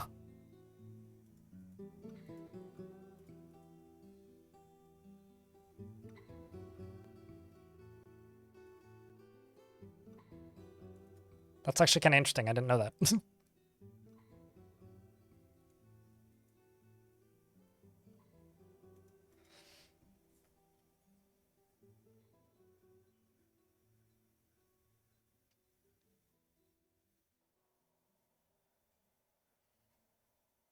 Well, I mean, I just always, this is always a task I've just had automated in the background and then never really thought about ever again. So it is entirely possible that I just never clued in that that's a thing. Let's just get you. Taking items from here. Get you. Taking items from here. Forever.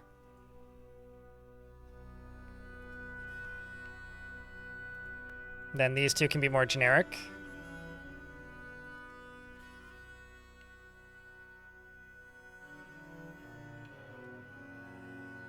I will say that this patch is making me look at a lot of things a lot closer than I have in the past. So there is that.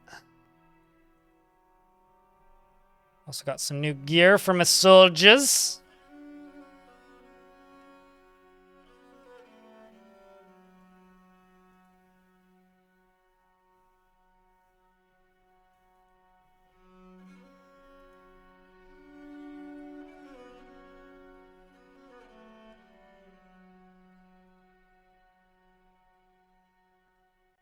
So pretty much all you're doing is spinning thread, which is kind of exactly what I need. I don't know what a, like, as in a cap? Like a raspberry beret? I guess that would be a cap, wouldn't it?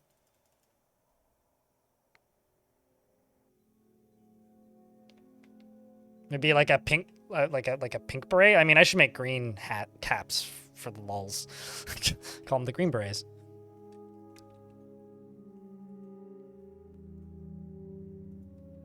Oh, shit.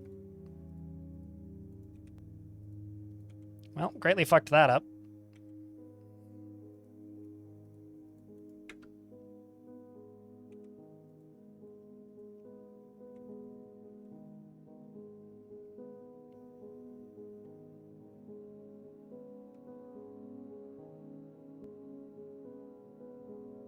Go black with tank crew? Nah, true, yeah.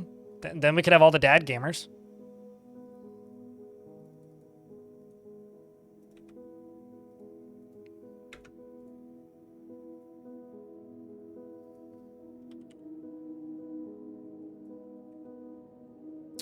Although what I actually need to do is I need to do this.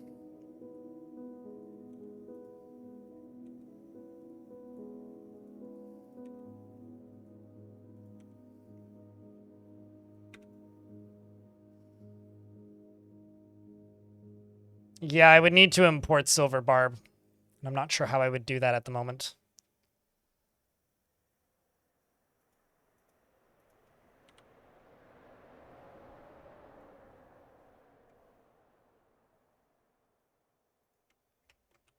I think I'm going to need to make this hallway super duper duper duper duper duper nice.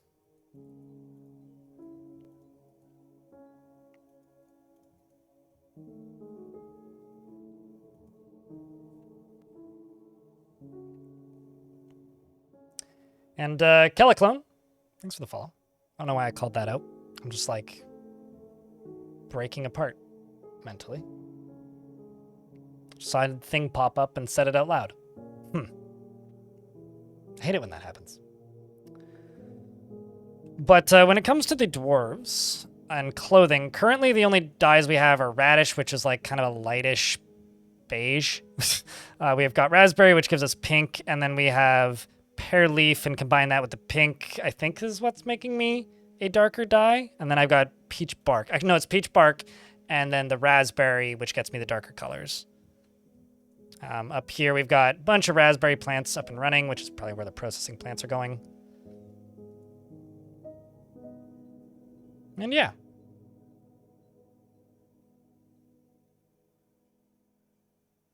What up, Akenton? You're on your break before your last meeting? Check in listening. Your dwarf's still around, still alive. Running around doing dwarf things. You know, physically, I'm here today. I think mentally I'm about 20% here. It's like I'm very much in like it's my last stream of the week vibes, if that makes any sense. Like I know it's only been 2 days this week, but like my brain is just full of editing and shit that I should be doing outside of streaming stuff. So I've just been very distracted the last 2 days. So I guess it's very much a Wednesday for me, but Friday for the streaming side. I also need to go see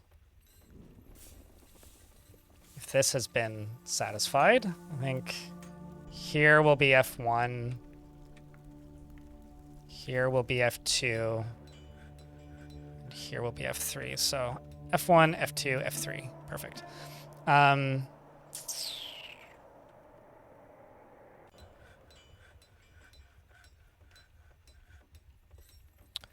need more of these guys. And probably also dyer's shops.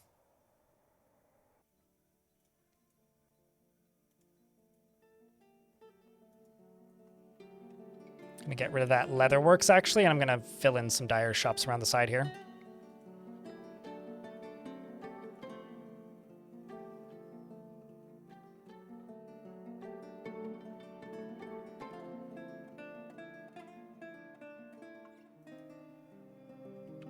I'm using DF hack, yes.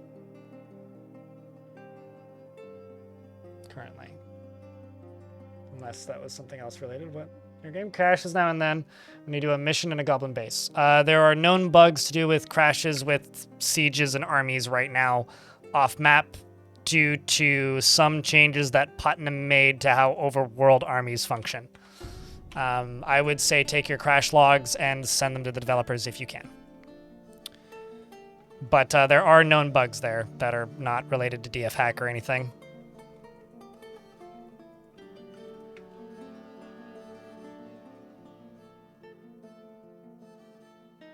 Also, I see you in the YouTube chat, man. Hello. That is, in fact, your name.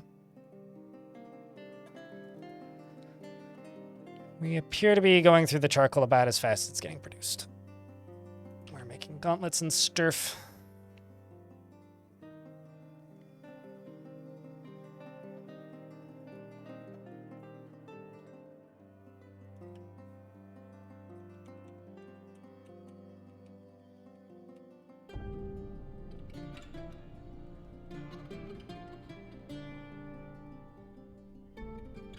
So making a bunch of socks and other things. What's mostly in you?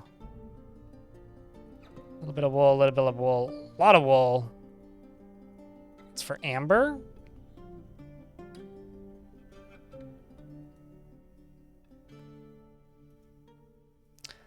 I'm gonna say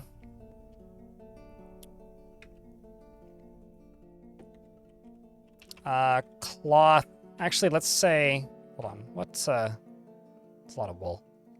So you make a one-off yarn cloak. And this squad right here is going to get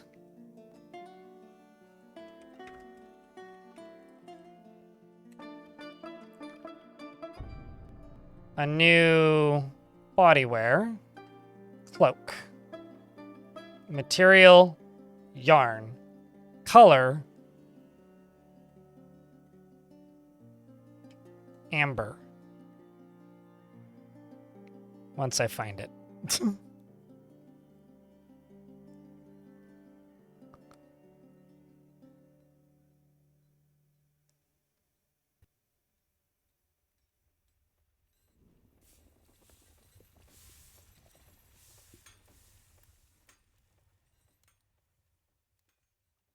If I scroll past it, please yell at me, and I'll look up and miss it.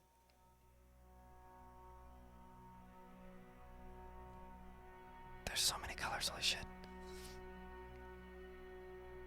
It's in the first 20. Oh, there it is. You're right.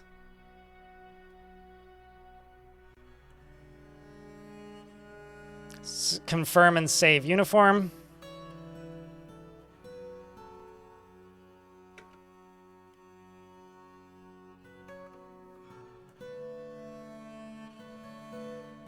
So once this gets assigned, I'll make 12. Other dwarves can claim them if they want, but it's going to be part of the military's uniform. And for the time being, that's goldenrod and you. I'm going to remove everything but the amber cloth from here.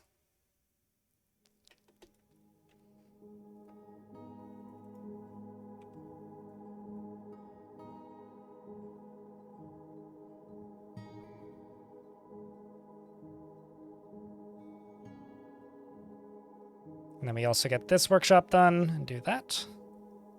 Unforbid this. Why they weren't dyeing wool? Wool isn't considered thread. That's why they weren't dyeing wool. So if you just have to be specific about stockpiles instead of using the only use dyed thread and only weave dyed thread and whatnot. Because if you say don't only weave dyed thread, they just won't use wool because they don't consider wool to be thread for some reason.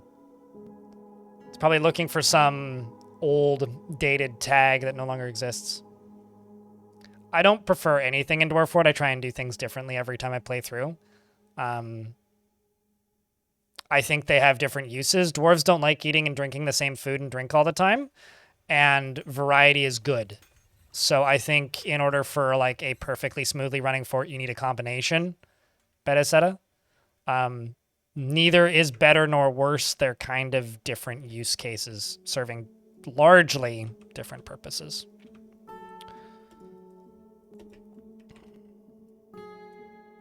Preferring one or the other is kind of a bit of a low-level view of kind of how the game wants you to function, I guess.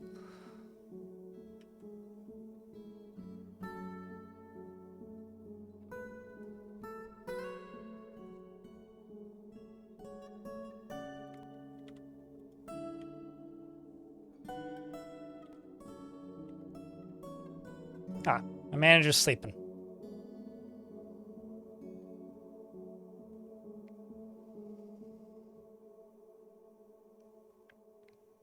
Leather also doesn't fall under thread. It's also not cloth, so that wouldn't like factor into the only use dyed cloth. Although there might be issues with that now,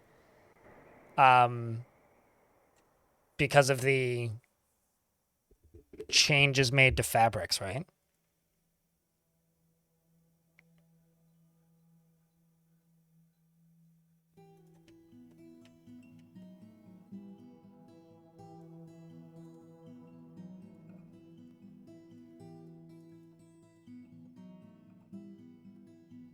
We're also making rope reed cloth, which is good, because that should just go in with this.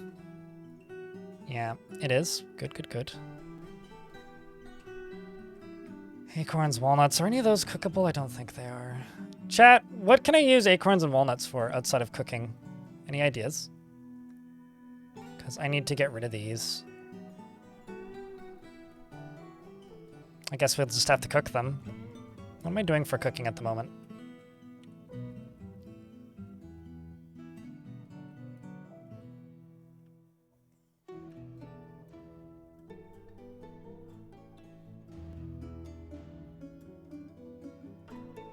Seasonally, let's bump that up to monthly and make a second kitchen.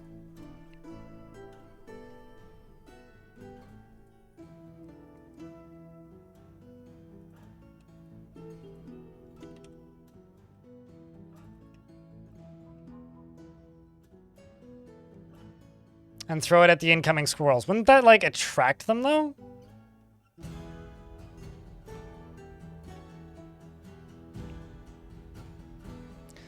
You're getting sick of the analysis paralysis in Factorio. I mean, if you go in with self-placed limitations on each fort, then you kind of can't go into analysis paralysis.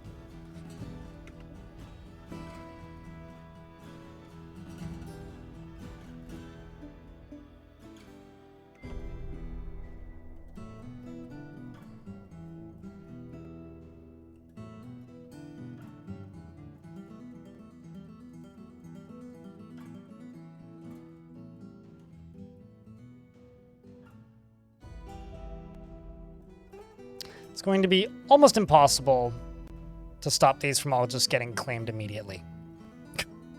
Like, almost impossible.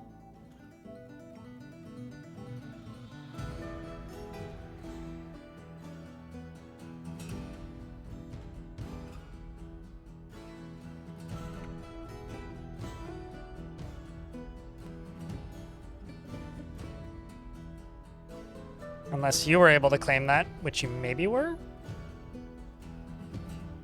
Although you're just getting all new equipment, aren't you?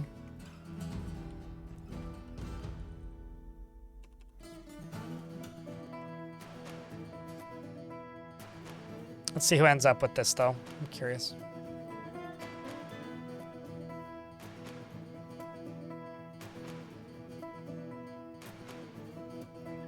I mean, for me, set limitations is kind of a similar thing, right?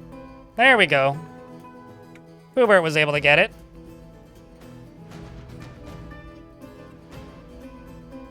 The beginning of the yellow coats. Arise. And is now crying after being satisfied after learning striking.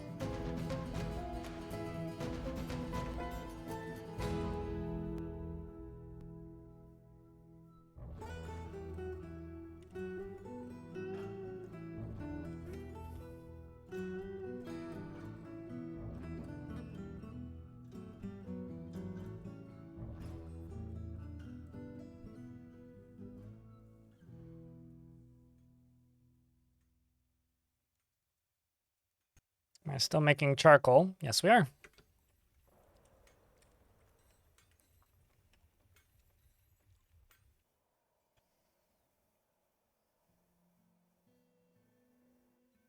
You go to Steam and you type in dfhack and you download the dfhack install on Steam.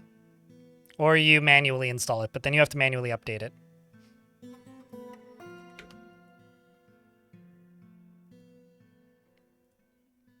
But dfhack is listed on Steam as a mod, so just go download it there if you want to use it.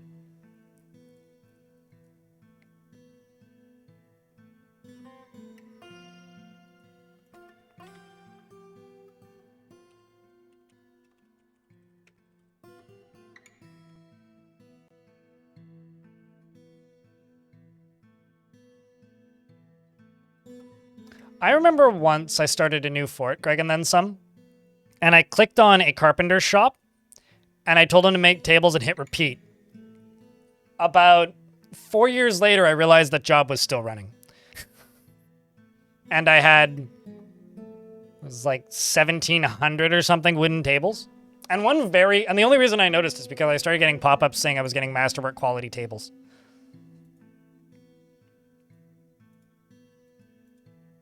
It was kind of glorious, actually.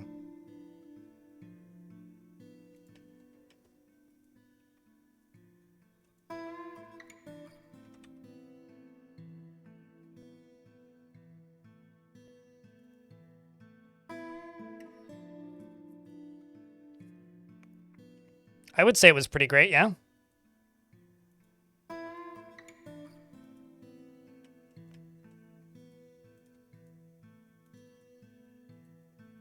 These got a little bit ahead.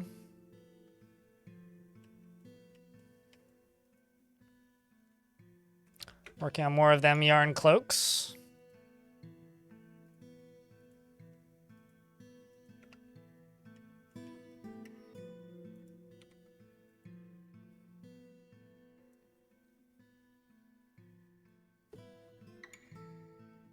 Whenever I see this dwarf, I think they're on fire because of their color. It's so bright.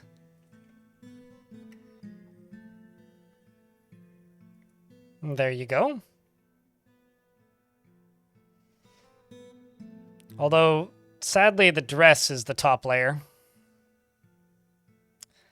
Must get you a dyed dress at some point. That, or I could tell them to remove their clothing once they have shoes.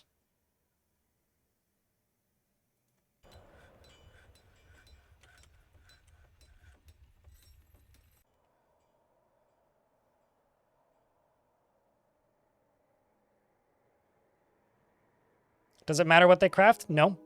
Also, a crafts dwarf or learning to craft something will satisfy that need.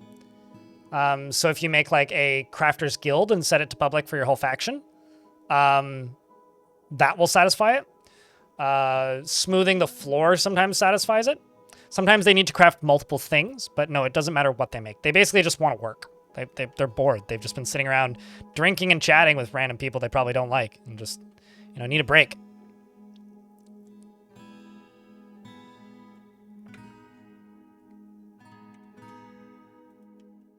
That's all it really is.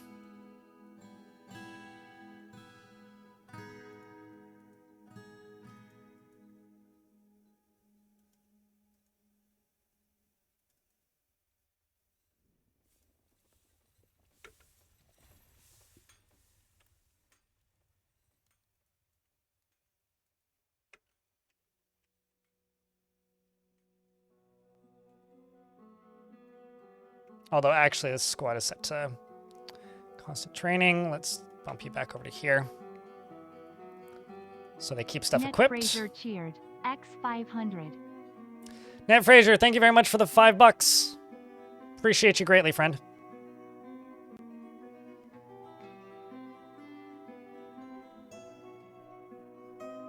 Means a lot, mate. Also, I should check the daily minimum, see if we've nailed it. See where we're at. We've passed the daily minimum by $6. So thank you. Which means actually now that the 5's in there, which probably hasn't been counted yet, we've passed the daily minimum by 11. So yay, thank you.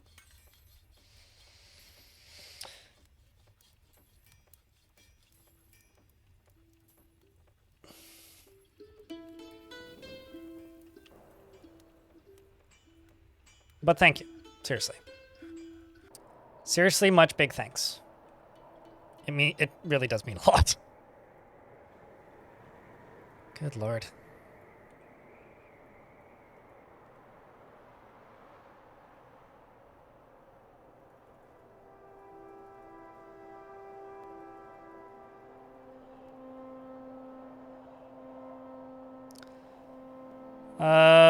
When the amount of unrotten wool and body parts, and then let's just do this daily. Let's just get the spinning of thread rolling, because I've got so much that needs to be spun, and constantly end up with so much that needs to be spun.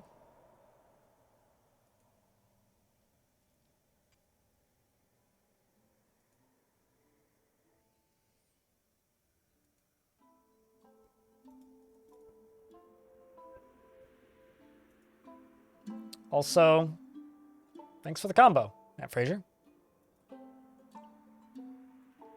And also, investments are open for those of you who care.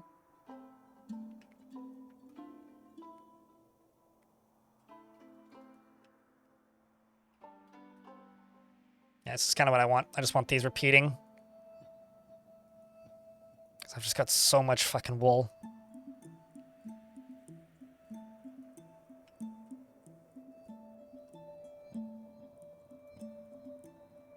Also got so many plants that are getting gathered. Can also probably go up here and make some more dyer shops while the ads are running, so chat don't miss much.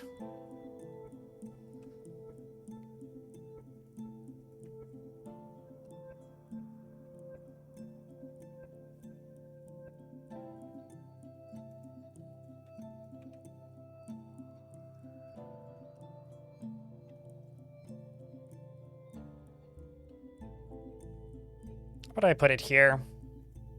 Delete this. And then put it here. Is what I'll do. That or just put them... Yeah, fuck it. Just move them down here. Dyer. Use whatever. Boop, boop. I could move this one down to the middle, which I think is what I'll do. Thanks for the 5 bits. We're also still in an ad break, so I'll let that finish.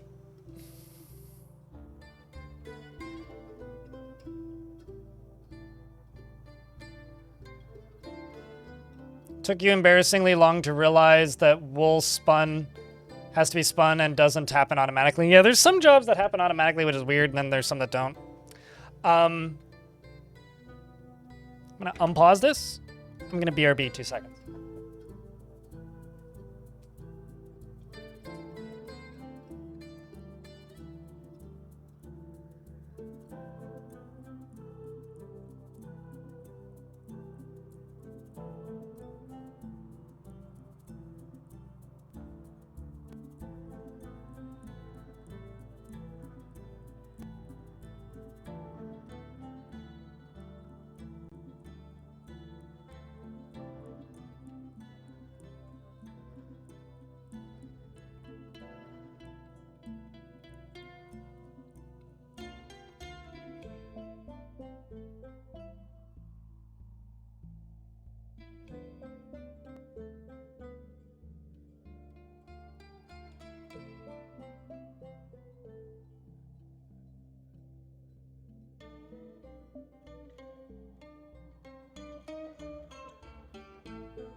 Gotta go make dinner. We'll take it easy. I certainly won't take it hard. That sounds like too much effort, to be honest. Enjoy your dinner. Hey, Letteran. How are you? Good morning. I think it's morning for you. I presume it's morning for you. Unless you moved pretty far from where you were previously. Making steel.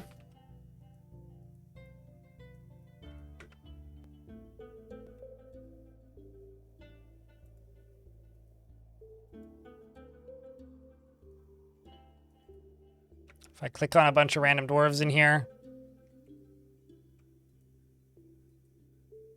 seeing how many of them actually manage to get cloaks. Also, I need to make trousers. Shit.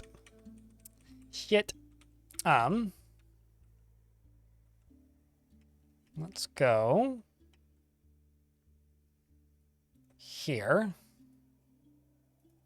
Just say, what's more common? Sheep's tail or...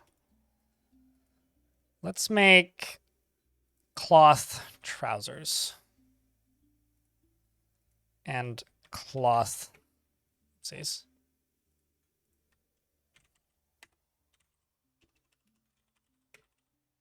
Cloth trousers. Let's just make 5. Do those monthly.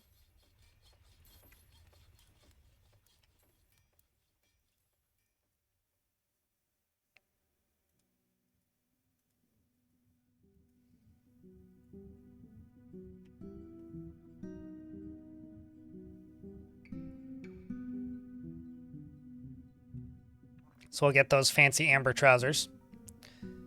Let's also go here and go yarn, cloak. And make... They're kind of running out, actually.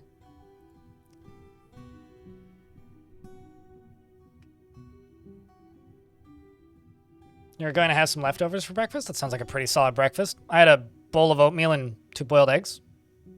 It's also pretty good.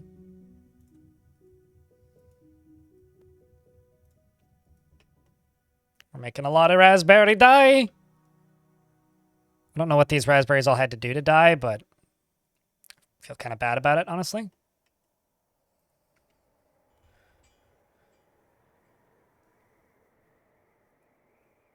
Got radish dye, raspberry dye. Let's make raspberry dye and dye cloth, basically, are the 2 tasks they have all the time. What? Did I not memorialize this dwarf? I thought I... Oh, shit. I guess I didn't. I memorialized the other one, but completely spaced on this one.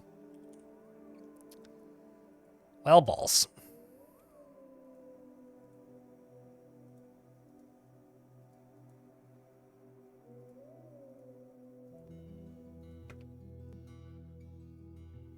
Crap.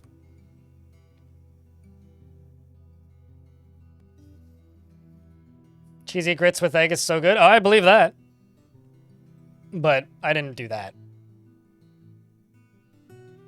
I had blueberries on my oatmeal, and then the egg was separate. At least I already have the thingy engraved. I just need to place it. And then I just need to get the tomb here.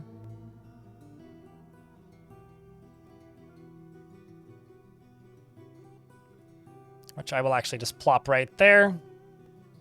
And just make into a tomb.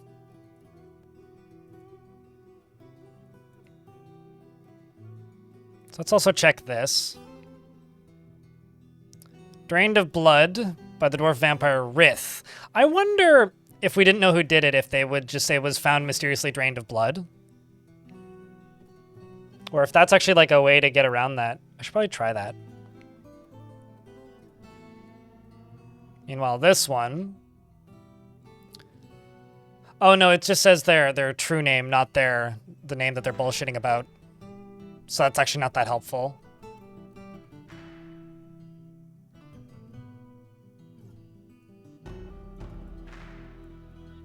Here comes the last memorial.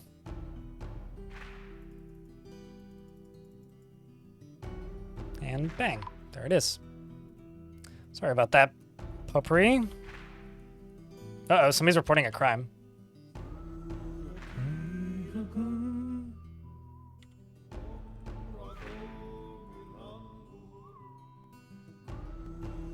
Now, was somebody else found dead or something? Or is it because I forgot to, like, bury potpourri?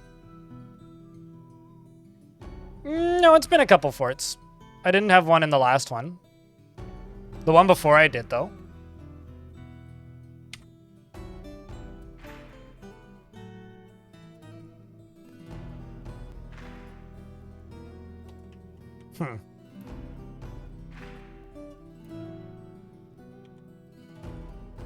What the heck was that crime, then?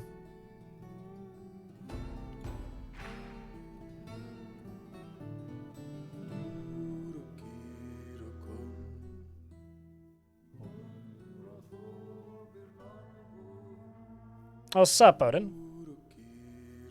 Sorry, I was staring at the screen. Didn't see you pop in.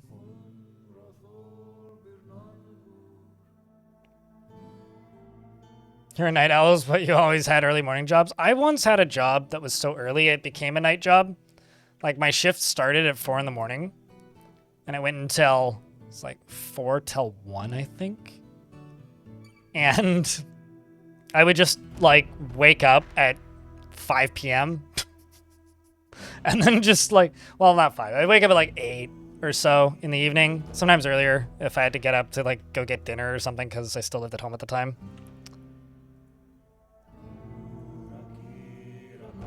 It's kind of a, not the worst, but wasn't what I would describe as a good time, per se.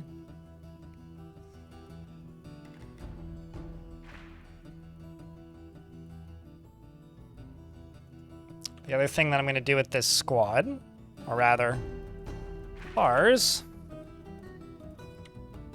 is steel breastplates.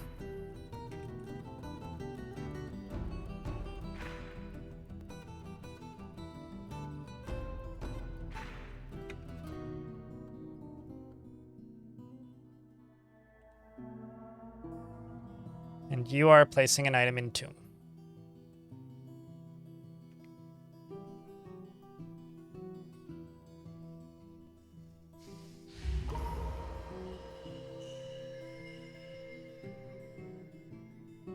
I've heard bad things about retail. I've only ever worked in food service, never retail, though.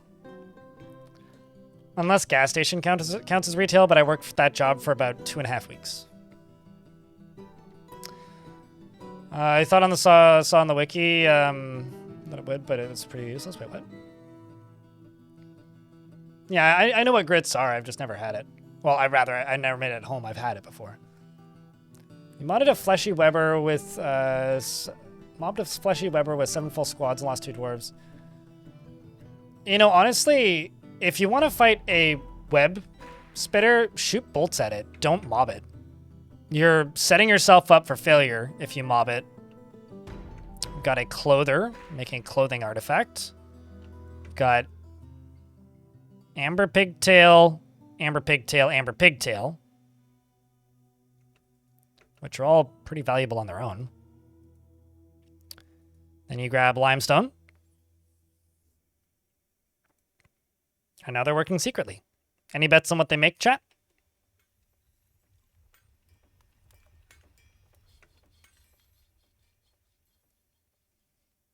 Is there any other dyes that ooh, I just straight up don't have access to anything. I'm actually just going to go outside and tell the dwarves to do this. It's going to take a while, but it'll be helpful. A legendary loincloth, perhaps. I'm going to open up the vault, if you will. I worked the night shift in that gas station job, so like 1 or 2 trucks would pull up per night and then refill and then leave and never come inside. I think I sold somebody an item once. I just stopped showing up for it though because I couldn't do 2 night shift jobs simultaneously. It was too much. Tedious Bear, thanks for the prime. Appreciate you. Thanks for helping keep this channel funded. One prime at a time. Because this dwarf has begun its mysterious construction, I get to see what they want. Oh, shit. Also, there and there.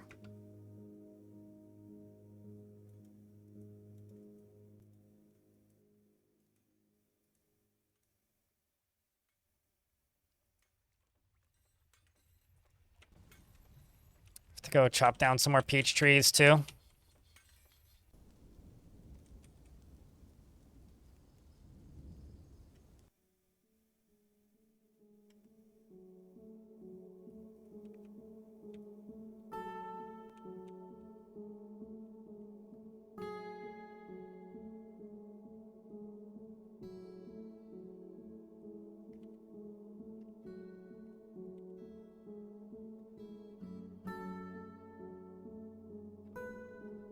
Just go chop down some trees for me, please, dwarf.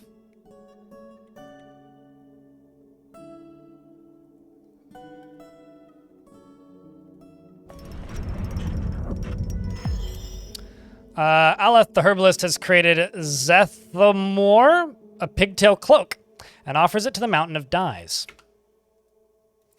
I'm going to add that to the uniform of the pub over here. I'm going to remove this and give you a specific bodywear armor right there. Look at that. I'm going to call this Gold Cap.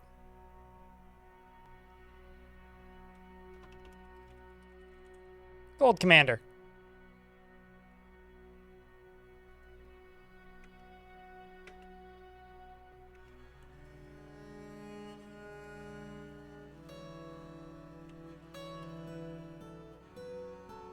It'd also help if I unpause the game. I'm like, why isn't nobody moving?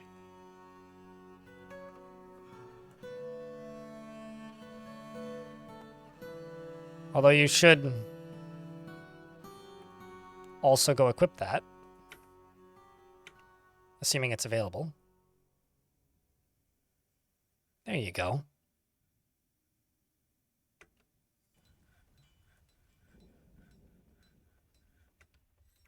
Although it may have been picked up and moved elsewhere. Looks like it was. Now we'll just wait until it shows up in a stockpile, and I'll keep hitting this button until you can go use it.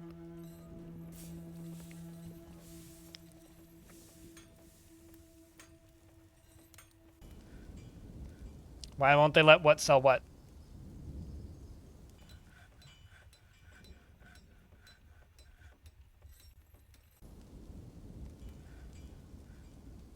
You recently moved to warehouse work from a retail job, and the ability to just do your job without having to fake caring about the glormless masses is fantastic.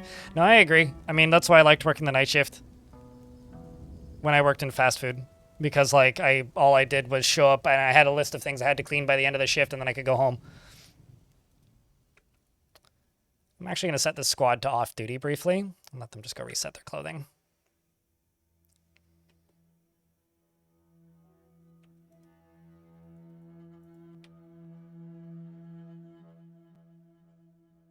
I'm also going to go here and set that as a Captain of the Guard item.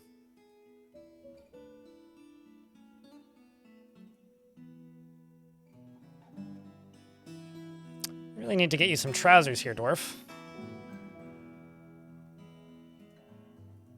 I mean, I should be making trousers. Clearly just not frequently enough.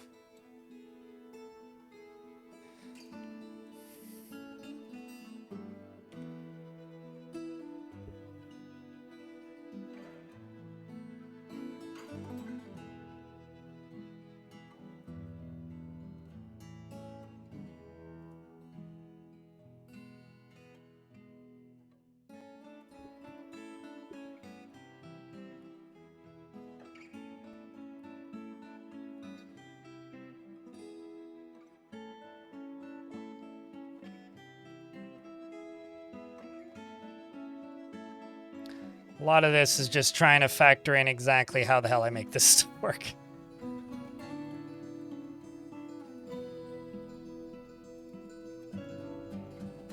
Guess they finished spinning thread periodically.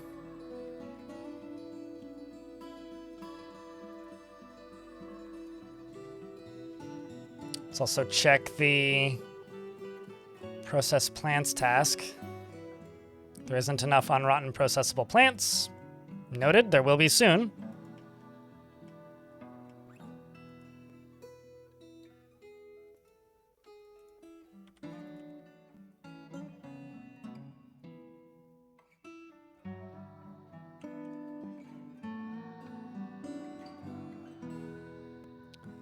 Let's just set this squad to off duty. Let them go equip their stuff.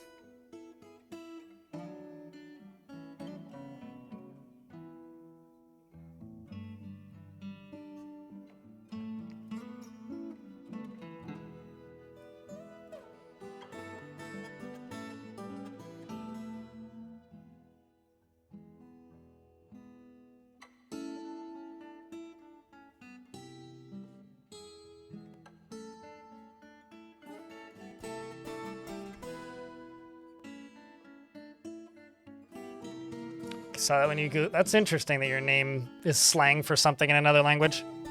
It's always one of those things where it's either, oh, that's kind of cool, or wow, that's horrible, and there's like no middle ground. Also, some more migrants have arrived. Along with another duckling. Lovely. Speaking of ducklings, do I have adult turkeys yet? Nope, still just a trillion baby turkeys. Wow, you're a busy dwarf. Spouse, 2 lovers, a child, killed 34 goblins? All right, Reg. What the hell, man? Congratulations. You are now the leader of the 2nd Gold Cloak Squad. Competence dwarf my rear. I refuse to believe that you're only merely competent.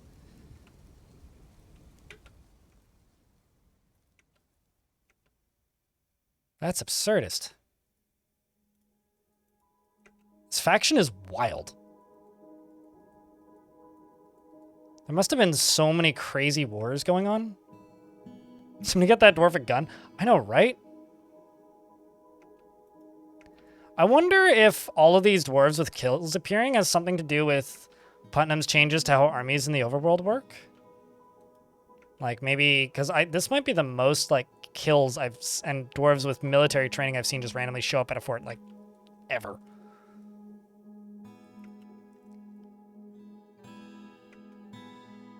Yeah, right? Xylium? This world's kind of, and this isn't that big of a faction either. Like, it's not small, but...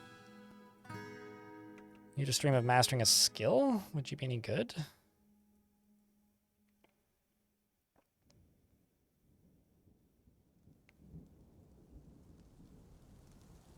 Surf would probably be okay.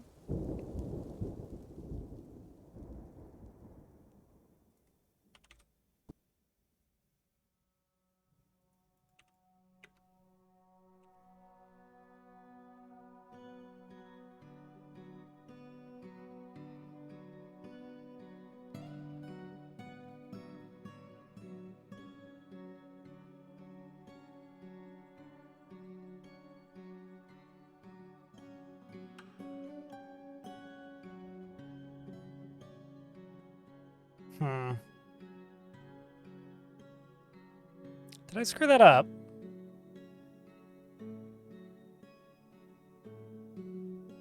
New bodywear.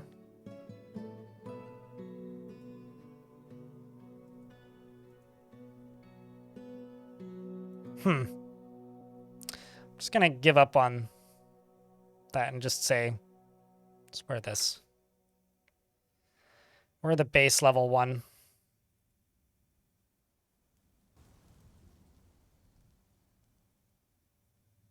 which is more than enough.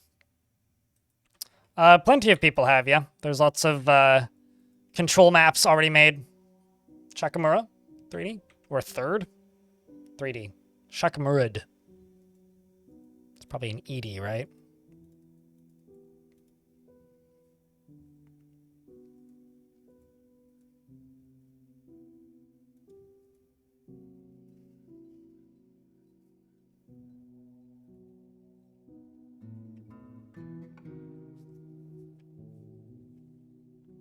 All right, so we are definitely behind on the whole making dye thing. I mean, what do I currently have for dyes? Where is most of it? Oh, it's literally all directly beneath that. Okay, so radish dye and peach bark dye need to be removed from here. Pear leaf dye needs to be removed from here. Okay, so let's go up here and scroll down here. Make raspberry dye. That's a global one, which I will just remake. And dye cloth, I'm going to also just delete. Okay, so let's just make the first one, which is dye cloth. Radish dye. Peach bark dye. Raspberry dye. And generic mix dye order is scary. I want dark pink and saffron. Can also make pumpkin.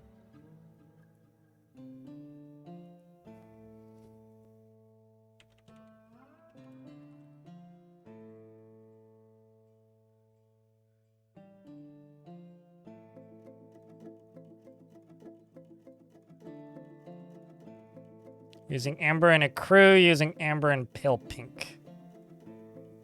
I think I have more pale pink around.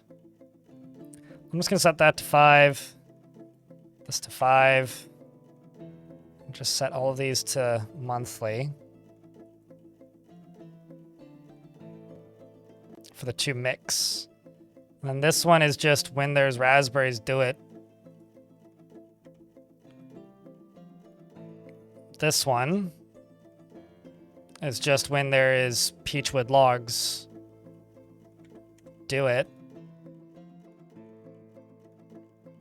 Radish is just, yo, like when there's radishes.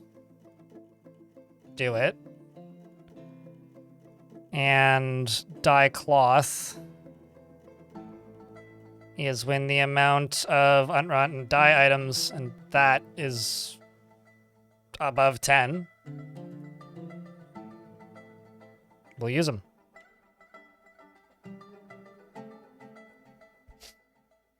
How is dwarfs today? Looks like the population is coming along. Certainly, maybe faster than I would like even. It's certainly taking a lot of trial and error and balancing for the cloth stuff. Apparently I need to make another temple, which is going to be fun. But, you know, pretty smooth, all things considered. We haven't had any major knock-on-wood calamities yet.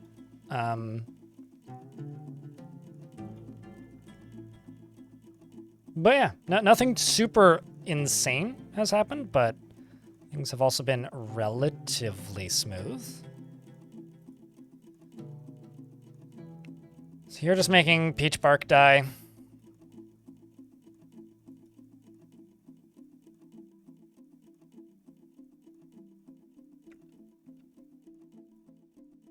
You're grabbing sweet pod seeds.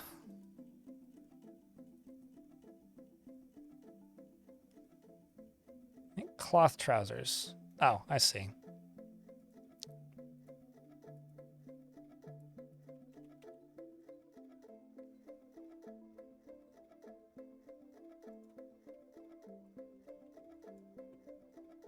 Let's go.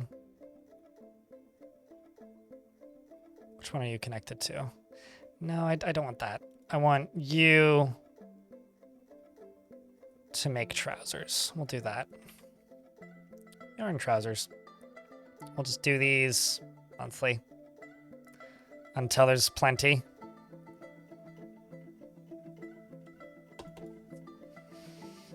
I'm seeing a lot of dwarves that need pants.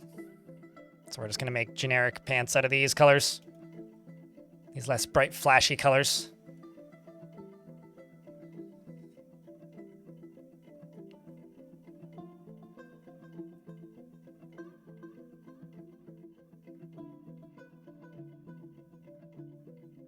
So hold on. Ah, I need empty bags. Well then. Time to make some leather. Let's go here, clothing and leather. Make some leather bags, because apparently I'm out of empty bags. Question is how much leather do I have?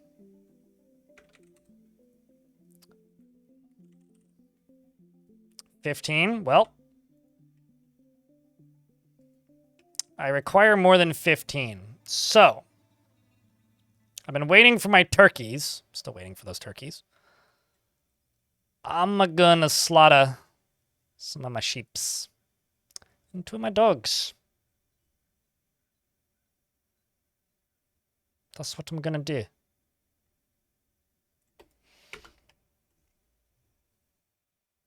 Because we are out of bags, because I desperately require more bags.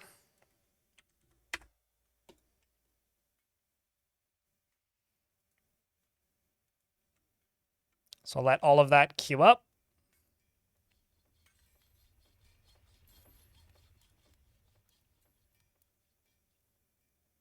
Because it turns out I've got too many goddamn seeds.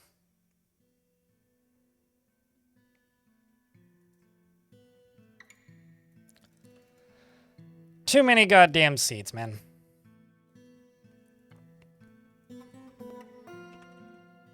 Let's also just make bone crafts. Every tooth crafts.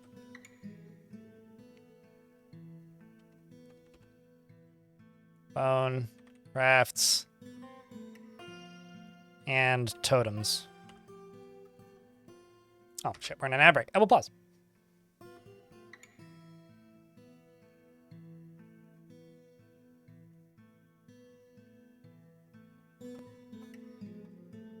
I think that goes for a lot of people in regards to EU being a great spot for a lot of people at the moment. I should be drowning in wool clothes, correct? But the problem is the population has largely like quadrupled. And I'm trying to figure out a lot of bottlenecks, and I'm trying to keep up with said bottlenecks because I'm trying to only make clothing out of dyed stuff. Right now the bottleneck is lack of bags, so I'm trying to get more bags. If I was just using undyed cloth, absolutely, I would be drowning in sheep's wool cloth. But I'm only using dyed stuff. So thus, I am not drowning in anything.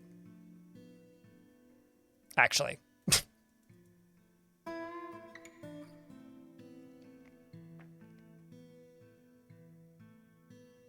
Undyed cloth to make bags? No, undyed cloth to make dyed cloth. Leather make bag. Because that's not going to speed things up.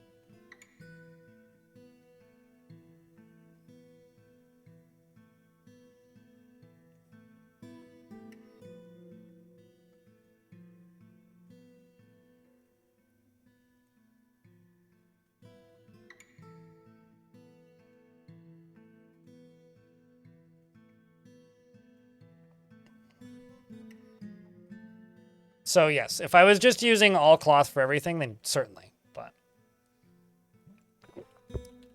I am attempting to be particular.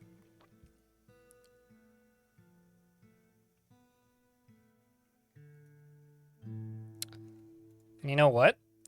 Speaking of being particular, I'm going to make another dyer here. No, I'm not. Instead, I'm going to take this one, and I'm going to say, dye cloth.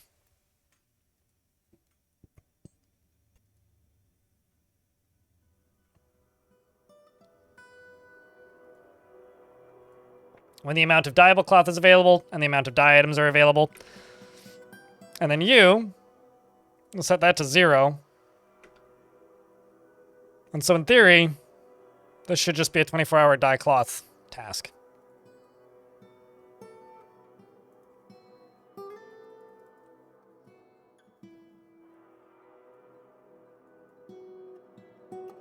And they should just get to it. Starting off with saffron dye. Should fill up one of those immediately. It looks like we're actually starting to get enough clothing to start having a surplus. It's taken a while. Right, how short am I on bedrooms? Need quite a few. Quite a few.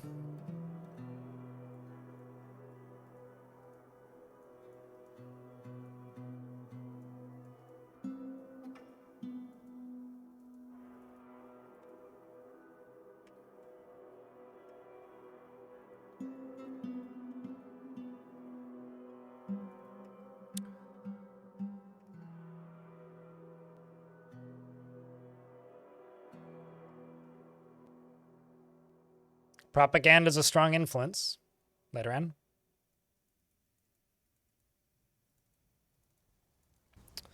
I'm being very cautious with whether or not I have input on the current conversation. Sometimes more than others. Today I'm choosing caution. English ain't everybody's first language. Use the words you know, right? You know, whenever people say that word, I think you wanted to be called Odin guy, right?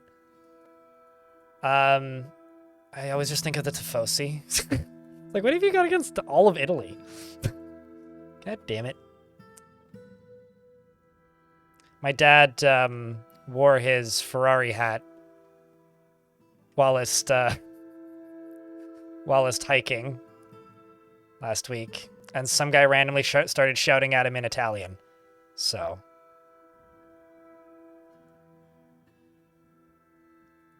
And Bismuth from YouTube would like to name something. Name any dwarf after you. Beard or no preference. If no preference, then okay.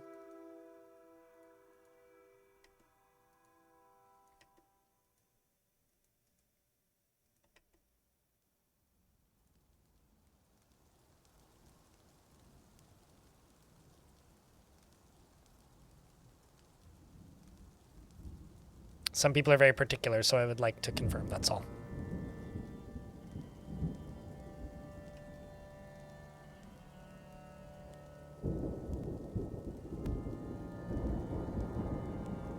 No preference? I'm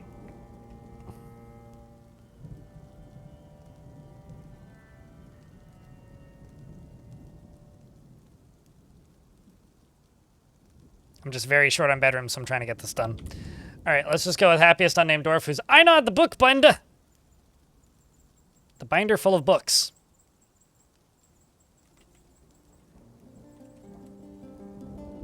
I'm just gonna go with Bismuth83 instead of the from YouTube side. Unless you've got something specific you want me to name them. I mean, Robin Hood is an excellent brand of flower. Anyway, often feels filled with joy, hates vows, obligations, promises, and other binding elements that could restrict his life, though he is conflicted by this for more than one reason. He does not enjoy participating in physical confrontations and works to square this natural tendency with his respective martial prowess. He is very friendly and always tries to say nice things. And he always tries to say nice I've read that twice. He does not often feel lustful, and he tends to ask others for help with difficult decisions. And can occasionally lose focus on the matter at hand. He rarely feels discouraged and likes to keep things practical, without delving too deeply into the abstract. He tends to form only tenuous emotional bonds with others, and he doesn't often seek out excitement. He is somewhat uncomfortable around those that appear unusual or live differently from himself, and he doesn't focus on material goods. He isn't particularly he isn't particularly curious about the world and talks to himself when he's trying to remember something. He dreams of mastering a skill and personally respects the law and sees no value in holding back complaints and concealing emotions. And he doesn't particularly value the truth and doesn't particularly respect commerce and doesn't particularly care about craftsmanship. He likes Galena and Billin as well as Harlequin Opal, Swan Leather, Shadtooth, and Alligator Snapping Turtle Shell, Giant Opossum Parchment, and the color Pale Pink, bolts, beds, and ballista arrows, and Slothmen for their I'm not going to do that bit any longer. Slow movement. And the words of the early dress and the sound of the flowery lutes, and the sight of the shadow of rock. Sure. And prefers to consume blue peafowl, tuber beer, kangaroo's milk, and can't stand mussels. And has no family in the fort, no friends, but is very happy.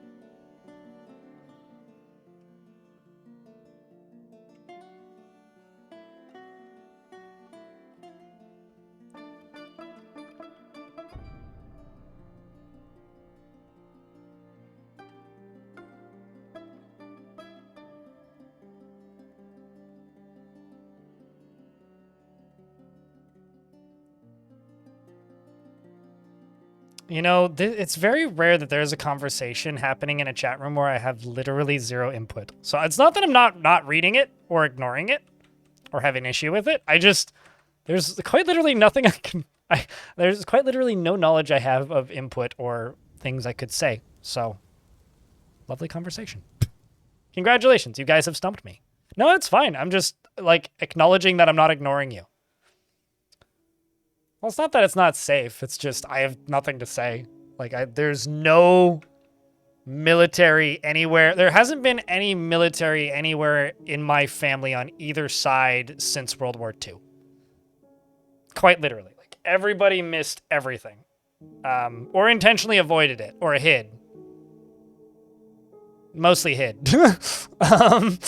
So, or like my grandfather who, like, got arrested, well, taken as a prisoner of war by the Scots because he was a Dutch guy living in Turkey who had German parents and then got enlisted immediately upon World War II starting and then just like threw his hands up and ran directly at the nearest Scotsman he could see. Got arrested and put in a prison camp and spent several years there playing chess with the guards. So...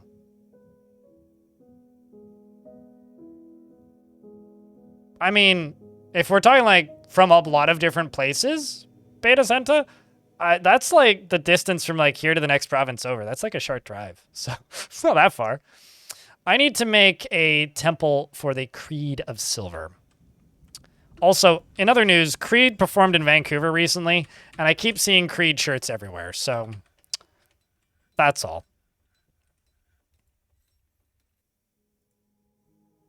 There's something, like, kind of wild about seeing a bunch of dads walking around in Creed shirts in the current year with, like, Tour 2025, like, plastered all over it. And it's like, really? Really? You spent hundreds of dollars. You spent, like, $90 on that t-shirt, man. Alana, thanks for the raid. What's up? Hello. How goeth thing? And stuff and thing. Hope you're doing well. How was raid? Also nice. I had to say it once I noticed it. Also, mods, if I could get a shout out for Alana, that'd be lovely. If you guys don't know, Alana plays a lot of RimWorld, sometimes other things. Similar-ish to me, where it's like when chat allows.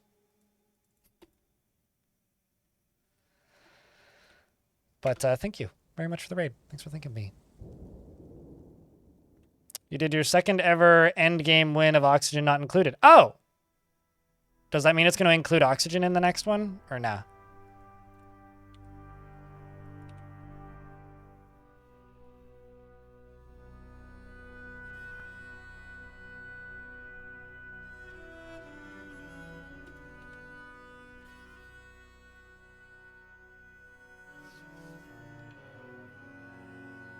So Oxygen Not Included, but still like optimal for success, I guess.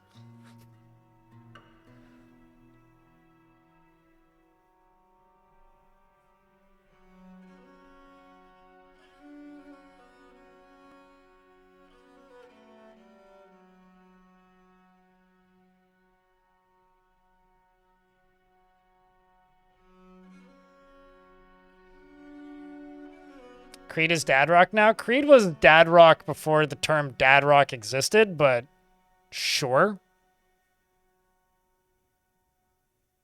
Because I watched way too many Drumeo videos last night, I do have to admit that I watched a good couple videos of random people being showed Nickelback for the first time.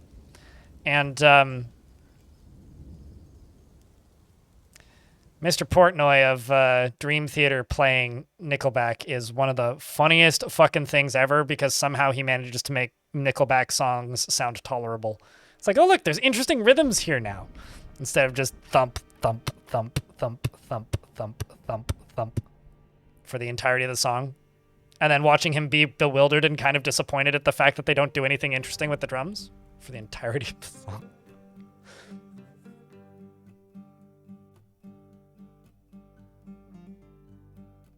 I am tangentially related to German royalty when it comes to family tree stuff. It's like my Oma was like the great cousin of somebody. Which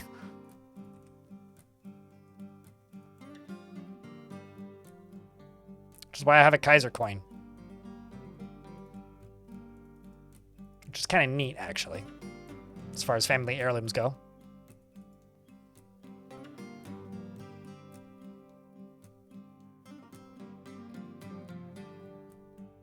Just remember to read the room with conversations like this, guys. There's people from around the world who are in that tough situation, so don't be in poor taste to people who might not be in a situation they don't want to be in. Just be empathetic. That's all I ask. Let's throw in those 2 ambers.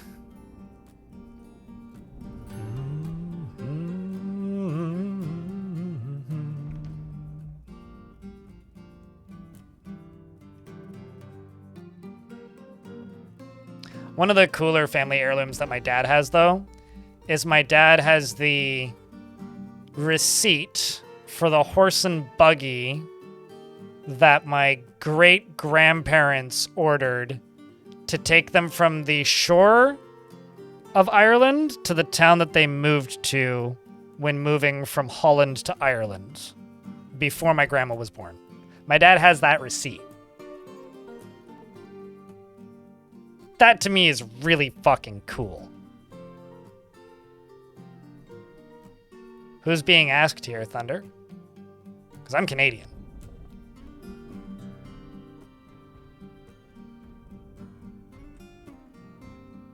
That's what you call like some fucking paper hoarding, man. Like imagine keeping a piece of paper that long. Meanwhile, I'm pretty sure my Oma from the German side hitchhiked across Canada. Like, I genuinely have no idea how the fuck she got across Canada, because it was like, yeah, no, it traveled from, like, the East Ocean, the East Coast, to Vancouver, and it took, like, 6 months. It's like, what? The fuck does that mean? Rest in peace, you crazy old lady. I miss ya. All right, let's, just get a meeting zone made here so that it doesn't time out on me.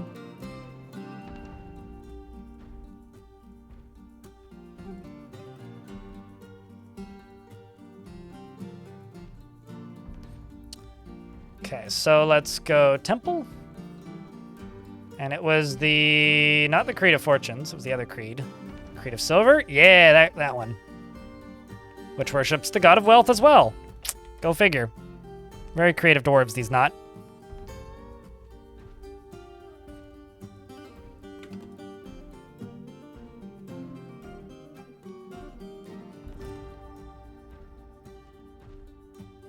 Found family still counts.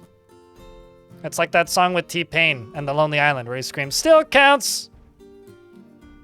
Found family still counts.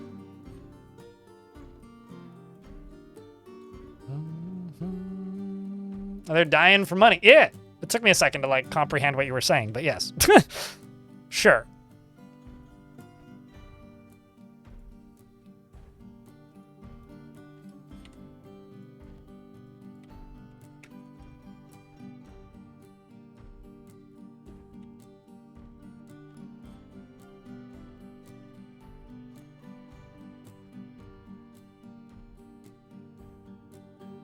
What are you looking out for?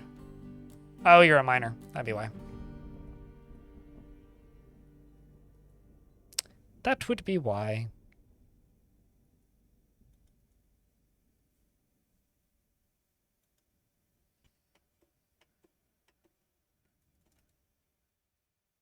Well, I got a ton of socks and shoes, so I guess I can go here. And say, quit making these. If there's too many.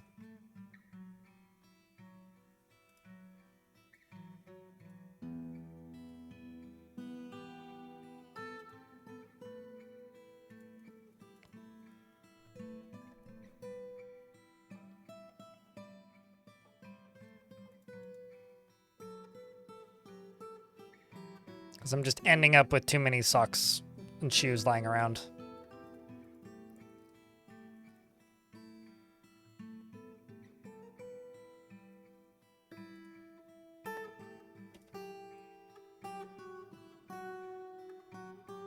There we go.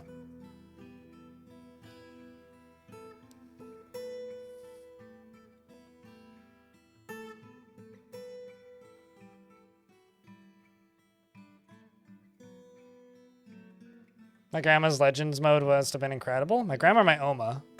I think both of them must have had interesting stories. Although the one story that it's always stuck in my brain from my grandma was a German bomber getting lost and flying over Ireland and dropping several bombs and bombing the local zoo because he thought it was a forest, supposedly, as the story goes. And then crash landed in a lake and got arrested. And so she woke up and there was zebras in front of her house and was very confused as a child why there were zebras everywhere.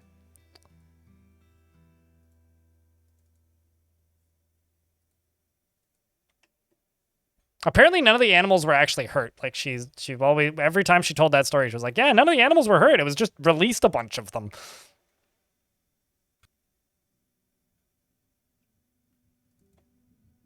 That's like the time that I woke up and there was a cow looking at me through my window because a tree fell over and took out the fence.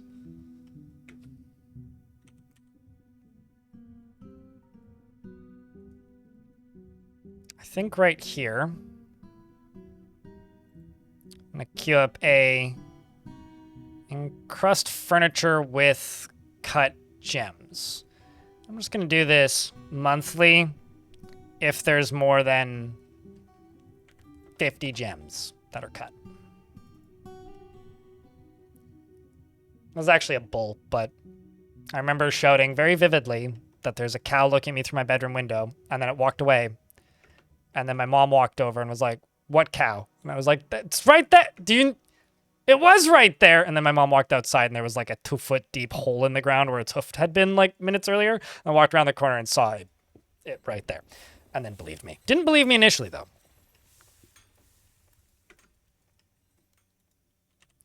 All right, so I've got a lot of dwarves with a lot of tasks happening, so I'm just going to pause a whole lot of labor right now. Because turns out I've got too much stuff going on.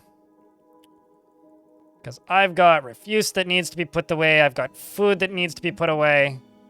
Got all kinds of shit that needs to be put away. We'll let that keep going.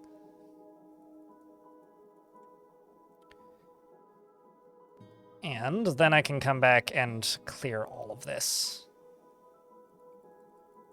We're also going to get those bedrooms done. So let's just do some cleanup.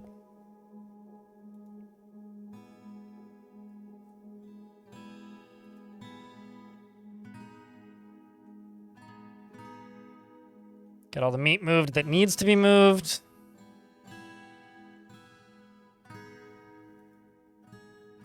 Yeah, just trying to fix the problem before it becomes an actual major issue.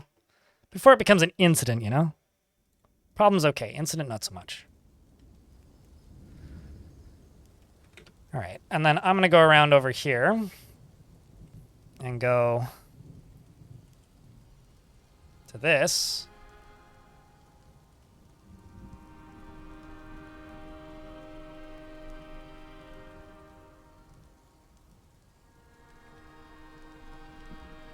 We can get some of these bedrooms dealt with. Yeah, the Great Miasma Incident. It's sort of like the Great Beer Flood. I've witnessed multiple Great Beer Floods in my life. There was that one Bud Light truck that tipped over on a highway like a decade ago in the middle of nowhere, US, and spilled the entirety of its glass bottles all over the highway. There was a delivery van in the city I used to live in that got rear-ended, and it was full of cans, and the rattling caused crates and crates and flats of cans to just fly out of the back of the van, and cover that vehicle that rear-ended it in, because it was on a hill, kind of like this, cover that vehicle that rear-ended it in local craft beer. And then I remember seeing like a small river going down the side of the road. And in the city I live in now, Victoria, one of the breweries here, Phillips, in 2007 had a vat burst. And there's a few photos in the local newspaper from around then of a torrent of beer going down the road. You have a cool grandpa who escaped the French Foreign Legion during World War II and walked home through Europe and collected some interesting trophies. As he's hated the not-so-nice German troops. Welp. Escape from Sahara. It was loosely based on his escapades. Oh, really? That's always fun. My ex-girlfriend, her dad was older, like old enough to be my grandpa. He was like 25 years older than her mom or something. He was like not a teen, but like when his dad was coming home from World War II, he was like cognizant and sending letters and stuff to his dad, and had this massive scrapbook of like the entire history of every family member because they were all like multiple generation Canadian who went and did stuff in World War II, and he had a lot of really cool stories, but they're his to tell, not mine. I know that the last time, like around the time me and my ex split, he had been talking about like compiling them together and looking for a book publisher to like try and take a combination of the letters and the photos and everything that he had and put it together into one thing. So yeah, a lot of that stuff's neat.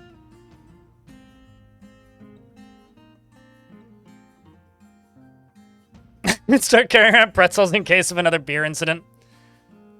I mean, yeah. Could also just pop into one of the many corner stores nearby wherever said beer incident happens.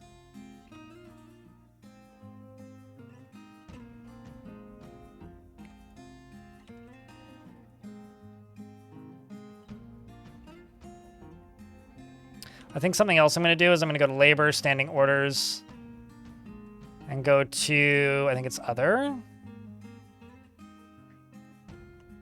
Only farmers harvest. I got enough farmers now that makes sense. It's not quite high enough value, but it's almost there. If I throw you in here, and maybe one or two more gem windows.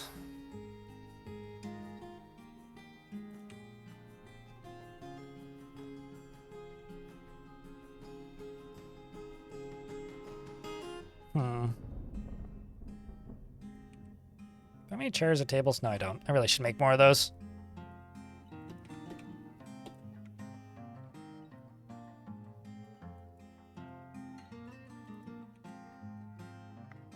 Let's also get... Oh, I thought I made... Whoa! Random goblin. Who let you in here?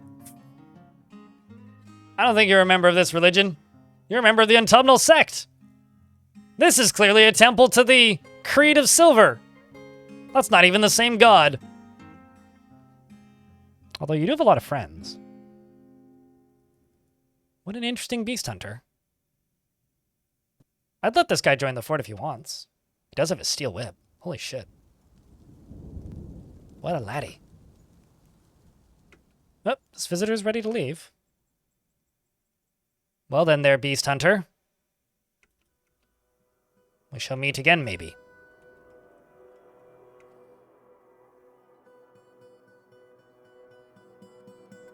I'm sorry, what?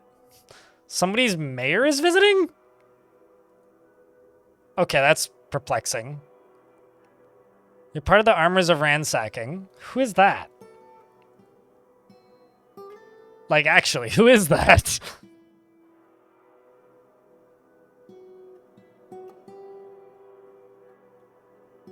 So that's the Brass Inks. The Hammer of Worship. Who the fuck are the Armors of Ransacking?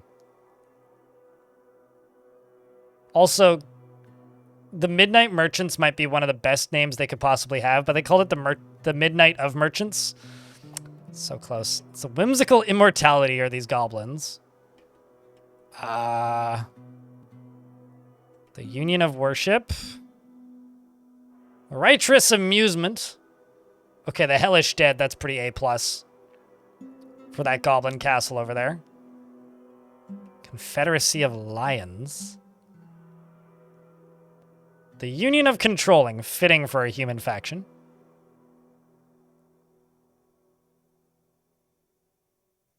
This is the human castle of Strollalgabodlis. Yes. Pronounced that perfectly. Yeah, I have no idea. But someone's mayor is just here chilling.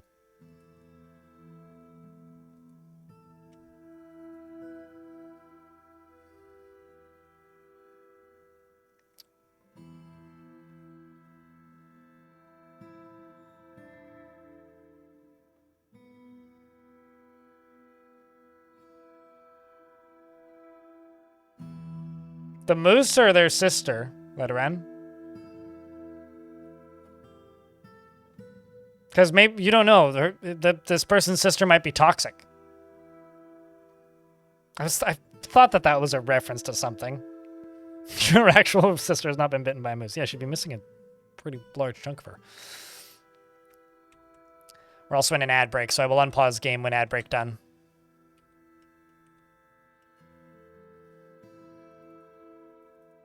Getting some interesting visitors, though. Getting some really interesting visitors.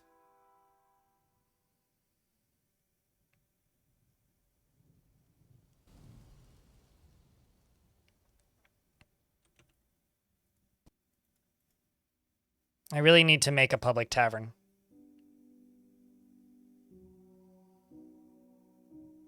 You're looking to see which sites you want to financially ruin with a flood of cheap, colorful clothing? Well, right now it's expensive and not cheap.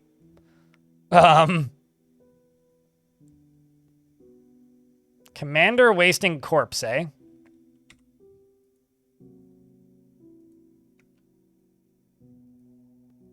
Yaha. So this quote-unquote Commander Wasting Corpse has an artifact crossbow with no bolts and a chest made of dwarf bones.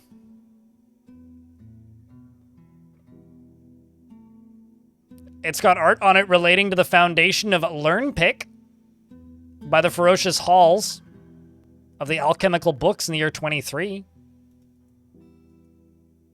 You used to be a member of the alchemical books, and not anymore. Is the commander of the odors of ringing, whatever that is, and the squids of constructing, whatever that is. And for your crossbow, it's a bismuth bronze crossbow. Craftsmanship is of the highest quality. The item is an image of Zasset, Storm Furnace, the dwarf, in giant Ulm bone. What a dwarf. How many kills do you have? Oh boy. He's killed 1, 2, 3, 4, 5 dwarves. And a dwarf zombie. As well as 5 dwarves in death tools.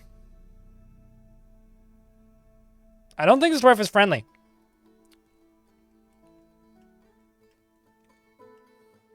That's just an estimation, but I don't think it is.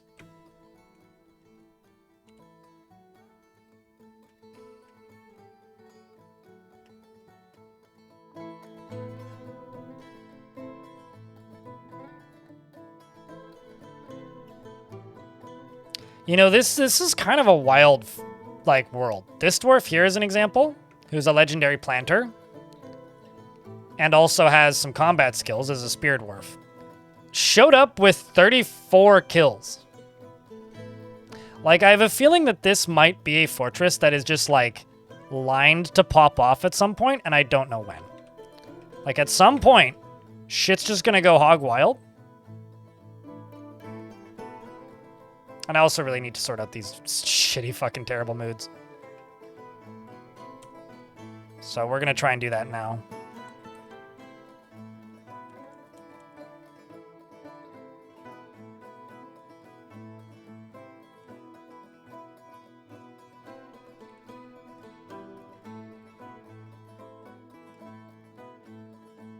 Because I have this hunch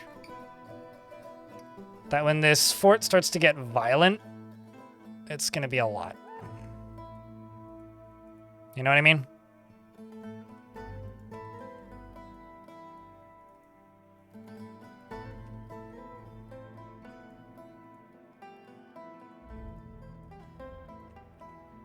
Did I run out of beds? Yep, I did.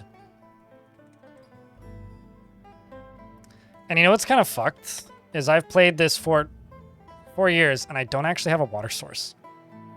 So like if we actually get attacked, I am in trouble if people get injured.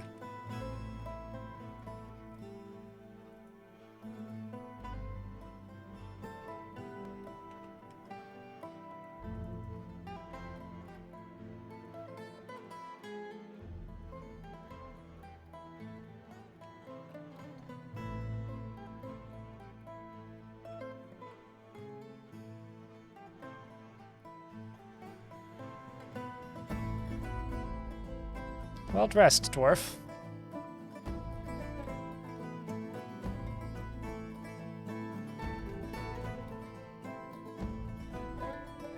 Well dressed indeed. I think the next big thing I need to do is finish paving all of these bedrooms. Just leave a bunch of stuff paused for a bit.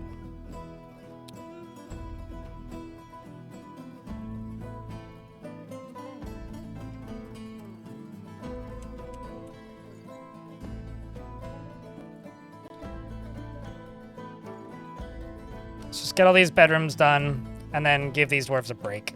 That's what they need. This right here can now set the holy tax. You know, I'm starting to think that this religion in particular, the Creed of Silver, I think it's a scam. They worship the god of wealth, and their religious figure is the holy tax. I think we may have just found the megachurch faction.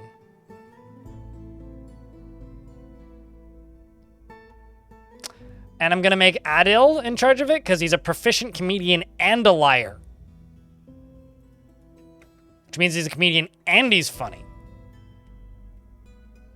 Dwarven IRS, pretty much.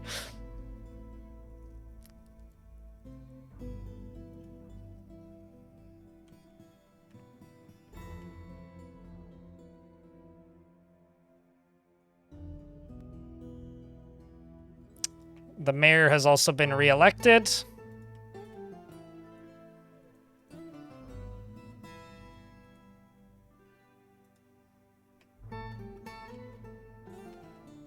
And I can go down to here and over to here. And I can place some beds. Or a bed. An individual unit of bed. That's all I got, really. And a second one. And then the other thing I'm going to do is I'm going to go down to here. I'm going to start spreading these out.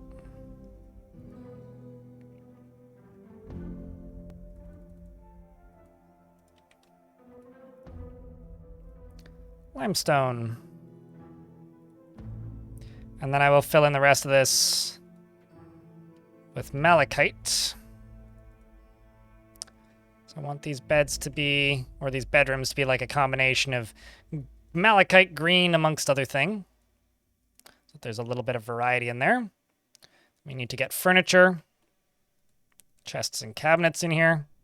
Although that one's not going to get any malachite green because I fucked up. And you know what? I don't actually care. If I did,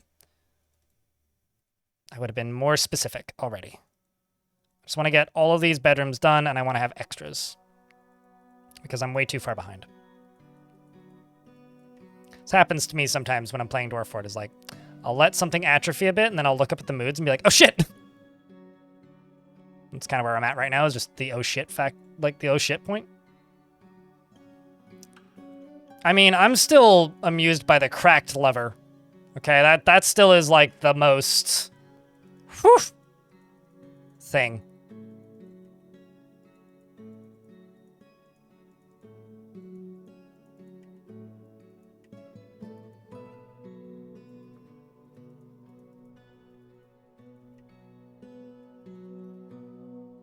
All right. The cracked lever is still the funniest tidbit about this whole fort. The cracked lever is a poem that a dwarf showed up as, and she has 2 lovers and a husband, and she wrote it. So, to me, that dwarf is like the love guru of this fort.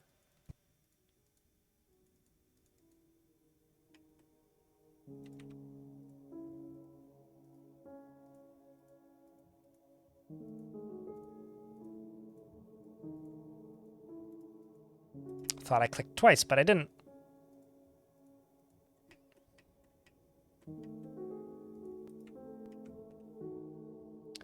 I can go up here and do that.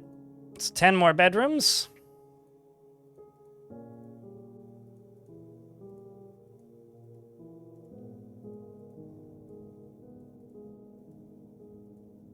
Baby don't need no bedroom.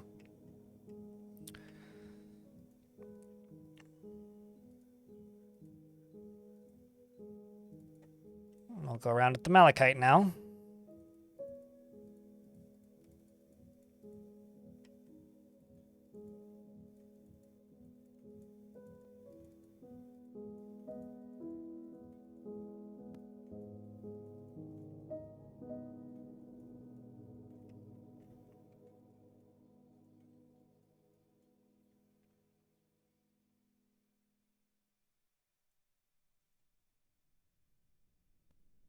And all I wanted to do was make pretty colored clothes. I mean, hey, and make monsters fight. The pretty colored clothes is just the economy to power the monster fighting, you know? But yes, in simple terms, all I wanted was to make pretty clothes. And we're probably going to start several international incidents instead. Because drama sells. Okay, so I'm going to go to this, and I'm going to expand it to up to here, over to there, over to there, over to there, over to there, and there. And fucking more migrants have arrived. Well, no rest for the wicked, I suppose.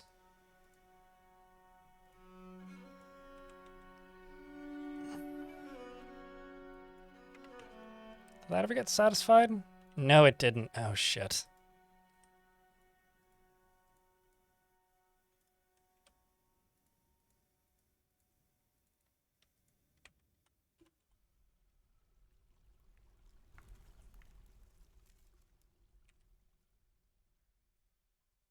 Here's what I will do, though.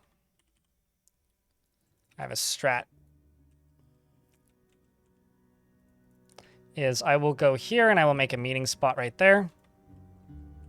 Check the name of this meeting spot, which is the Mint Fields. and attach the two. And now I suddenly have a legendary artifact. I can just pull this lever, and we don't have to worry about them going in and out of that.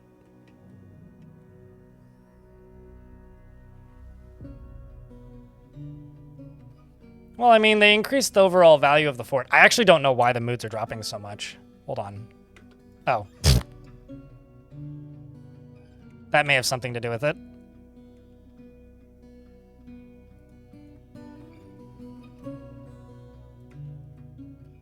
Okay, let's do this.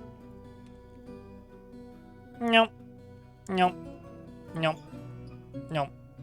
Nope. Nope. Nope. Nope. Yes.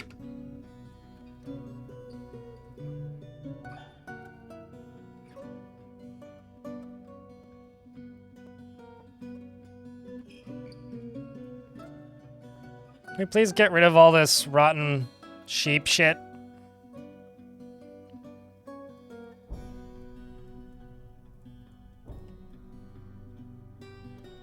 At least it's clear why the moods are dropping.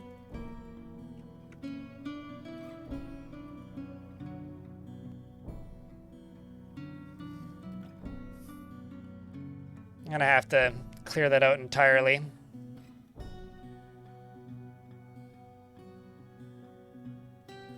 Going to have to clear it out entirely. That's what I'm gonna have to do. Whew, quiet day on the YouTube side of things. I've been watching the chat, but there's not a lot of people getting recommended the stream, I think. Or a lot of people who would normally be getting recommended aren't, for one reason or another. Okay, so I'm gonna assign this. And this. So you're satisfied. You're satisfied. You're satisfied. Let's just enable this. Let's just get all of these dwarves onto this layer and go, how many beds am I short now? Well, some can still be assigned.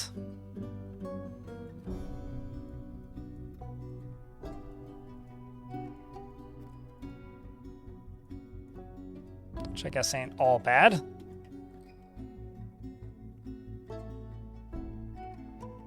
I think it's time for these dwarves to dance a bit. Wait, why do I need a lava chute? I mean, I got a perfectly usable trash pile. The problem is that everybody's running past it constantly, and also, these dwarves have basically been working non-stop for months at this point, I would almost say. Because I had them building that entire outdoor area, and then they've been trying to, like, renovate the clothing industry, but, like, realistically, that just hasn't happened. So it's been, like, a slow progression.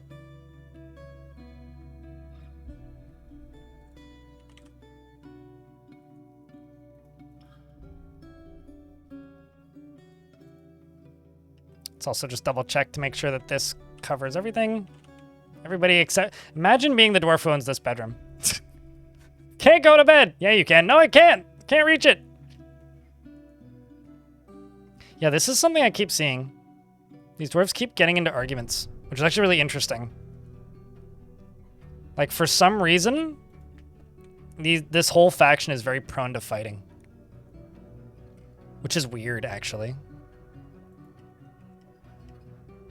Yeah, that's true. I mean, there's other ways I could dispose of it. Also, I'm curious, if you're watching on the YouTube stream, hit that party button. Curious how many of you are still listening. And same with you on the Twitch side. Can I get a round of beers?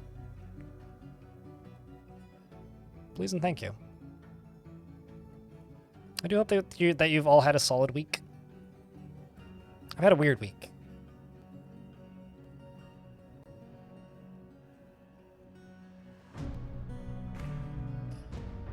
Just trying to improve moods a little bit.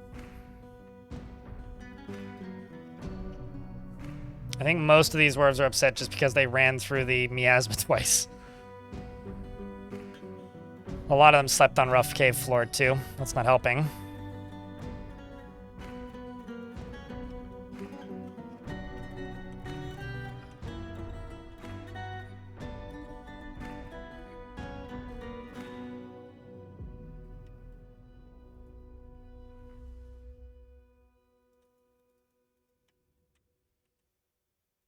I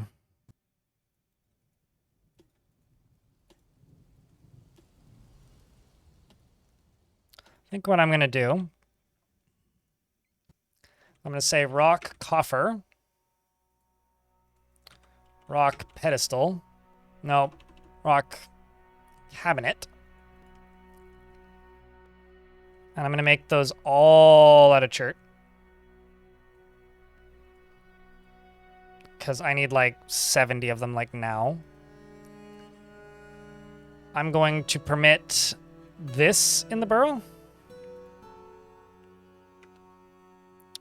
And I'm going to queue up like maybe 80 of each. And I'm also going to make rock statue.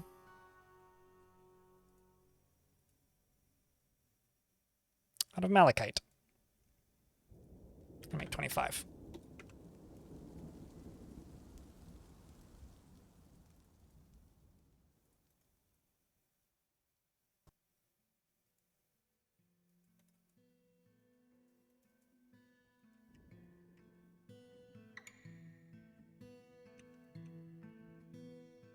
I don't know why you're just standing there. Oh, probably just need to actually just get rid of this stockpile. It's largely the issue.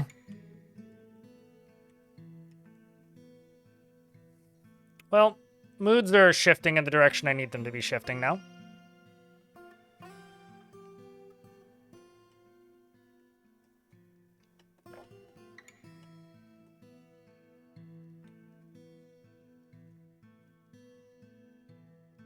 Had a huge seafood dinner and now you're zoning out on the couch, honestly, but you're still here. No, that's fair, dude. I kind of envy that huge seafood dinner. I'm not entirely sure what I'm going to do with my evening. I don't normally do much on Thursday nights. But because it is my last stream of the week, I'm a little bit torn. In that tomorrow is going to be an editing day. So normally the evening that I would like go do something would be the Friday evening. If I were to go do anything any day of the week. So I might actually go into town tonight and like grab dinner somewhere. Because I kind of haven't done anything since the wedding. Let's just let these dwarves all socialize for a little bit. Oh gosh, I also need a craft store guild. Okay. Because currently all jobs are disabled more or less. With the exception of mandatory stuff. Although I could enable engraving and stone cutting to get these done.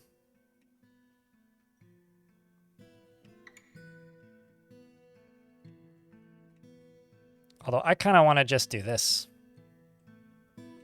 So I'll satisfy a lot of needs, actually.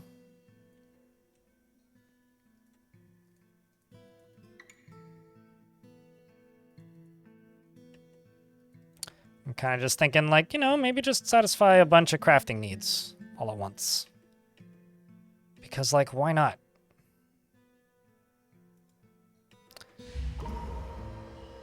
Dobar the administrator has become possessed. Let's just open up this burrow and just remove you from this and let you go do whatever.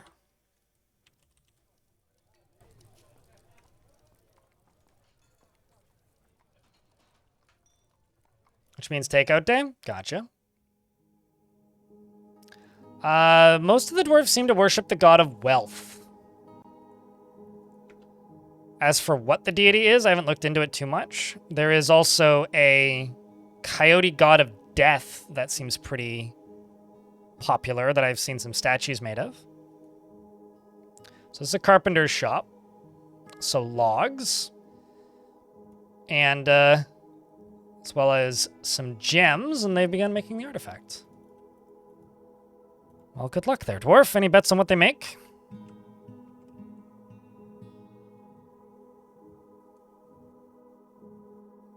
This is a lot of satisfied at work jobs. This dwarf's telling... Snail's telling a story? What story? about how oiled sculpt was formed in 161. Some local history. Lovely. I mean, I would imagine that the coyote god of death would be like the... Like, you know how coyotes will have, like, the weak one, the outcast? It would be like that one, right? It would be the death god.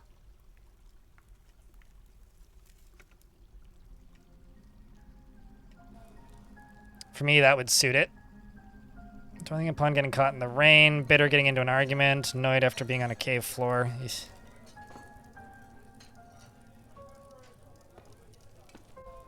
Moods are looking up a little. Still pretty terrible, but this was in the high 60s.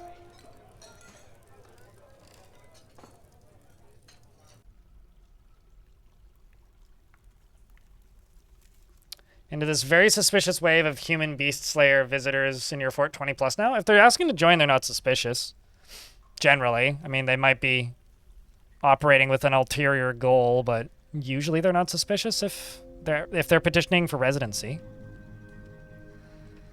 If they're not petitioning for residency, well, might want to remove their right to walk,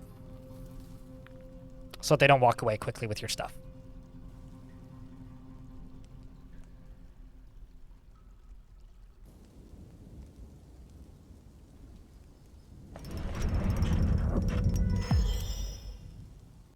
The administrator has created a plumwood door. Ooh.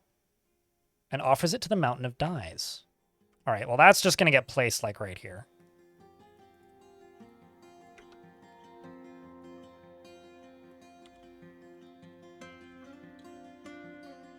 Let's also actually just allow this right here so somebody can come get it.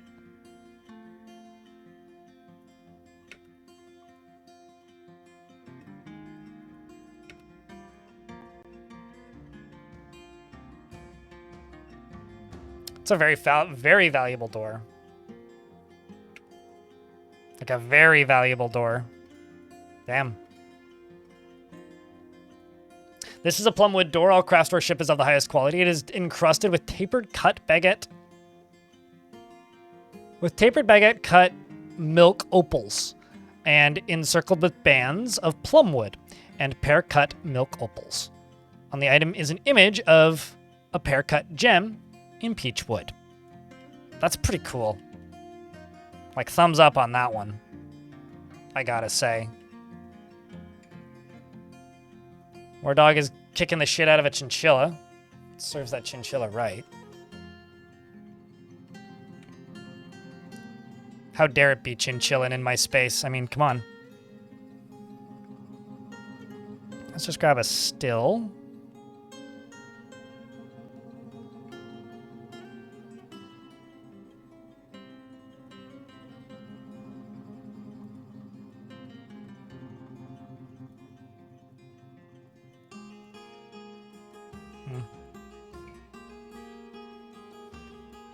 Just place that there for later.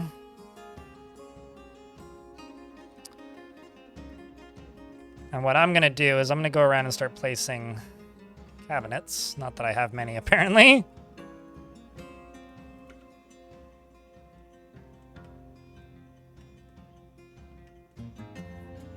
Thinking I will pause a great deal of this.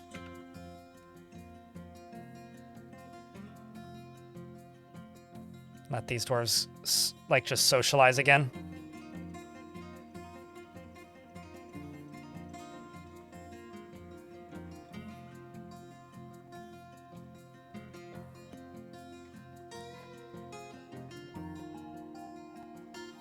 Just gonna wait for all of these dwarves to go through. I don't kill coyotes. Are you the god of death? Well, I mean, you don't kill coyotes. Your name isn't I am a coyote. I feel like I don't kill coyotes and I am a coyote are two kind of different things, but I mean, what do I know, right? This dwarf has claimed a crown and then left it here. That's always fun.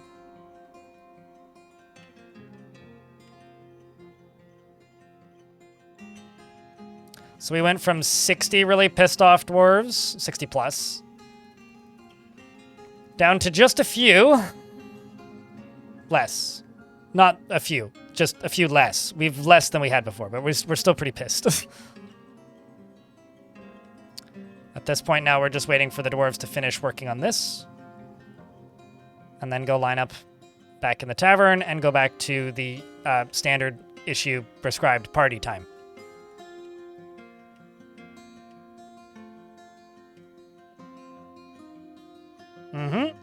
You too? I mean, like I said, I've got nothing to say. There's nothing I can say, and nothing I would want to say. I think you're welcome to talk, but, you know, you do you.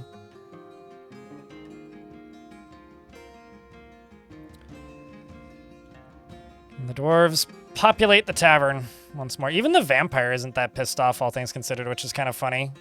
Like, they're guilty, but they're interested in the fine great. They find the great rather fine and great.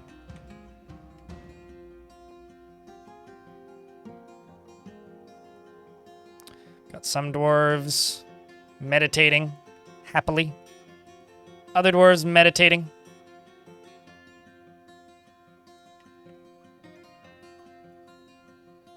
Got a whole lot of dwarves in here that are just peasants. It's kind of amazing, actually. I also feel like this whole fortress is kind of short on booze.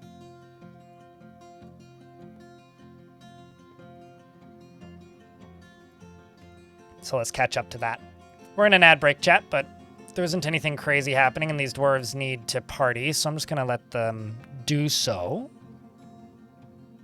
But if something changes, I will pause while we are in this ad break. Hey, chat.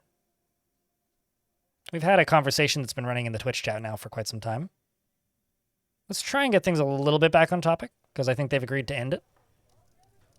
So, I don't know. If there's anything you want to talk about recently that's less anxiety-inducing, let's do that. What's up, One Sock, Two Sock? How are you? I'm just waiting for these dwarves to cheer the fuck up a little bit. As one does. It's actually kind of fun when you have, like, in the 40s of dwarves that are pissed, and then just watching the number, like, drop when you do stuff like this.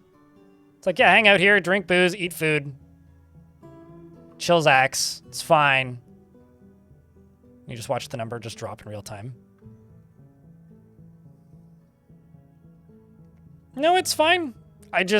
If it's a conversation that's only two people and I have nothing to say, like if it's taking over chat and there's nothing left, it's, you know, it's time to, like you said, move to DMs. Because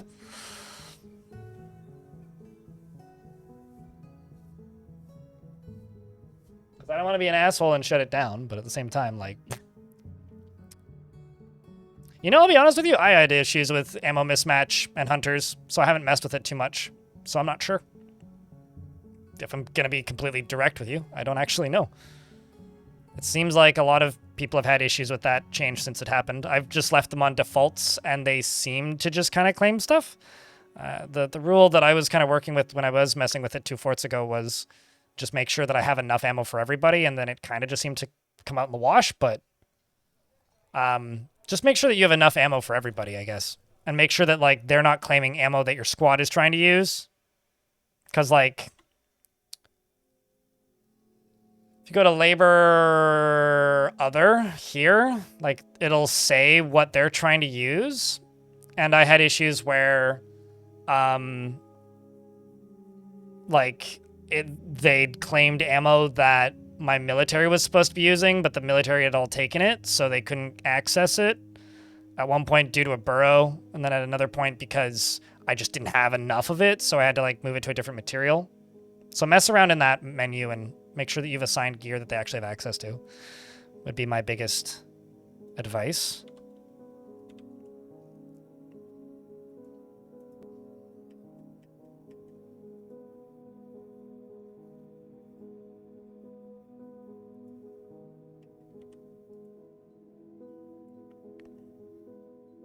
We're getting those coffers and cabinets done at a pretty quick clip.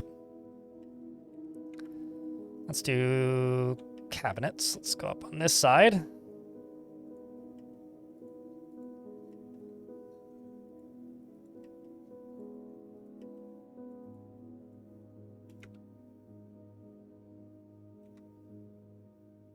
Which did end up being leftovers? What were your leftovers? Yeah, for clarity here, guys, I don't have any problems with conversations that I have nothing to add to. I just don't want chat to be empty and quiet. So, that's all.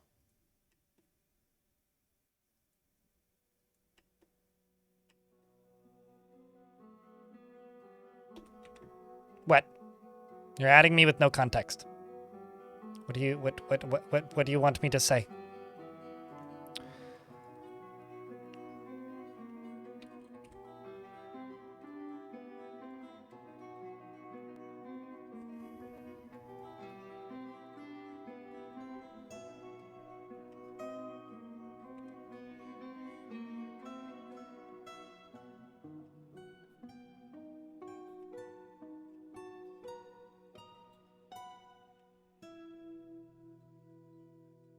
There's some error ATM for donations through Twitch. I mean, I'm not tech support. I don't know what I can do. Everything seems fine on my end. I don't know. I'm okay. Red Dog, no complaints. No complaints. Yourself? You know, just powering through the week. Very behind on editing. Aside from that, good.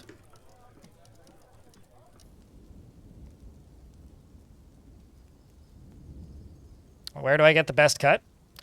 Twitch, if you want to, like, subscribe in the, like, traditional sense of the Twitch word, I get the highest cut. But in actuality, it's like, it's direct tips and stuff through PayPal, or alternatively Stripe through my blog are the ones where I actually get the highest cut. But I get 70% off of everything through Twitch, and about 64% of everything after fees and whatnot from YouTube.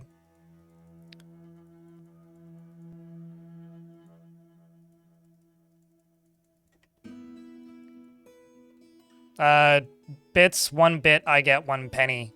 So 1 US penny. So it's pretty transparent how much I get. You see the cut up front that Twitch is taking.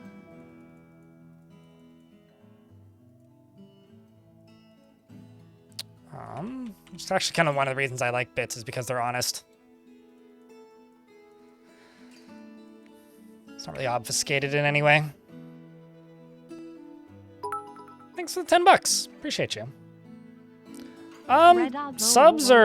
Subs and bits are pretty much the same. This should do.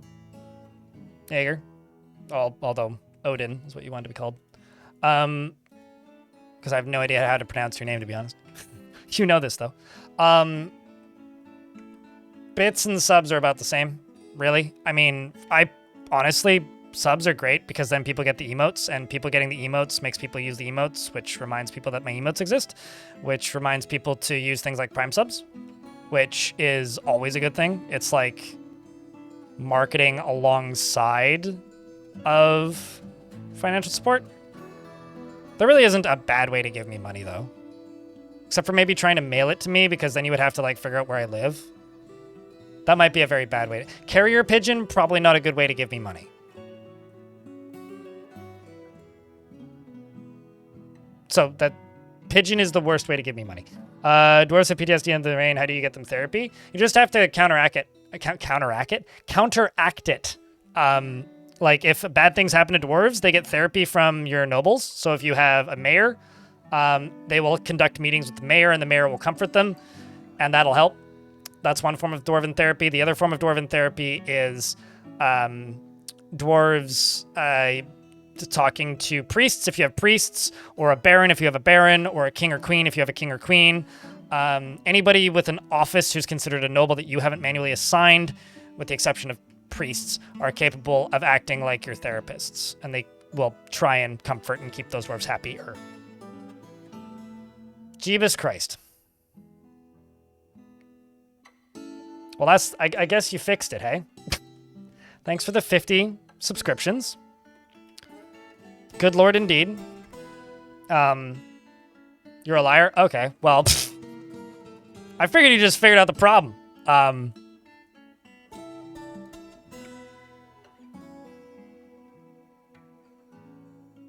Yeah. Okay, then.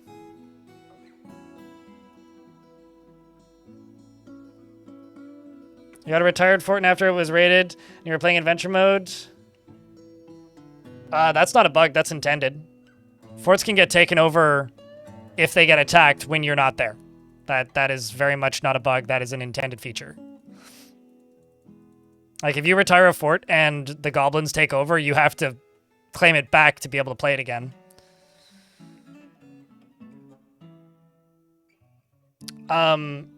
Red Dog, I'm just gonna gift you a sub.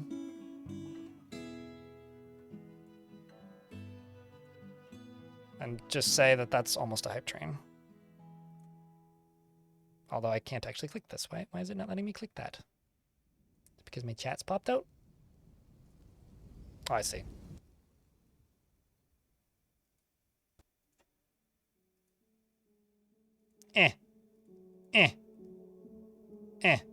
So There tragic, yet another fortress where every dwarf is doomed to die. You know what's funny, actually? I'm also having unironic problems with not being able to do money in Twitch chat. Probably because it's popped out. Clino, thank you very much for the 56th month. Hold on. Please hold. Hold, please. Here, Gordy, you'll work. There you are. We'll grab you. And it doesn't let me gift you a sub. What? Oh, it's because you just got gifted a sub. I am back too, I guess, hey. Well, I was trying to gift you a sub, but turns out, okay, fuck it.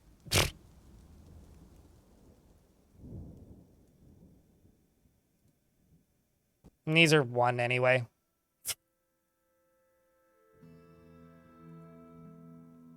Yeah, Twitch is running into problems with my browser. Maybe they don't like my non-fingerprinting things. Sheesh. I shall have to lower my security.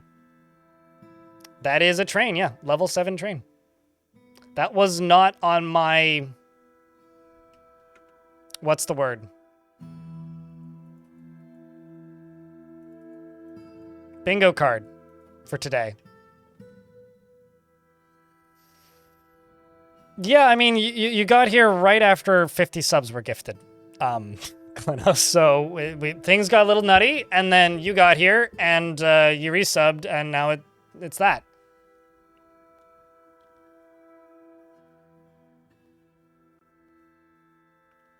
I guess this is what I get for wearing my crime is legal shirt.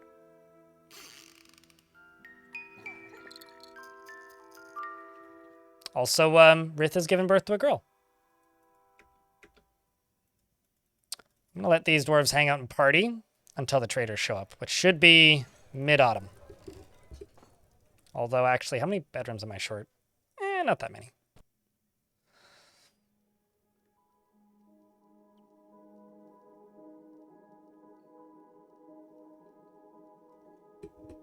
But I'm not, though. Let her in. Can I just do crimes? You want to be that baby that was just born? Yes, sir. Baby Neezer.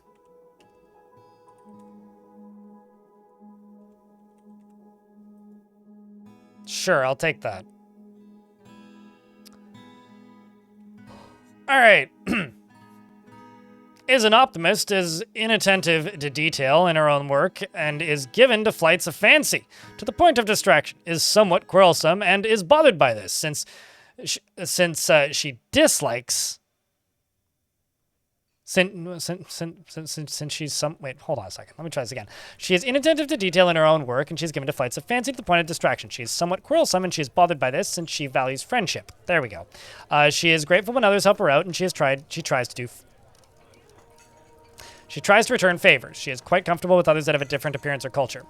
Also, Odin, I need you to know that you are the #1 sub-gifter in the chat. You were #2 up until very recently, and then you got #1, and then you got pushed back down to #2, and now I think you're back up to #1 of all time. I'd need to actually look at the list, though. Because Navy decided to drop 150 the other week. Anyway, doesn't mind wearing something special now and again, and isn't particularly curious about the world, and does not have a great aesthetic sensitivity, and likes to take it easy. Is not particularly interested in what others think of her, and can occasionally overindulge. And generally acts with a narrow focus on the current activity and has a calm demeanor. Always snaps her fingers when she's greeting somebody, and she dreams of raising a family, and personally is disgusted by merrymakers and has a negative view of those who exercise power over others, finds the pursuit of knowledge to be a waste of effort, and doesn't care about art one way or another, and dreams of family raising. If you refresh, you might get a resub for that, a dog, but I'm not sure if Twitch will let you resub twice that quickly, but thank you. Seriously. I mean, if I was a baby, I too would hate happiness. Like sandstone, trifle pewter, and emerald, and clear glass, and donkey leather, and hemp fabric, the words of the play of couples, and the sound of the fabulous euphoria, and the sight of the heliotrope festival, and when possible prefers to consume strawberry wine, and absolutely hates fire snakes. And this is Moreb's kid.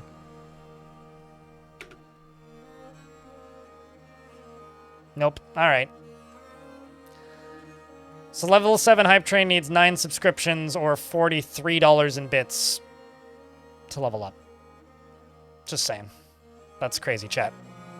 Crazy times. It's good to see you, by the way, Clino. How you been today?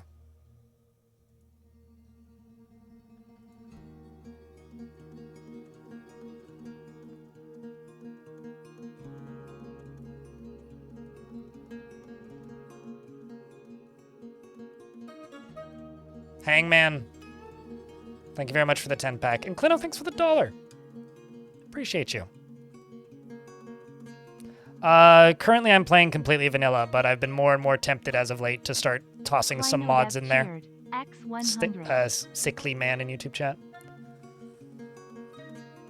Well, now it's up to level 8, which needs 25 subscriptions or $121 in bits to level up, which is a lot of money.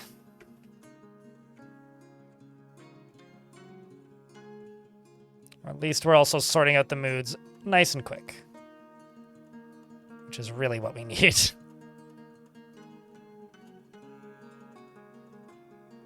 I'm having a great day, Hangman. Thanks for wishing me a good day, and chat as well. I'm also, like, mostly not here. I don't know. My brain is, like, mush in a lot of ways today.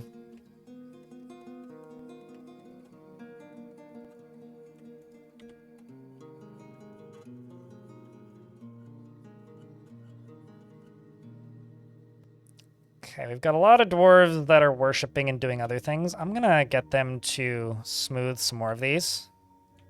Some more of this, actually. I'm also gonna go back over to cabinets and throw in cabinets for these dwarves that deserve them. By that I mean they have clothing sitting in their bedroom, which means they're well enough behaved to put their dirty clothes in their room, which means they'll probably also clean them up upon request. Looks like a raincoat. It kind of, you know, now that you mention that, it kind of does. It's the new dyes, right? There's a lot more colors available in the game now. I mean, I think it's basically this, right? I mean, it's a cloak. Yeah, this one. It's a cloak that is amber with peach bark dye. So if you have peach trees and those, then you can make those, which is pretty cool.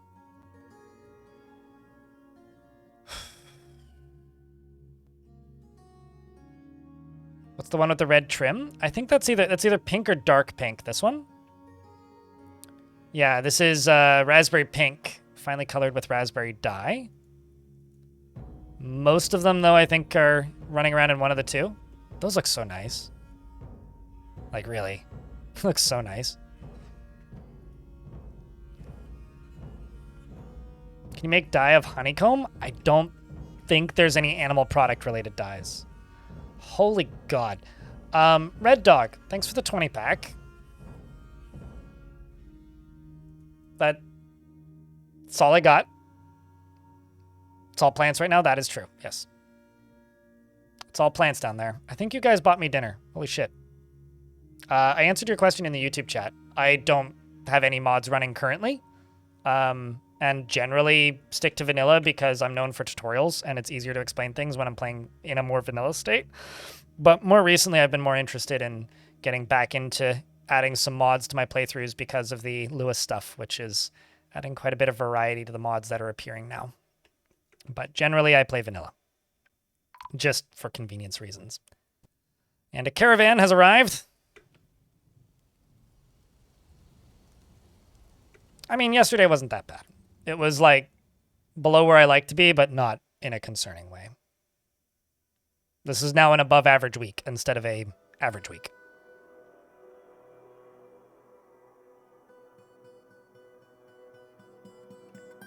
You're jealous of my bedrooms? How so?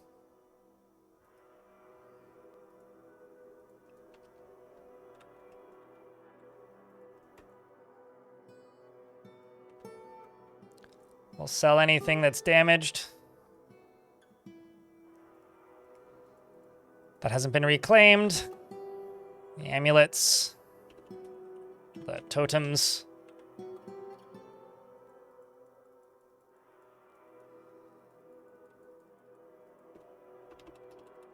The thread. Just gonna be water buffalo. Seeds. Is there any seeds I could sell? I could actually sell just food. I don't have any problems with selling food now that they've nerfed it so much. It does still feel a little weird, but... Chat room, thank you for that ridiculous hype train with 87 subscriptions and 1,600 bits. $16 in bits. Thank you very much. You guys are nuts. So appreciate it. Seriously. That's all I got. Really do.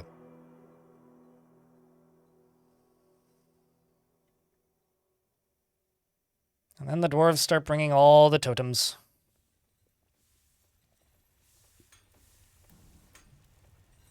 What'd you guys get? Guys got that little pick it up bear? I mean, post bears.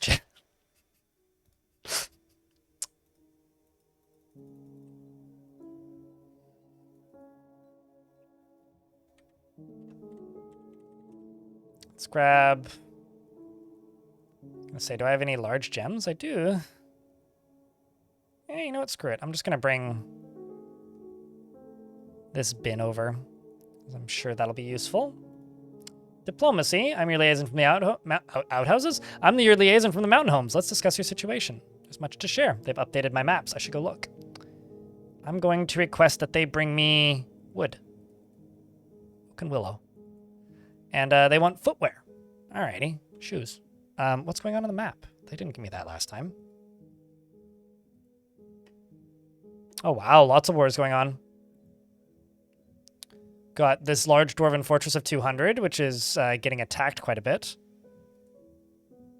In fact, the army of Asmil Trot Constructs has been invading them. Down here, this place as well. Coal Spears is also being hit. Yeah, they're getting hit quite heavily out of this Goblin Fortress of Runes Menaced? Huh.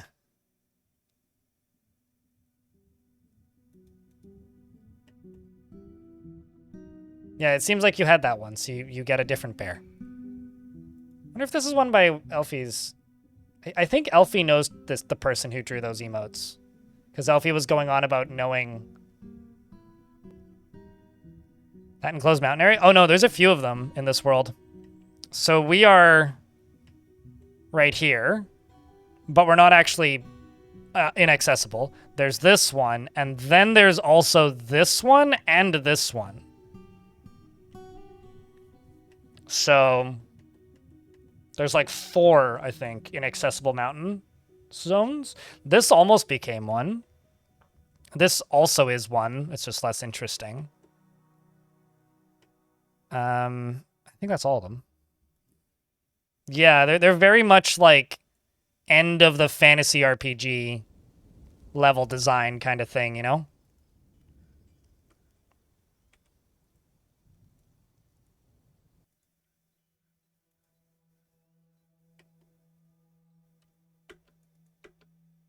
No, they're all just running outside to smooth walls. Oh shit. What are we smoothing?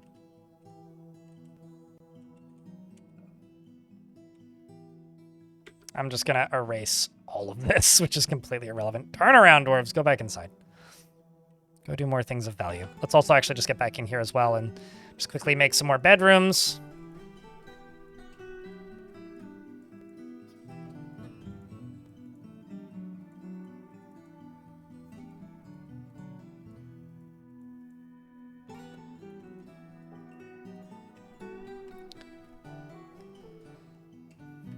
You must pass through the gates of Colorbeard to reach Journey's End.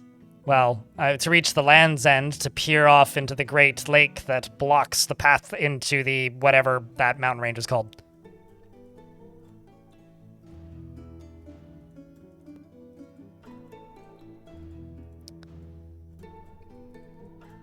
Well, I like to think of this area as like kind of a very secluded area, you know? Also, I have to say that my faction over here more or less has Helm's Deep. Like right here. This is basic. This is just Helm's Deep. Like if you look at that, it's there's one way in and one way out. Period. Nothing more than that, really.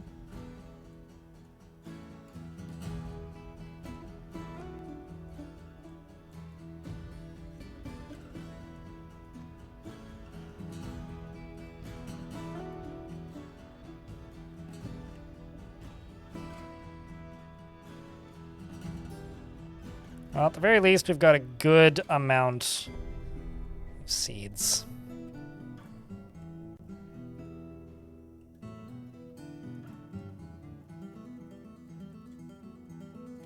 Let's also just jump back up to here and trade. All right. What have we got? I'll buy those bars. Buy those few logs they brought.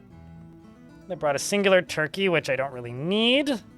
They brought some barrels, which I'll buy. They brought some picks, which I'll buy.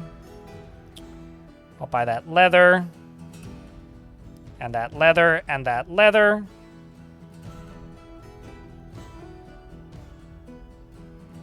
Buy the meat and the fish for the variety. And also maybe the last of this leather. And then trade, which they took. I'm very happy about that. And I can leave this in the burrow and re-enable said burrow.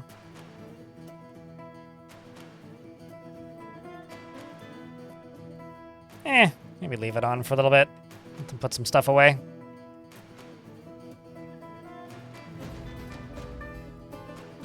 As long as the dwarves that really need to relax still get to relax. Different world you had an enclosed area with dwarven settlements, and then a single necromancer cut up and destroyed them all. You know, I had a faction. I think this was actually the world that Godly Tombs and all that happened in. But I had a faction, a dwarven faction that existed inside of one of those little areas. And then a singular necromancer tower popped up and destroyed it almost overnight. Like, the entire faction died. But then I went and looked up the faction, and they still existed, and they existed in one site. And that one site was the Necromancer Tower. So somehow the dwarves were able to invade and take over the Necromancer Tower and just occupy it. So they managed to kill the Necromancer somehow. Dumb luck, probably. And then occupy his tower. But they didn't have the capacity to, like, make a new fort or reclaim any of the other forts. And there was actively zombies there. So it was just like this empty Necromancer Tower with a tiny faction of dwarves living in it. That's kind of it. It was very amusing to me.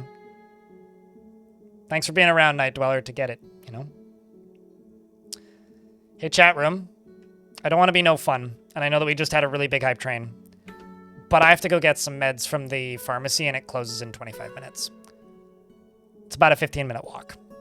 I've got to call it. But I will be back on Tuesday next week, and hopefully we'll have something to show for my time spent on YouTube. I tried to make editing on YouTube. I tried to make as much progress as I could, and this bedroom layer is starting to look beefy, my guys. The entryway needs more work, but it's coming along. This is denser, but needs work. Parts of the fort are coming along really nicely as well. We also built this, which is all the way down at the bottom. This little pyramid, which is full of sheep. And that is where the entirety of my, making sheep into clothing industry is existing. So I'm going to save and return to the main menu. I'm going to put a marker in my chat here. I'm going to say goodnight, YouTube folks. Don't disappear just yet, though.